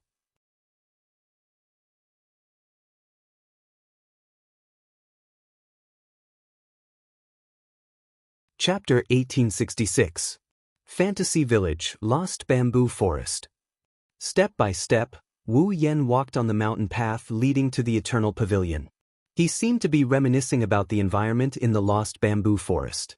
He didn't use spatial magic and walked like an ordinary person. His gaze was focused on the area in front of him. Wu Yan took a good look at the brand new house that looked a bit strange. In the courtyard of the house, Ling Xian was holding some herbs and identifying them with a troubled expression. Master, which herb are you looking for? As Yonglin's disciple, Ling Xian's fighting strength wasn't that great. She wasn't even at the 9th level. She was just hovering around the 8th level. It wasn't that Ling Xian didn't have any talent. Yonglin didn't want Ling Xian to become a disciple with great fighting strength. Instead, she wanted Ling Xian to be her successor in the medical field. It seemed like she wanted Ling Xian to inherit her medical skills. Ling Xian, on the other hand, had been with Yonglin for quite some time now. When it came to herbs, Ling Xian believed that it was almost impossible for her to not recognize them. But every time Ling Xian thought so, Yonglin seemed to be able to see through Ling Xian's mind. She would find some plants that Ling Xian had never seen before and let Ling Xian identify them. Clearly, this time, Ling Xian was stumped by the herbs that Yonglin had found from God knows where. Don't tell me they aren't herbs? It was inevitable that Ling Xian would have such doubts. After all, there was once when Yonglin grabbed a bunch of weeds outside and asked Ling Xian to identify them. Ling Xian studied them for a dozen days but couldn't figure out that they were just ordinary weeds. It wasn't that Ling Xian was stupid. Yonglin was too smart in her heart. Ling Xian didn't expect Yonglin to trick her by grabbing a bunch of weeds. She mistook them for herbs. Thus, Ling Xian didn't think that they were weeds. She thought they were herbs that looked like weeds. Wu Yan chuckled when he saw Ling Xian struggling with the plant. His laughter attracted Ling Xian's attention. Master Bai? Ling Xian was startled by his words. Then he quickly stood up. He bowed respectfully to Wu Yan. Lord Bai. Good morning, Ling Xian. Wu Yan beckoned to Ling Xian. Are you busy? I'm not in a hurry. I'm just identifying some herbs. Ling Xian replied with some awkwardness. Are you looking for Her Highness? Then I'll go and report to Master. I am indeed here to look for Huey, Wu Yan said strangely. But I'm looking for Hui Yi. Why are you reporting to Yonglin instead? This. Ling Xian hesitated for a moment, feeling a little awkward. Then he said carefully. Master said that if Lord Bai comes to look for Her Highness, we must report to her first. This Yonglin. Wu Yan was speechless and had no choice but to compromise. There's no other way. Although it's very troublesome, this is the only way. Thank you, Lord Bai. Ling Xian smiled gratefully at Wu Yan and walked into the Forever Pavilion to report to Yonglin. After waiting for about 10 minutes or so, the bored Wu Yan sensed an extremely restrained but strangely powerful and mysterious familiar presence slowly approaching him from within the UCI Pavilion. A few seconds later, the door of the Forever Pavilion opened and Yonglin walked out. She looked at Wu Yan and said with a smile. What? You want to look for trouble in the Forever Pavilion after fighting with the flower demon in the sunflower field? Wu Yan flinched when he heard this. He was surprised by this. You know? I know. Yonglin shook her head. I think I'm not the only one in the fantasy village who knows. Many people should have sensed the aura you leaked when you fought with the flower demon that day. Yonglin subconsciously glanced at Wu Yan. She's a bit surprised by his reaction. That day, when Wu Yan fought with Fengjin Yuxiang, Yonglin sensed his aura and secretly paid attention to it. Although it wasn't something that could be casually mentioned, Yonglin saw the entire battle that day. Naturally, she also saw Wu Yan's combat power. To be honest, Yonglin didn't expect Wu Yan to be able to fight Fengjin Yuxiang to a draw. That's a result that Yonglin might have to risk everything to achieve. Yonglin knew that Wu Yan wasn't strong enough to fight Fengjin Yuxiang to a draw. Wu Yan was barely qualified to fight her, let alone fight Fengjin Yuxiang. Coupled with the fact that she saw Wu Yan using the power of realm manipulation that only Yukari can do, Yatsuki guessed that Wu Yan must have used some sort of method to temporarily increase his power. That's how he achieved such a result. However, no matter what, Wu Yan had the ability to fight Fengjin Yuxiang, Yakumo Yukari, or herself. This was basically confirmed. Yonglin felt that it was necessary to re-examine Wu Yan. That's the ability you got from the system, right? Yonglin looked at Wu Yan with eyes that seemed to be able to see through people's hearts. The method that allows people to temporarily gain power beyond their own and Yakumo Yukari's ability. Wu Yan smiled awkwardly when he saw Yonglin's eyes that looked like she wanted to dissect him. Rather than saying that I got it from the system, it's better to say that I got it from my own blood. Bloodline? Yonglin narrowed her eyes slightly. Vampire's ancestor? You even know that? Wu Yan was puzzled by her reaction. Since you know everything, why are you still asking me? If I could really know everything, I wouldn't have let you have such a relationship with the princess. Yonglin's tone was a little cold. It's just that I've seen a creature of the night just like you over the eons. I don't know how long ago. Have you seen the ancestor? Wu Yan mused for a bit before he finally said something like that. Have you seen the dragon god? Dragon god? Yonglin didn't expect Wu Yan to ask such a question. She frowned slightly. You mean the dragon god in Fantasy Village? You must be one of the oldest existences in Fantasy Village, right? Wu Yan stared at Yonglin. The dragon god appeared in Fantasy Village for the last time when Bori was building the barrier. If it's you, you must have seen the dragon god, right? Fantasy Village used to be a remote place in the world before it was isolated from the outside world. In other words, Fantasy Village existed before the dragon god appeared for the last time. If Yonglin was already in the Fantasy Village at that time, she should have seen the dragon god who appeared in the Fantasy Village for the last time. However, Yonglin shook her head while Wu Yan was thinking. No, you're wrong, I haven't seen the dragon god. Wu Yan was stunned. Indeed, the princess and I already existed in the Fantasy Village before the Great Barrier was built. Yonglin sighed. But at that time, in order to avoid the people from the moon, the princess exiled the entire Forever Pavilion to the world of Forever. It wasn't until recently that the Forever Pavilion really appeared in Fantasy Village. You know this, so neither the princess nor I have seen the dragon god. I see. Wu Yan nodded with disappointment. Then there's no other way. Why did you suddenly mention the dragon god? Yonglin Yagi asked in confusion. You're not the kind of person who would miss the gods that are almost forgotten by everyone, right? Well, there are all kinds of reasons. Wu Yan said perfunctorily, then smiled bitterly. By the way, I'm here for Kagaya. Where is she? You're looking for the princess because of the banquet, right? Yonglin glanced at Wu Yan. That crow seems to have gotten the news from somewhere and is spreading it everywhere. The Forever Pavilion also got the news, so you don't have to run around anymore, just go back and prepare. Paparazzi? Wu Yan was stunned, then pursed his lips. I almost forgot about her, I should have just let her invite her, so I don't have to run around. Just like that, the news that a grand banquet was about to be held spread throughout Fantasy Town. The venue of the banquet was Bori Shrine.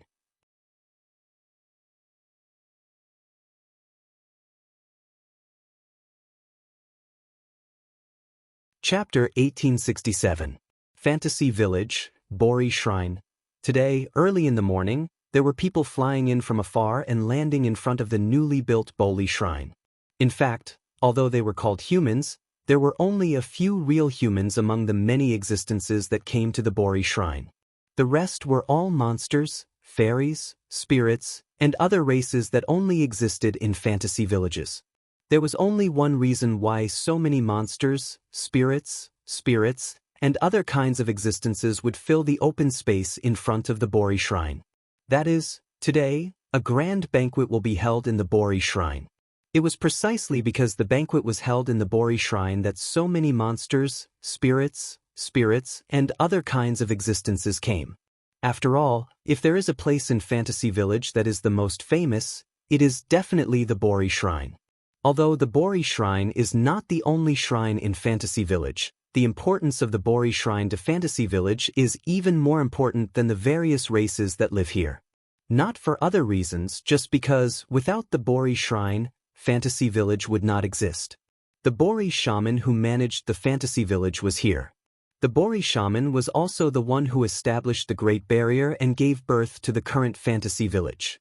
Not to mention, the Bori Shrine also worshipped the highest level god in the Fantasy Village, the Dragon God. Of course not. In Fantasy Village, except for those who have lived for a long time, basically no one knows about the existence of the Dragon God. This was not surprising. The Dragon God had never shown his miracles, unlike the Guardian Arrow Shrine on the Demon Mountain. As long as someone offered faith, the god there would definitely give back a certain miracle. It made people wonder whether the so-called highest-level god in the Fantasy Village really existed.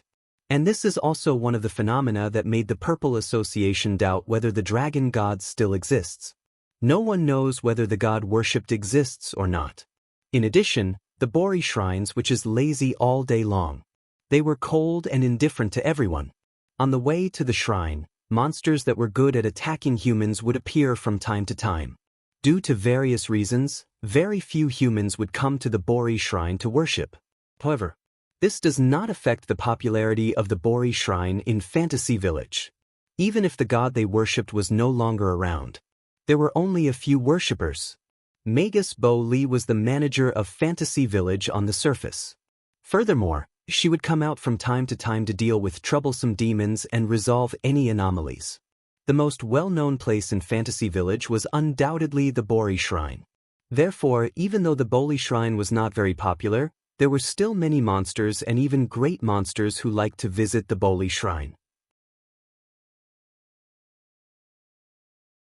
Needless to say, the moment they heard that the Bori Shrine was going to hold a banquet, basically all the well-known, unknown, powerful, and not so powerful monsters in the Fantasy Village came here in groups of 2s and 3s, filling the open space in front of the Bori Shrine with people. Standing in the hallway of the Bori Shrine, Ling Meng looked at the noisy area in front of her.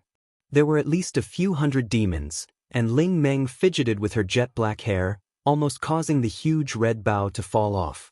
Is it so difficult to spend a few days leisurely? Well, isn't this good? Marissa stood beside Ling Meng.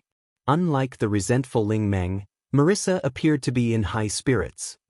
This banquet is sponsored by the little brother from the Yakumo family. You don't have to pay for it. Furthermore, you can eat and drink for free. That's very enviable. We can eat and drink for free, but we can forget about the banquet. Princess Ling Meng did not hesitate to say those words. It wasn't easy for me to rebuild my shrine. What if these guys cause me trouble again? What should I do? It seems that Wenwen and I have been the ones who have been rebuilding the shrine. Marissa laughed dryly and muttered. Besides, it's not like you don't have any benefits. The bow on Ling Meng's head shook slightly and she snorted coldly. However, no matter how one looked at it, it seemed like she was faking it. What are you talking about? Hee hee. Marissa let out an extremely mischievous laugh. Do you think I don't know? The little brother from the Yakumo family has already paid you for the venue, right? How is that possible? Ling Meng's face stiffened slightly and she put on a fake smile. How could I possibly agree to lend the venue to such a troublesome person? Is that so? It was rare for Marissa to speak in a tone as if she had the upper hand. She was immensely pleased with herself. Stop hiding it, Ling Meng. When the little brother from the Yakumo family came to borrow the venue from you, he said that he would pay you for the venue. Wenwen saw it and told me everything. You can't lie to me. Wenwen? Ling Meng was startled and she clenched her teeth. It's that damned paparazzi again. See if I don't teach you a lesson. Ling Meng, just confess. Marissa patted Ling Meng's shoulder and said in a gentle tone. Why don't I go find the little brother from the Yakumo family and tell him personally that you won't be borrowing the venue for this banquet? You won't be charging him for the venue either. How is that possible? Ling Meng's eyes widened. I am the noble Boli witch. How can I let the gold in my hands fly away? Hearing this, even with Marissa's thick nerves, the corner of her mouth couldn't help but twitch. Let's not talk about the relationship between gold coin and the witch. Just the words noble character and unquestionable integrity, when used on Princess Ling Meng, was already worth pondering over. You actually hid such a big matter from me. On the other side, Remilia was hovering in the air in a corner of the noisy crowd. She angrily shouted at Wu Yen, whose ears were hurting from being yelled at. Why didn't I know that you were planning to hold such a big banquet? Calm down. Calm down. Wu Yen hurriedly waved his hand in an attempt to calm Remilia down. I saw that you were holding a banquet in the Red Devil Mansion, so I didn't tell you. That's that. That's that. Remilia yelled in a frenzy. Such a big banquet. If others find out that the Red Devil Mansion's butler paid for it and the Red Devil Mansion didn't contribute a single cent, where am I supposed to put my face? You said it yourself. This is this and that is that. I didn't hold this banquet as the Red Devil Mansion's butler. Wu Yan didn't know whether to laugh or cry. Besides, if it doesn't work, I can just tell others that the Red Devil Mansion is the one behind this banquet. All right, your head. Remilia's anger didn't lessen. It won't take long for people to dig out the truth about this matter. Do you think that paparazzi has been faking it all this time? Remy, calm down first. Patrice silently closed the book in her hand. She seemed to be annoyed by the ruckus and said helplessly, "The banquet is already held and most of the invited guests are here. The banquet will officially begin soon. Even if you keep making a ruckus here, it won't be of any use." "Yes. Now isn't the time to quarrel." Remilia snapped out of her daze and glared at Wu Yen before turning to Zuyi. "While there's still time, Zuyi, hurry up and prepare some dishes and wine for the banquet. At the very least, these things should be provided by us. That way, others won't have anything to say." "Yes, miss." "Eldest young miss." Bu Yi bowed, and with a flash he disappeared on the spot. Wu Yen could only roll his eyes. In about half an hour, the banquet would officially begin.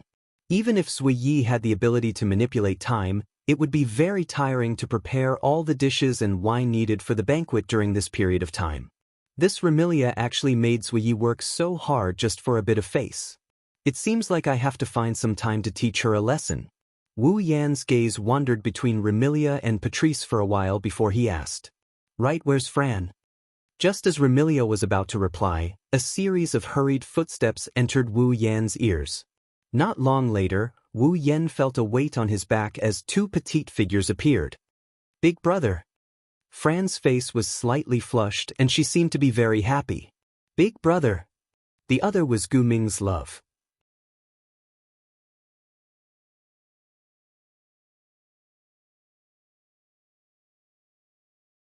Chapter 1868. Lian Lian? Looking at the naughty Furan who is lying on his back with her head peeking out from his shoulder, Wu Yan laughed. "You're here?" Gu Ming Di Lian nodded his head heavily, his little feet dangling in the air, swaying non-stop. "Lian Lian is here, and there's a lot of people with her." Gu Ming's love, who had come to the surface more than once, naturally had seen the scene of the banquet.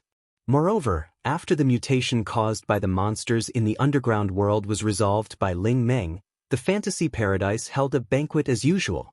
At that time, Gu Ming's love had also participated.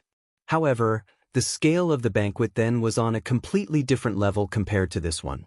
Putting everything else aside, the number of monsters attending the banquet alone was so large that even Gu Ming's love was surprised. "Where's your sister?" Wu Yan pinched Gu Ming Di Lian's nose. "Don't tell me that you abandoned your sister and ran over here by yourself? That's not bad. Lian Lian is not that bad. Besides, I won't let Lian Lian come alone." Gu Ming Lian wrinkled her nose and pointed in a direction. "Sister is over there." Wu Yan, Remilia, and Patrice looked in the direction Gu Ming Di Lian pointed. Gu Ming Di Lian was looking around with Spirit Wu Lu Kong and Flaming Cat Phosphor. They seemed to be looking for something. Gu Ming Di Lian scanned the surroundings, nimbly passing by demons and walking towards them. "Sister!" Gu Ming Di Lian shouted. "I'm here!" Gu Ming Dijue looked over when he heard Gu Ming Dijue. When he saw Furan and Gu Ming Dijue lying on Wu Yan's back, he couldn't help but grin as he walked over. "Sorry to keep you waiting." Gu Ming Di Lian smiled. "I'm not late, right?" "Thank goodness the banquet hasn't started yet." Wu Yan greeted Gu Ming Di Lian and waved at Spirit Wu Lu Kong and Flaming Cat Phosphor. "Hello, you do." Facing this one and only friend that their master thought about every day, Spirit Crow Lukong and Flaming Cat Phosphor did not dare to be negligent. They quickly bowed. "Why are you two here?" At this moment, Remilia frowned and glared at Wu Yan. "You even informed the people of Earth Spirit Hall, but not me. What is the meaning of this?" "Oh please. You know they live in the underworld. They'll need some time to get here. Of course I have to inform them in advance." Remilia seemed to be brooding over the fact that he didn't inform her beforehand. Wu Yan didn't know what expression he should show. "Also, it's not like I didn't inform you. It's not like you came uninvited. So why are you still brooding over it?"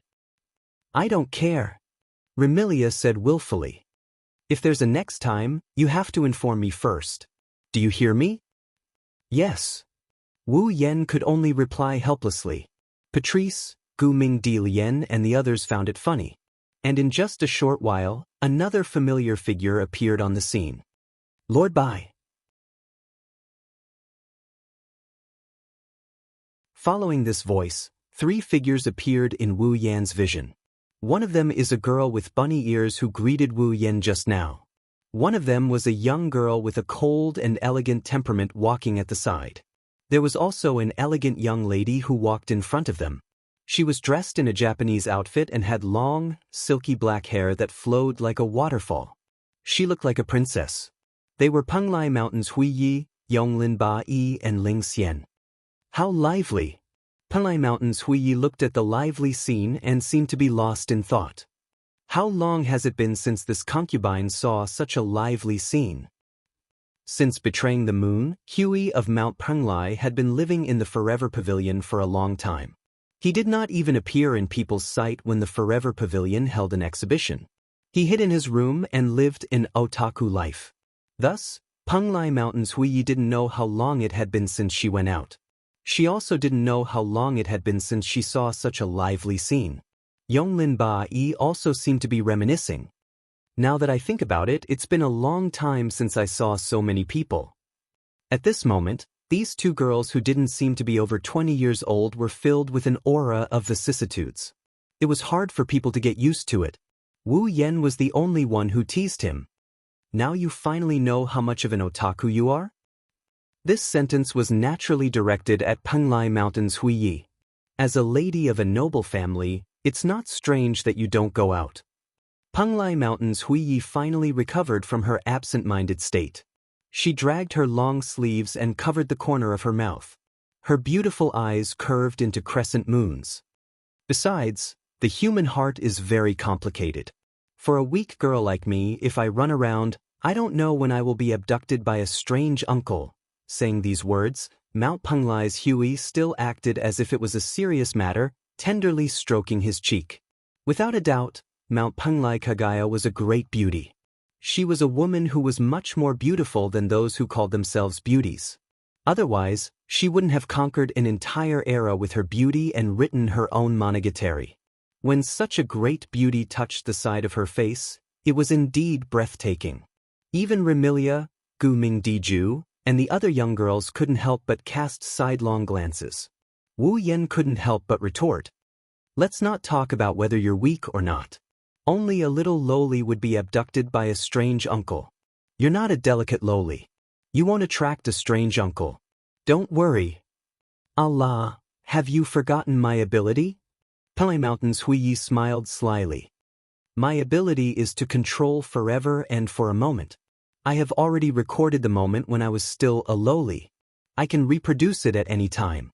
How about it? Do you want to see it? The lowly version of Penglai Mountain's Hui Yi.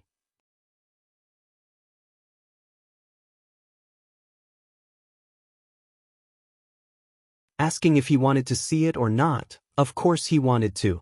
For a moment, Wu Yan almost wavered. But when he saw the sly expression in Penglai Mountain's eyes, his heart suddenly turned cold. Intuition told Wu Yan that if he really answered yes, he would definitely be tricked by this two-faced princess. Thus, Wu Yan flatly refused. Forget it. You should find someone else to see it. Is that so? Penglai Mountain's Hui Yi shook her head in disappointment. A trace of vexation surfaced in her eyes. Clearly, it was because Wu Yan didn't fall for her trick. This made Wu Yan rejoice. HM? All of a sudden, Patrice lifted her head and looked in a certain direction. She paused for a moment and knitted her brows. What's wrong? Noticing Patrice's change, Remilia asked. Then, she turned to the direction Patrice was looking at just now. The others also looked over curiously. Soon after, everyone present saw another familiar figure flying towards them in midair. There were two palm-sized people floating beside him. Wu Yan's spirit jolted as he raised his hand and without thinking, he yelled out. Alice! Hearing someone calling her, Alice who was flying over turned around and met Wu Yan's gaze. Her pretty face quickly turned red. It couldn't be helped.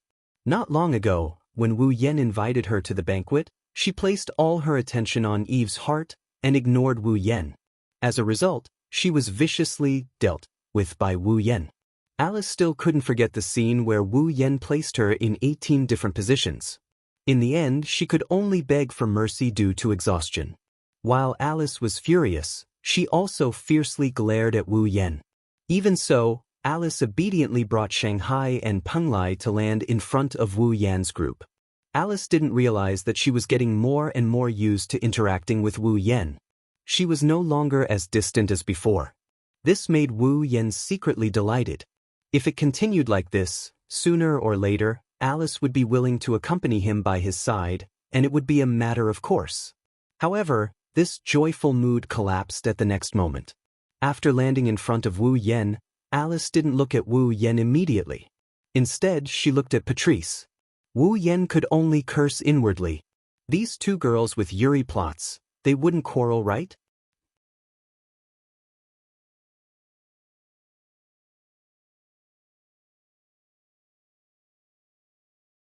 Chapter 1869. Not sure if they sensed something, but the moment Alice and Patrice exchanged glances, the surrounding girls quietened down. This wasn't the first time Remilia had witnessed Alice and Patrice, who were usually calm and indifferent. Whenever they met, they would quarrel with each other like needles against a wheat mang. Remilia felt a headache coming on. Gumming Diju seemed to have read some information from Alice and Patrice. He looked at Alice, Patrice and even Wu Yan with an odd gaze before retreating to the side with Spirit Wu Lukong and Flaming Cat Phosphor. As for Yonglin and Ling Xian, they chose to observe silently. Mount Penglai's bright knight rolled his eyes and revealed an expression of watching a show. Even Fran and Gumming Diju, who were lying on Wu Yan's back, widened their eyes, waiting to see what would happen next. Seeing this group of despicable fellows choosing to remain silent, Wu Yan could only bitterly laugh and let Alice and Patrice go.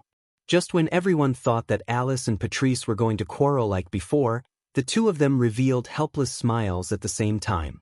It was as if they had thought through something and gotten over it. "I thought you weren't coming." Patrice smiled faintly. "Fortunately, I'm not too late. Since you've invited me, of course I'll come." Alice nodded her head calmly, as though everything she had done before was just like a child playing around. "Moreover, wouldn't it be a loss if I didn't come to such a large-scale banquet?" "That's right. I don't know how long it has been since I attended such a large-scale banquet. In the past, such a banquet would only be held once a year at Boli Shrine, right? It's a pity that Boli Shrine hasn't held such a large ceremony for many years." "Indeed, it's a pity." Immediately, Alice and Patrice ignored the surrounding people and started chatting with each other. Moreover, they seemed to be having a good time, causing Remilia to be at a loss. What's going on? This question was also what Wu Yan wanted to ask. Looking at Alice and Patrice, who were chatting like old friends, Wu Yan couldn't help but think of this possibility. Could it be that these two Yuri girls have gotten over it? Could it be that he was just smiling on the surface and secretly made an appointment to find a place to fight to the death later? While Wu Yan had such a thought, Patrice suddenly spoke to Alice. "Right, Marissa is over there with Princess Lingming. If you want to find her, you can go over there." "Marissa?" Alice was startled. Her face was filled with curiosity. "Why should I find Marissa?" This time, it was Patrice's turn to be startled. She hesitated for a moment before speaking. "But didn't you have feelings for Marissa? I don't understand what you're talking about." As if she didn't want to hear anything, Alice interrupted Patrice and looked straight at her. "If we really want to talk about it, shouldn't you be the one looking for Marissa?" "How could that be?" Patrice's brows twitched. "Marissa and I are just ordinary friends." Patrice's words weren't forced at all. Anyone could tell that she wasn't lying. At the very least, she wasn't lying. Naturally, Alice also heard it. She narrowed her eyes. "But Marissa and I are also just ordinary friends." Similar to Patrice, Alice's words didn't feel like she was lying at all. Her credibility was at least 90%. In other words, because of a certain matter, the two of them had mistaken Marissa, who used to have a Yuri plot, as an ordinary friend. Because of this matter, they also mistakenly believed that the other party still had a Yuri plot towards Marissa. Simply put, the reason why Patrice and Alice didn't quarrel like before was because there was no longer a need to quarrel. Their orientations had been twisted by a certain wolf and they no longer coveted Marissa. Therefore, they couldn't be at each other's throats anymore. Then, here comes the question. Since both of their orientations had changed, then who was the one who had changed their orientation? Even though they didn't know why the other party no longer coveted Marissa, Patrice and Alice sharply sensed who the problem was. They lifted their heads and shot their ice-cold gazes at Wu Yan. Wu Yan started sweating profusely when he heard Patrice and Alice talking to each other about what happened. Whether it was Patrice or Alice, both of them used to like Marissa. Now, it seemed like they no longer had any feelings for Marissa. However, the one who changed them was him. Wu Yan had a rough idea of what would happen next. On the other side, upon witnessing Wu Yan's sweat-drenched appearance, Patrice and Alice instantly understood what was going on. Their gazes turned sharp. Could it be that you also, toward Alice? Could it be that you also, toward Patrice? These two sentences came out of Patrice and Alice's mouth at almost the same time. At the same time, Patrice and Alice understood what was going on. They fell into silence and their gazes toward each other were no longer as harmonious as before. Instead, their gazes were filled with the smell of gunpowder. Actually, I know about the matter between you and Marissa. After a while, Patrice revealed a sincere smile. Don't worry. I will support you. Please allow me to return those words to you. Alice neutralized Patrice's attack with an indifferent expression. Even though Marissa and I are just ordinary friends, we can still be considered neighbors. If there's anything I can help you with, don't hesitate to tell me. I will definitely help if it's within my means. It's a pity that Marissa and I are also just ordinary friends. Moreover, I feel that the two of you are quite compatible. That must be your misconception.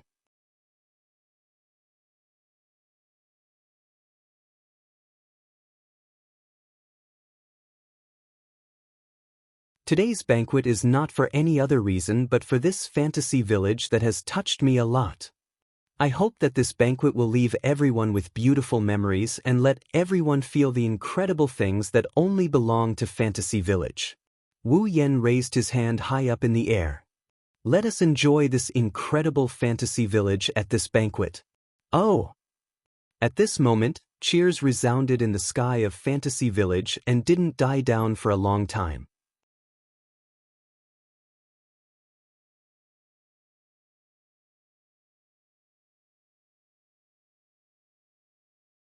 Chapter 1870. Night gradually fell, but the liveliness of the Boli Shrine did not decrease at all.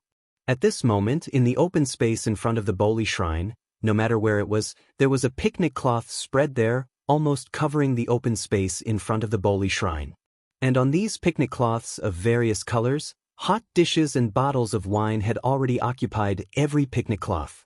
The monsters sat in twos and threes like this, laughing and chatting while eating and drinking in a lively manner. Perhaps no one realized that almost 70% of the demons who gathered in twos and threes, laughing and chatting, were not even friends. They had only met each other once, and some had not even met each other before this banquet. They were pure strangers who had not even met each other before this banquet. It was this group of monsters who were strangers to each other. At this moment, they were like relatives and friends who had known each other for many years. They chatted and got to know each other, and they even put their arms around each other's shoulders. This scene could only happen in this inconceivable fantasy town. Whether it was humans or monsters, at this moment, they forgot their identity, forgot their race, forgot their friendship, forgot everything, and only enjoyed themselves for the sake of happiness. Under such circumstances, in the sky above the Boli Shrine, for almost the entire day, there were all kinds of noises echoing. But among these noises, there was laughter. It did not make people feel that it was noise, and it was annoying. Fortunately, before this banquet, Wu Yan had already prepared a variety of dishes and wine. In addition, Before the banquet began, Xianxia had also helped to prepare a lot. Even though there were many monsters who came to the banquet, there was always enough food, and it did not dampen everyone's spirits. Of course, no matter how abundant it was. Even if food was provided infinitely, the stomachs of the people who came to the banquet were limited. Even the monsters with special physiques were the same. Thus, when night fell, the sky turned dark. In the open space in front of the Boli shrine, there were already many monsters with bitter faces. They held their big bellies and looked like they could not take it anymore. And those who were laughing and chatting with those who were full, but still had energy to spare, simply stood up. He allowed them to rest as he walked towards the tablecloths below. He continued to drink in big gulps and laughed loudly. He was having a great time. In addition to food, drinking was also a problem. They had been drinking since the morning, and by noon, many of them had already collapsed to the ground with flushed faces. They even burped from time to time, as if they were in a drunken stupor. There was even a silly smile on their faces. Those who were still awake continued to play, from noon until late at night. Some people who woke up in the middle of the night continued to drink, and naturally, they were going to faint anyway, so they might as well just get drunk. In this place, some people liked the atmosphere of drinking, some people liked to be drunk, some people just kept drinking, some people simply lay down on the ground and fell into a deep sleep. Wu Yan had already prepared for all of this before the banquet began. Moreover, in every banquet, there were bound to be people drunk all over the ground, and the way to deal with it had already been decided long ago. Thus, under Wu Yan's guidance, every time a drunk person passes out, the Yoshi maids of Scarlet Devil Mansion would bring thick clothes or blankets and cover the drunk person or monster on the ground. Then, they would let the drunk person go to sleep. In any case, most of the people who came to the banquet were monsters, and it was impossible for them to catch a cold or have a fever from sleeping on the ground for a night, right? Just like this, the banquet was still lively. Sitting in a corner, Wu Yan held a wine plate full of wine in his hand and took small sips as he looked around. Oh, continue drinking. Lying on Wu Yan's left were Remilia and Guming Dijue. These two girls were at odds from the beginning, as if they wanted to continue the battle that day, and kept drinking, and in the end, naturally, they fell there drunk and could not get up again. Big brother. On Wu Yan's right, Furan and Guming Dijue were also lying down, sleeping very comfortably with faint smiles on their faces. Unlike her elder sister, these two girls were only tired because they had been running around the banquet hall all day. I won't lose. Look at my power. On the side, Patrice and Alice also laid down, looking at their flushed faces. It seems like they drank quite a bit as well. Moreover, they were also competing, even more so than Remilia and Guming Dijue. As for Spirit Crow Lu Kong and Flame Cat Lin, they were also unable to bear the effects of the alcohol, and had been lying down since noon, sleeping soundly until now.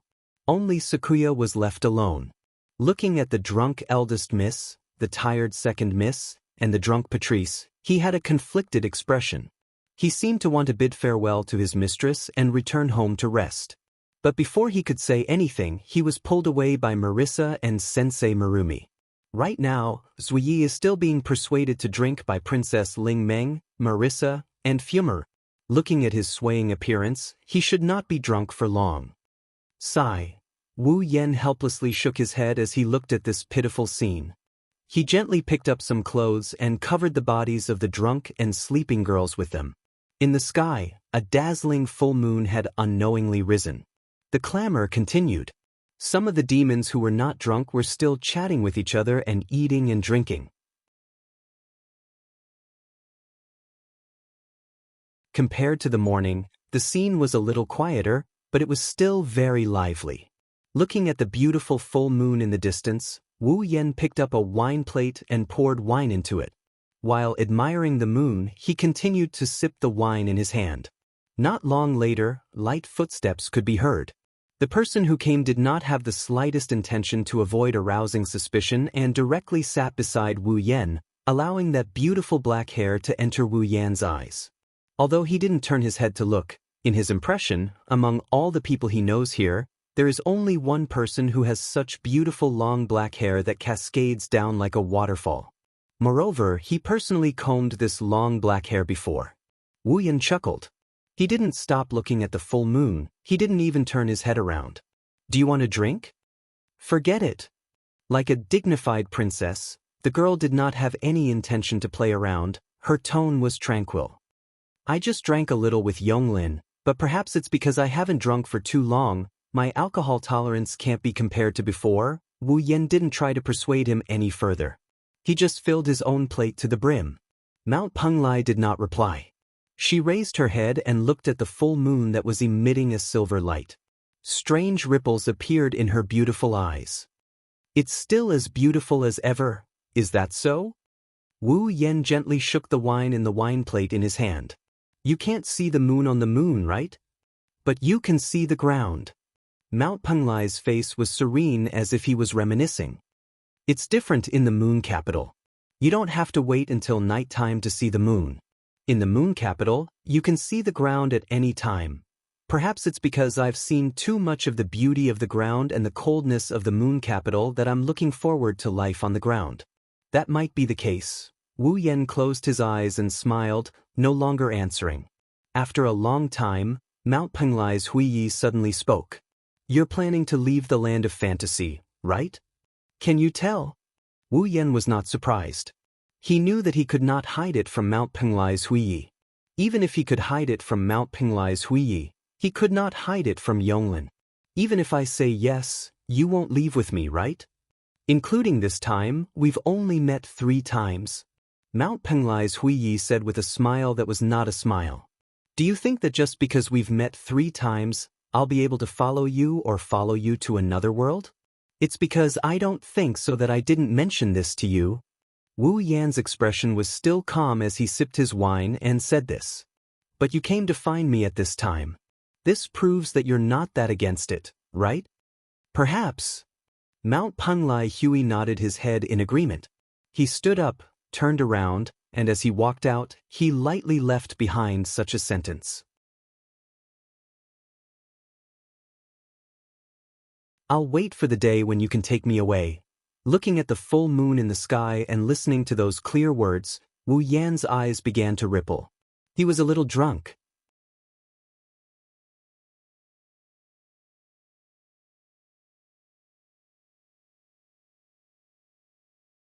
Chapter 1871. When the moon rose to the highest position in the night sky, the clamor that had been resounding in the sky above the Boli shrine had disappeared without a trace, as if it had been completely extinguished. Ignoring those who were already drunk, those who were still sober had quieted down. They held their wine plates, raised their heads, and looked at the night sky. Except for the full moon, there was no light at all. In the endless pitch-black night sky, all the sober monsters saw it. An extremely weak red stream of light, as weak as the flame on a match, suddenly rose from the back of the Boli shrine, broke through the air, and flew toward the deep night sky at a speed that was neither fast nor slow. Boom! Along with such a loud noise, the pitch-black night sky was instantly illuminated by an inexplicable light source. An incomparably bright and colorful flower exploded in the sky, and at the same time, a beautiful flower-like picture was imprinted in everyone's eyes. It was a firework that was bright and dazzling to the extreme, enough to cover the night sky in everyone's field of vision. When the firework exploded in the night sky, everyone present felt a ringing in their ears and a tremor in their chests. Their hearts stopped beating in an instant. And before the bright and dazzling flower of light disappeared from the eyes of the monsters, another loud noise, another explosion, and a bright flower of light bloomed in the night sky. Boom, boom, boom, boom. Not long after, the entire night sky above the Boli shrine was covered with bright fireworks, blooming in the sky along with the loud noises that rang out one after another. The pupils and faces of the monsters were all rendered colorful by the colors of the fireworks in the night sky. It looked so brilliant that everyone present seemed to be in a daze. They quietly looked at the fireworks blooming in the sky. They had forgotten everything else. As the priestess of the Boli shrine and the manager of the fantasy paradise, Ling Meng was drunk and unconscious, so she regretfully missed this scene. Marissa and soul-shooting Maru were also drunk and fell to the ground. He was snoring loudly. I can't do it again. Many of the monsters had been drinking for the entire day. There was so much wine, it was enough to make all the demons drunk. Some even drank until they vomited. After vomiting and drinking again, even their faces had turned green. However, the demons who were still sober were extremely glad that they didn't fall drunk and miss this wonderful night of fireworks. These fireworks were also the signal that announced the end of the banquet. At some point in time, the fireworks ended. The drunk Gu Mingdi Ju and the sleeping Gu Mingdi Love were carried back to the underground world by Spirit Wu Lu Kong and Flaming Cat Lin, who finally woke up. Ling Xian is also drunk. Even Mount Penglai's Bright Knight is a little drunk.